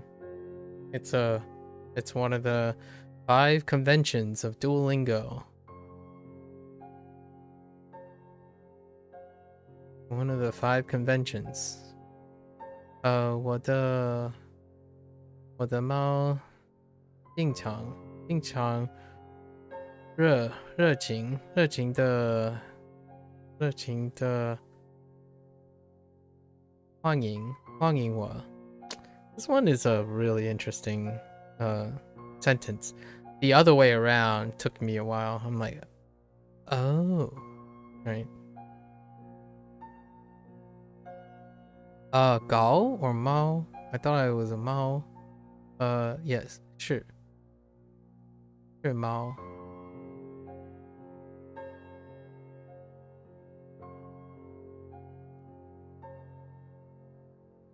Okay.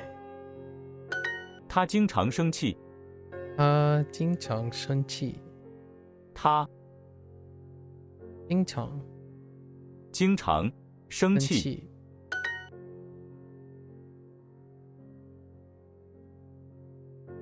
我在机场遇到了我的老师，遇到了我的老师。我在机场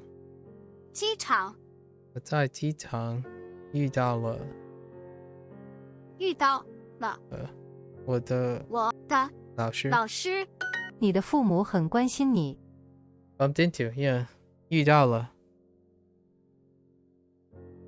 It's more like cross paths, but bumped in works. 遇到了。Paths crossing, or a happenstance path crossing. 遇到了。你的父母很关心你。你的父母。你的父母。你的父母很高兴你。关心你。I keep saying 高兴。关心你。你的父母很关心你。很关心你。Oh, wait. 我的猫经常 then the adverbial 经常热情的高兴我欢迎高兴 What is my fascination with 高兴？欢迎我。我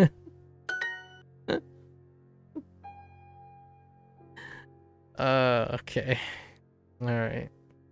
你你的父母，你的父母，你的父母高兴你，很高兴你，关心你。Oh my gosh, I keep saying 高兴 I'm so stuck.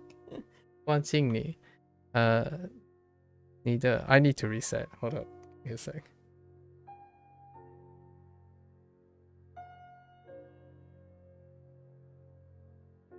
Okay, all right. 你的父母，你的父母很关心你，关心你，你关心你。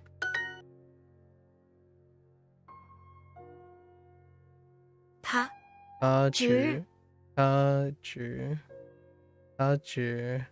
关心。I almost said it again.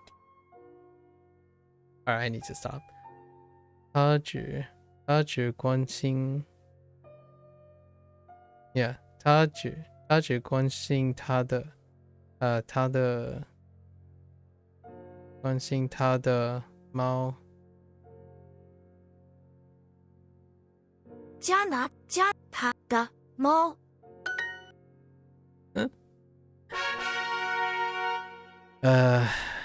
奇怪，为什么没有人在家？奇怪，为什么没有人在家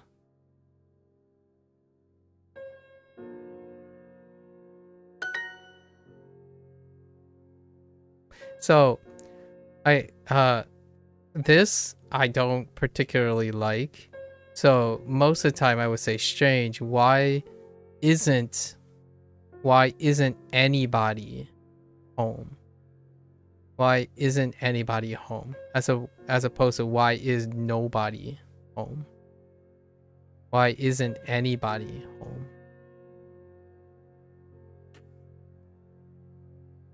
是关心 and not 关心制 Yeah. Adverbs before the caring, right? 我的猫经常热情地欢迎我。我的猫经常热情地欢迎我。我的猫。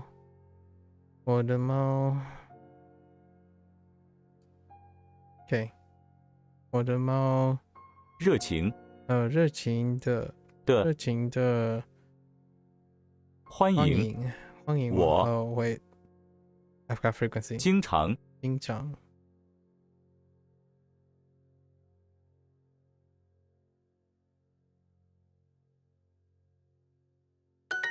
你现在最想谁？你现在最想谁？最想谁 ？Rebel. Now, whom do you miss the most? Rebel. 看，那个人的帽子很奇怪。看那个人的帽子很奇怪。我非常想我的哥哥，我想哭。我非常想我的哥哥，我想哭。You know what? Let's test it. No. That just sounds that doesn't sound great.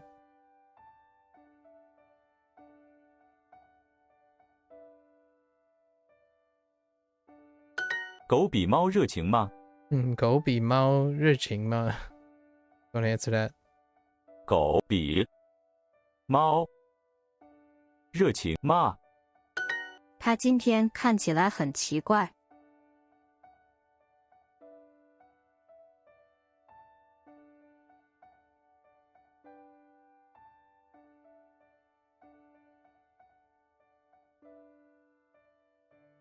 Why? Oh. Why? Ooh.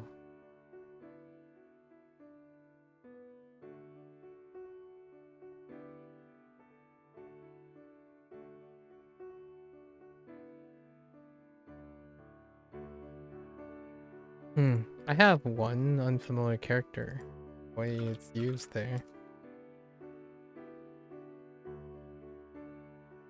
Yeah, he doesn't care except for his cat. I think that makes sense. Right? Yeah, you're using Chula Tata Mao EY. Oh, is that how EY works? I don't know how EY is being used here. Except for his cat. EY. Abu 关心.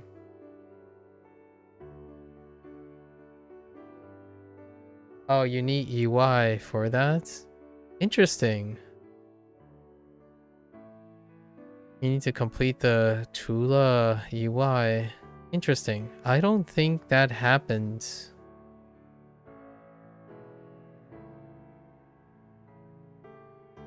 I don't think that that was used when Chula was like Chula ta 我们都 yeah, there wasn't any EY when they introduced Chula.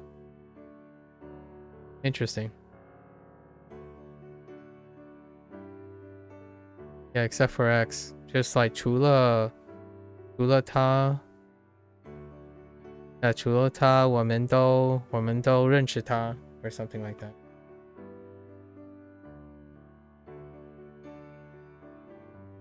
Interesting. EY. I guess I'll see if it comes up.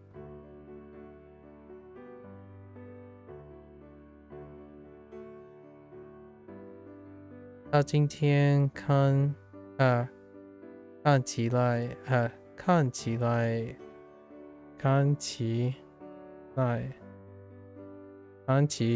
他今天看起来很奇怪。Oh. 来。 Wrong tone on the lie, that's why. It sounded so weird. 他今天看起来很奇怪。他今天看起来很奇怪。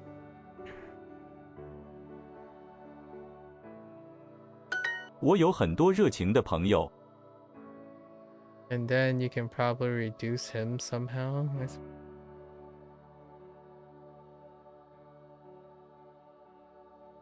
我有很多热情的朋友。我有很多热情的朋友。舒服，我的。我的朋友。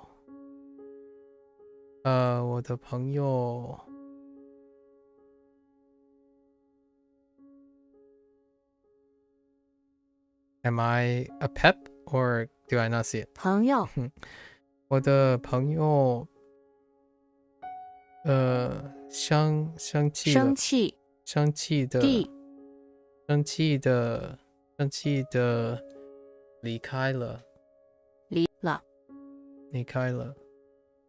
Google Translate, he cared for nothing for anything except the cat. I really like care nothing for anything except the cat. Oh, I see. Interesting. Maybe ta something. Tula Mao. Oh, EY 不关心. Oh. Interesting.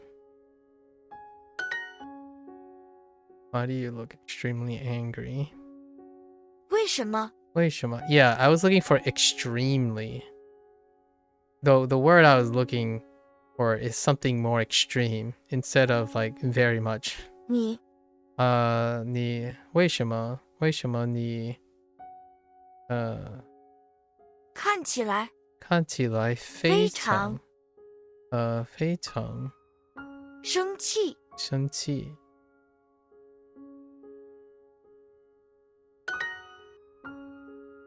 Whom do you miss the most now? 你？现在你现在最想谁？谁？你知道为什么他们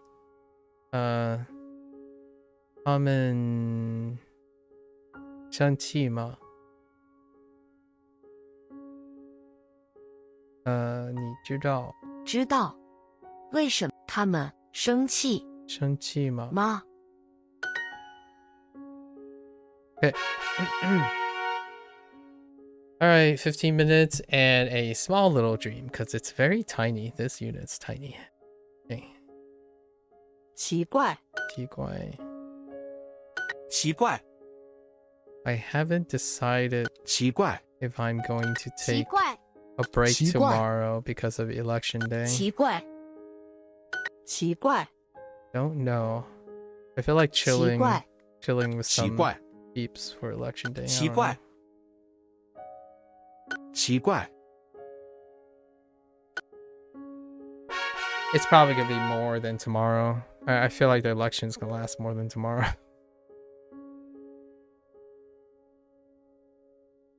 紧张紧张紧张紧张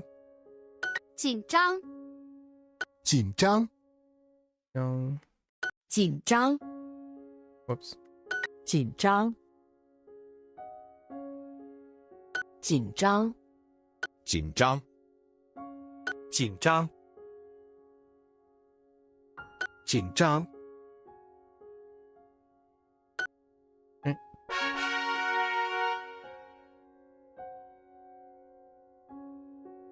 奇怪奇怪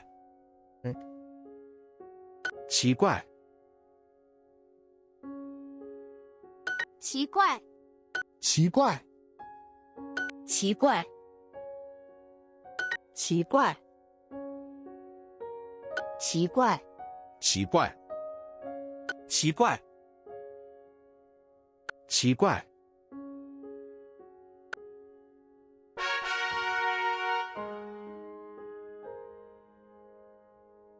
紧张紧张紧张紧张紧张紧张紧张紧张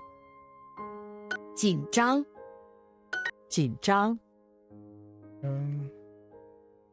紧张紧张紧张紧张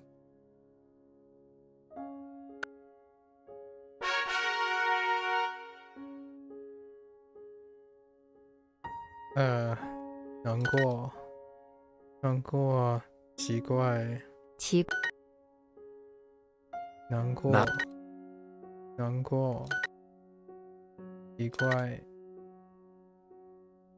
年轻客气安全奇怪难难过过 Oh, there, well, Walter. 奇怪难过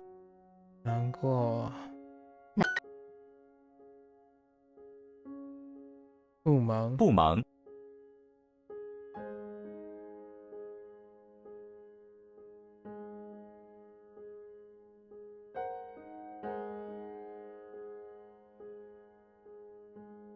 经过看过难过奇怪奇怪奇怪不在不错难过聪明奇怪难过奇怪可爱难过努力，努力，最大，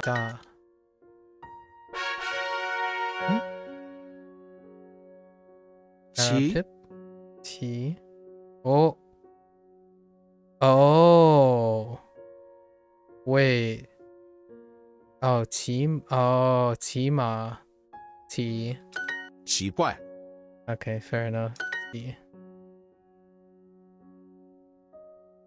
Fair enough. 骑，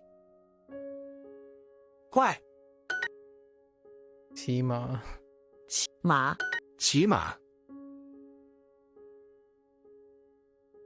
Like, how did you do that? 奇怪，奇，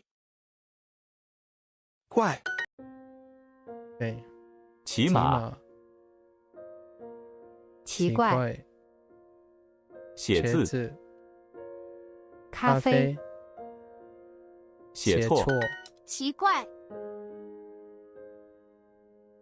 奇， Which 骑 are you talking about? 奇， No, both of them aren't there. It's fine. 奇，奇怪，写字，写字，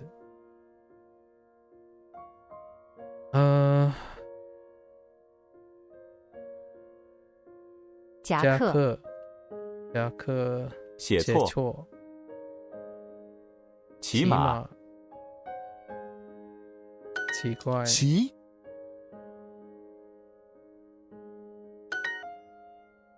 点心，点心，点心，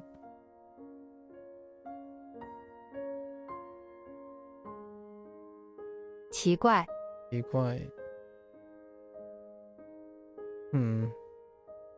点心，骑马，骑马，马上，马上，写字，写字，奇，奇怪，奇怪。Okay. All right. 椅子，椅子 Yeah, fair enough. 奇怪，奇怪，椅子上，椅子上，椅子，椅子，奇怪，奇怪，奇怪，信用卡，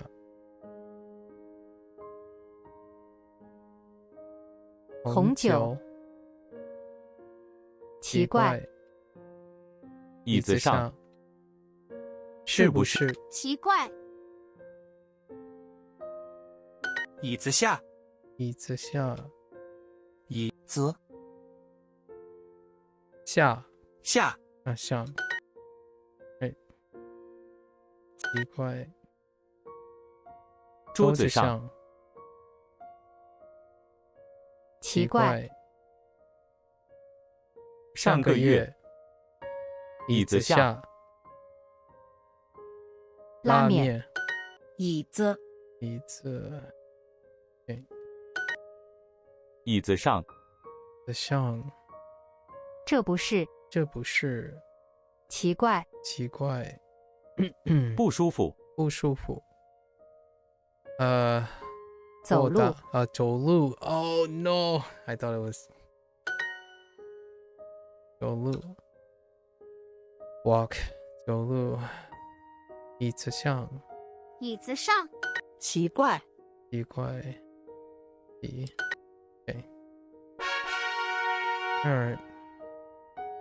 Got our pips. 花。呢？过，钱，学， Oh, that's spend. 过 Okay, fine. 难过。难过。 Like a passing. 过。来过。来过。Just kidding. 来过。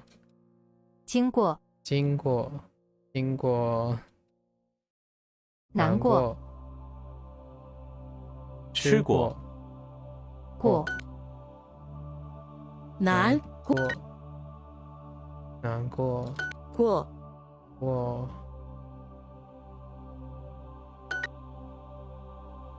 难过。I was thinking of 花 as in spend, as in like spend money or something. Spend. 难过，难过，经过，经过，经过，去过，过，来过。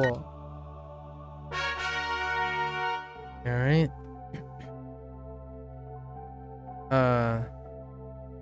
南方。Yeah, 南方。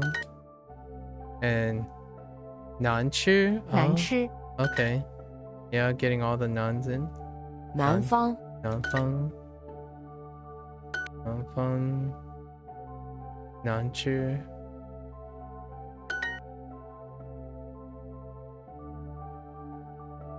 医院。难吃。那儿。南方。公共。南方。南方。难吃。南方。南方。吃饭。我家。南方。城市。城市。City. 城市。难吃。难吃。难吃。难吃。难吃。酒店。酒店。酒店。城市。南方。一样。一样。一样。南方。南方。公共。公共。外面。外面。上面。上面。南方。南方。难吃。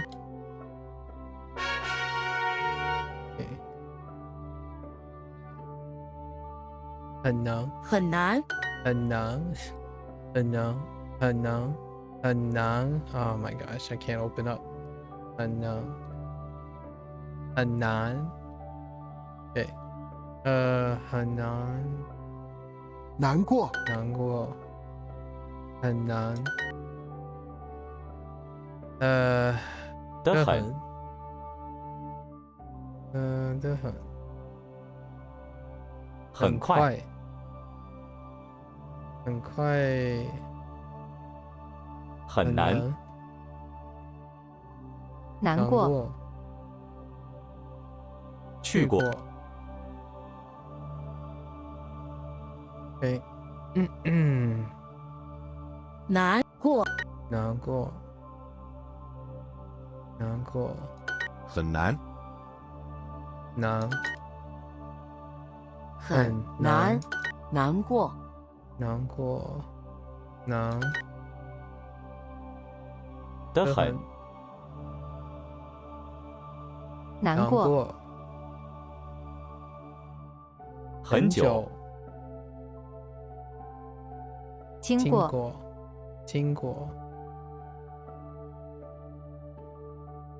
很难。很难。I gotta check on that. Where's King? Oh, I will check it soon.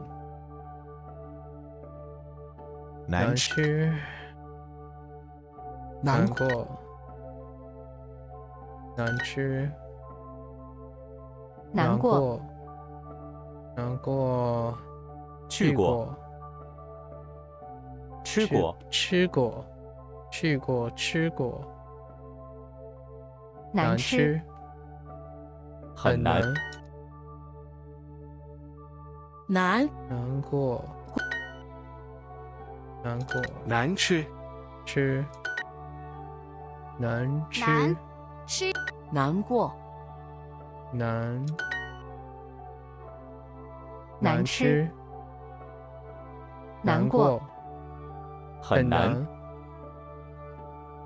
吃饭经过经过 OK 升级升级升级紧张紧张紧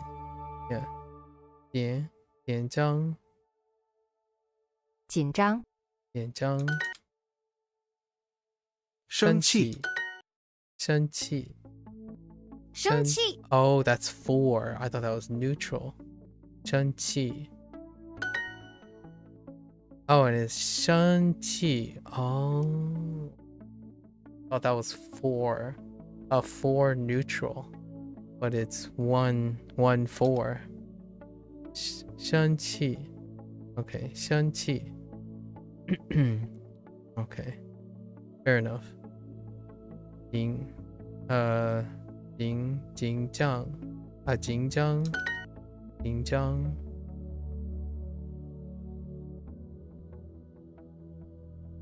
一样一样 Two 一样一样一样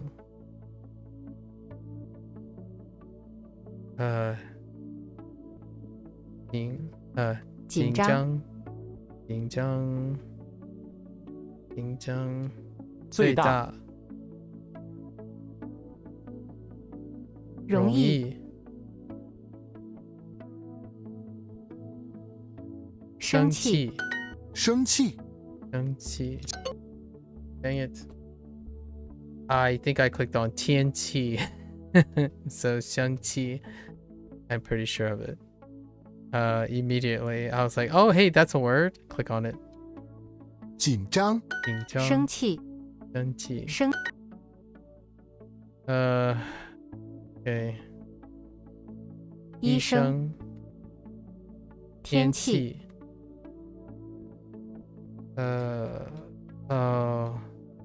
其他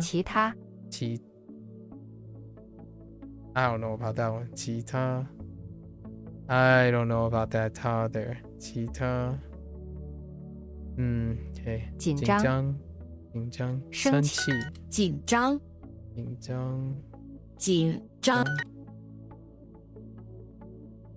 这些生气生气水平紧张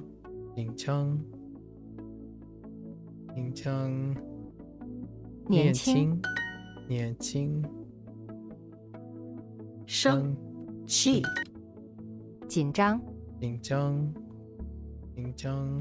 可爱 Whoops. 可爱最爱新鲜生气Yeah. I immediately clicked 天气 Immediately. Alright, we're not going to get to the other 3, but we're there. That's not too bad. I don't think there was anything that stuck out. Did we have anything that stuck out in terms of vocabulary? No. I think everything's in place. No additions or anything.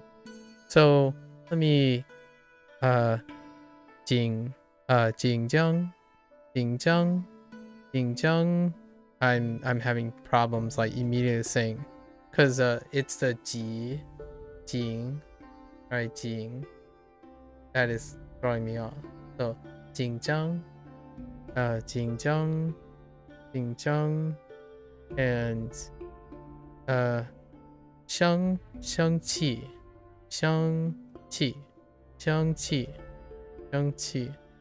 that's causing me grief. 难过 难过 is fine. And then yeah, it's just that 紧张 so 奇怪紧张可怕，可怕，哭，哭，遇到，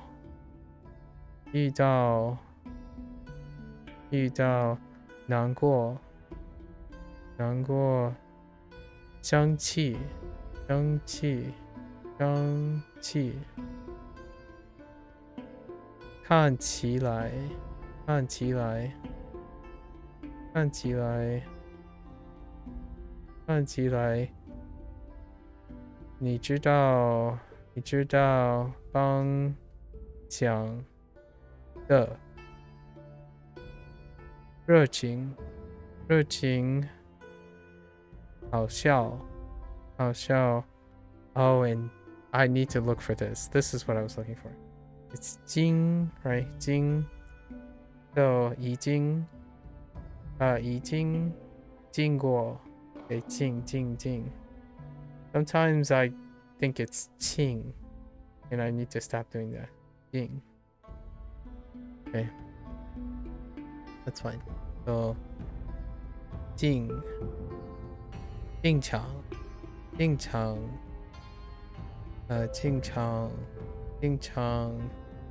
and I kept saying what did I keep saying? It's not Guan.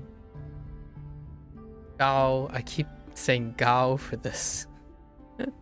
Like I'm thinking of Gao Xing as opposed to Guan Xing. I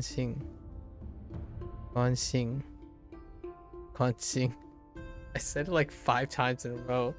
Kept going to Gao Xing. 关心你，很关心你，right? 关心。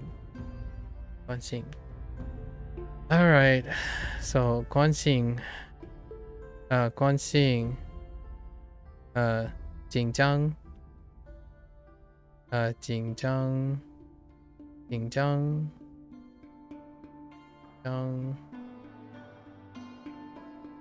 可怕，哭。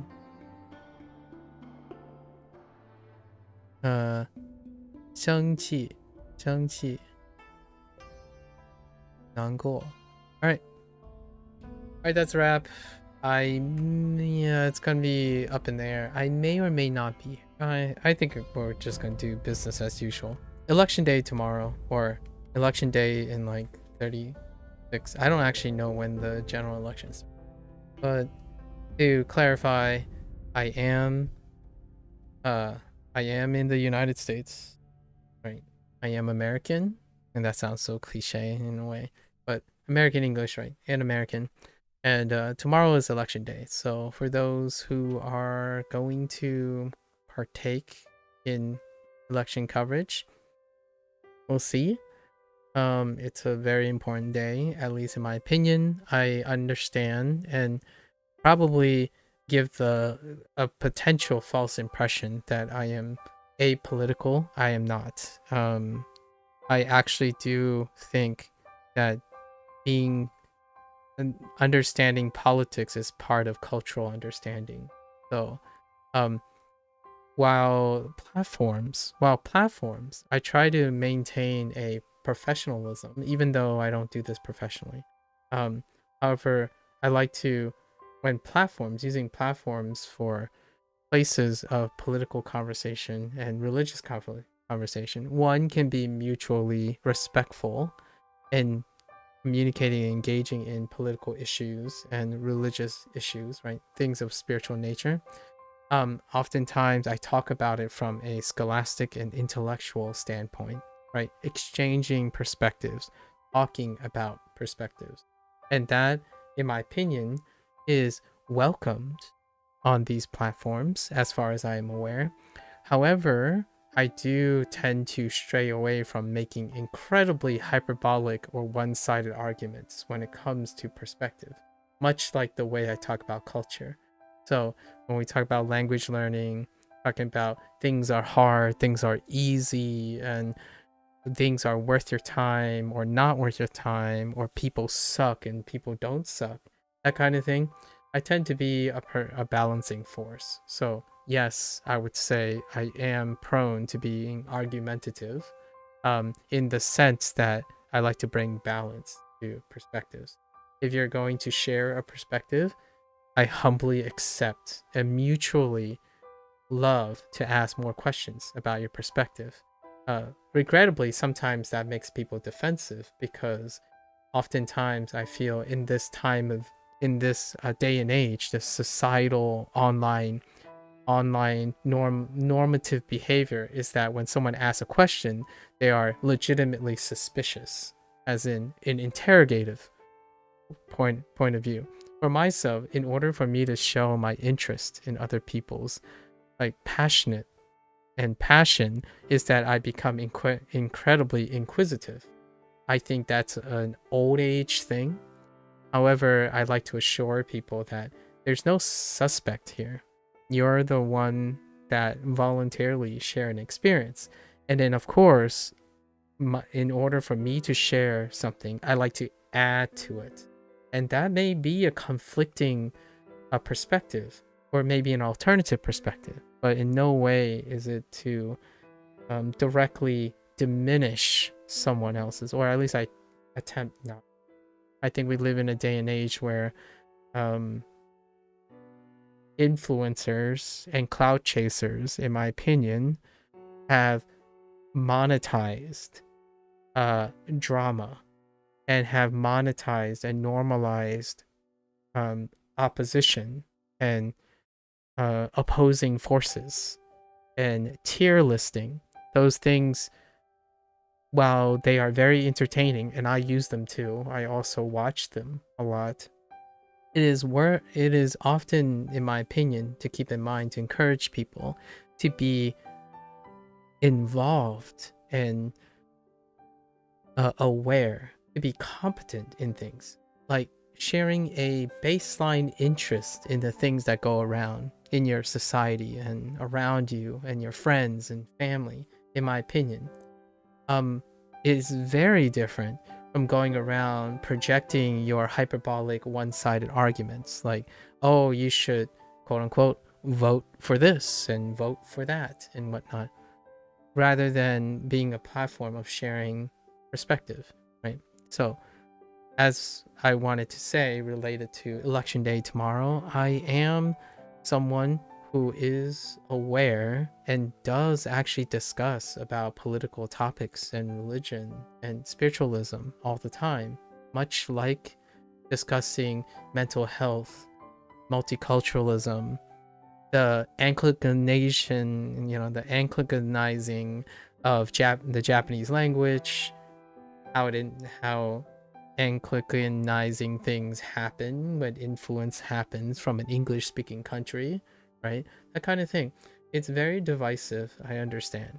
However, I think with enough intellectual curiosity and compassionate consideration, we can have discussions, especially on platforms.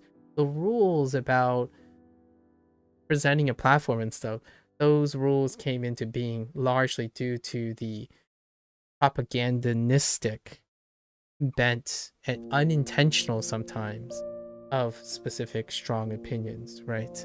And I told that's their privilege, I guess. That's their prerogative. They can choose to do that. Do it at your own risk. For me, I think it is a natural state to be curious and being well aware of what's going on. And for me, yeah, I might not talk about politics strictly all the time, or perhaps the presentation the opportunities have to present them.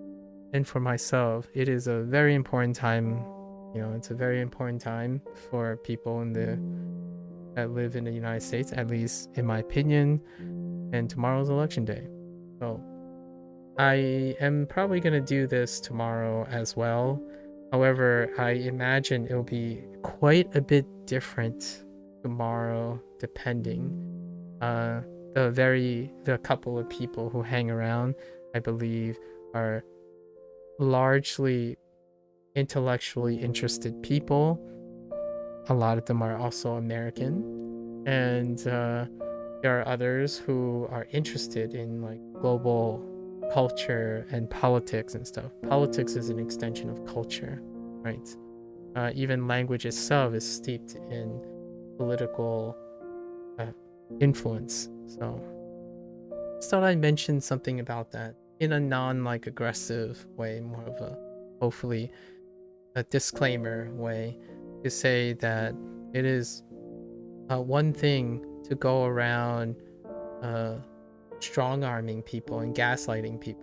I earnestly, I still know what that word means, due to the recent challenge, but going around perpetrating conspiracy theories is an entirely different story, and relying on ad hominem arguments, and that's something that causes me to possibly de-escalate or avoid political and religious conversations. It's not necessarily the political topics and the spiritualism itself that perpetrates that stigma of heated political and spiritual discussions, but rather the behavioral consequences that are associated with very specific types of personality, and they're, I like to believe, a lot more of a vocal minority than it is. So those are the thoughts in my head, right? I like to close off with some random cultural stuff, and this is a pretty interesting so until next time, right? If you're gonna watch this later, 谢谢. And I'll be back tomorrow, and we'll keep on trucking along. It's getting there. Eventually my schedule will boost up 2 to 3 hours, and then it will incorporate another activity, right? But for now, I'm taking another 3 or so days a week to rest up, catch up with the tempo of things. Alright folks, until next time, right? 下次见面, right? Until next time, see you next time. Stay safe, stay healthy. I'll catch you guys on the next one. Bye bye.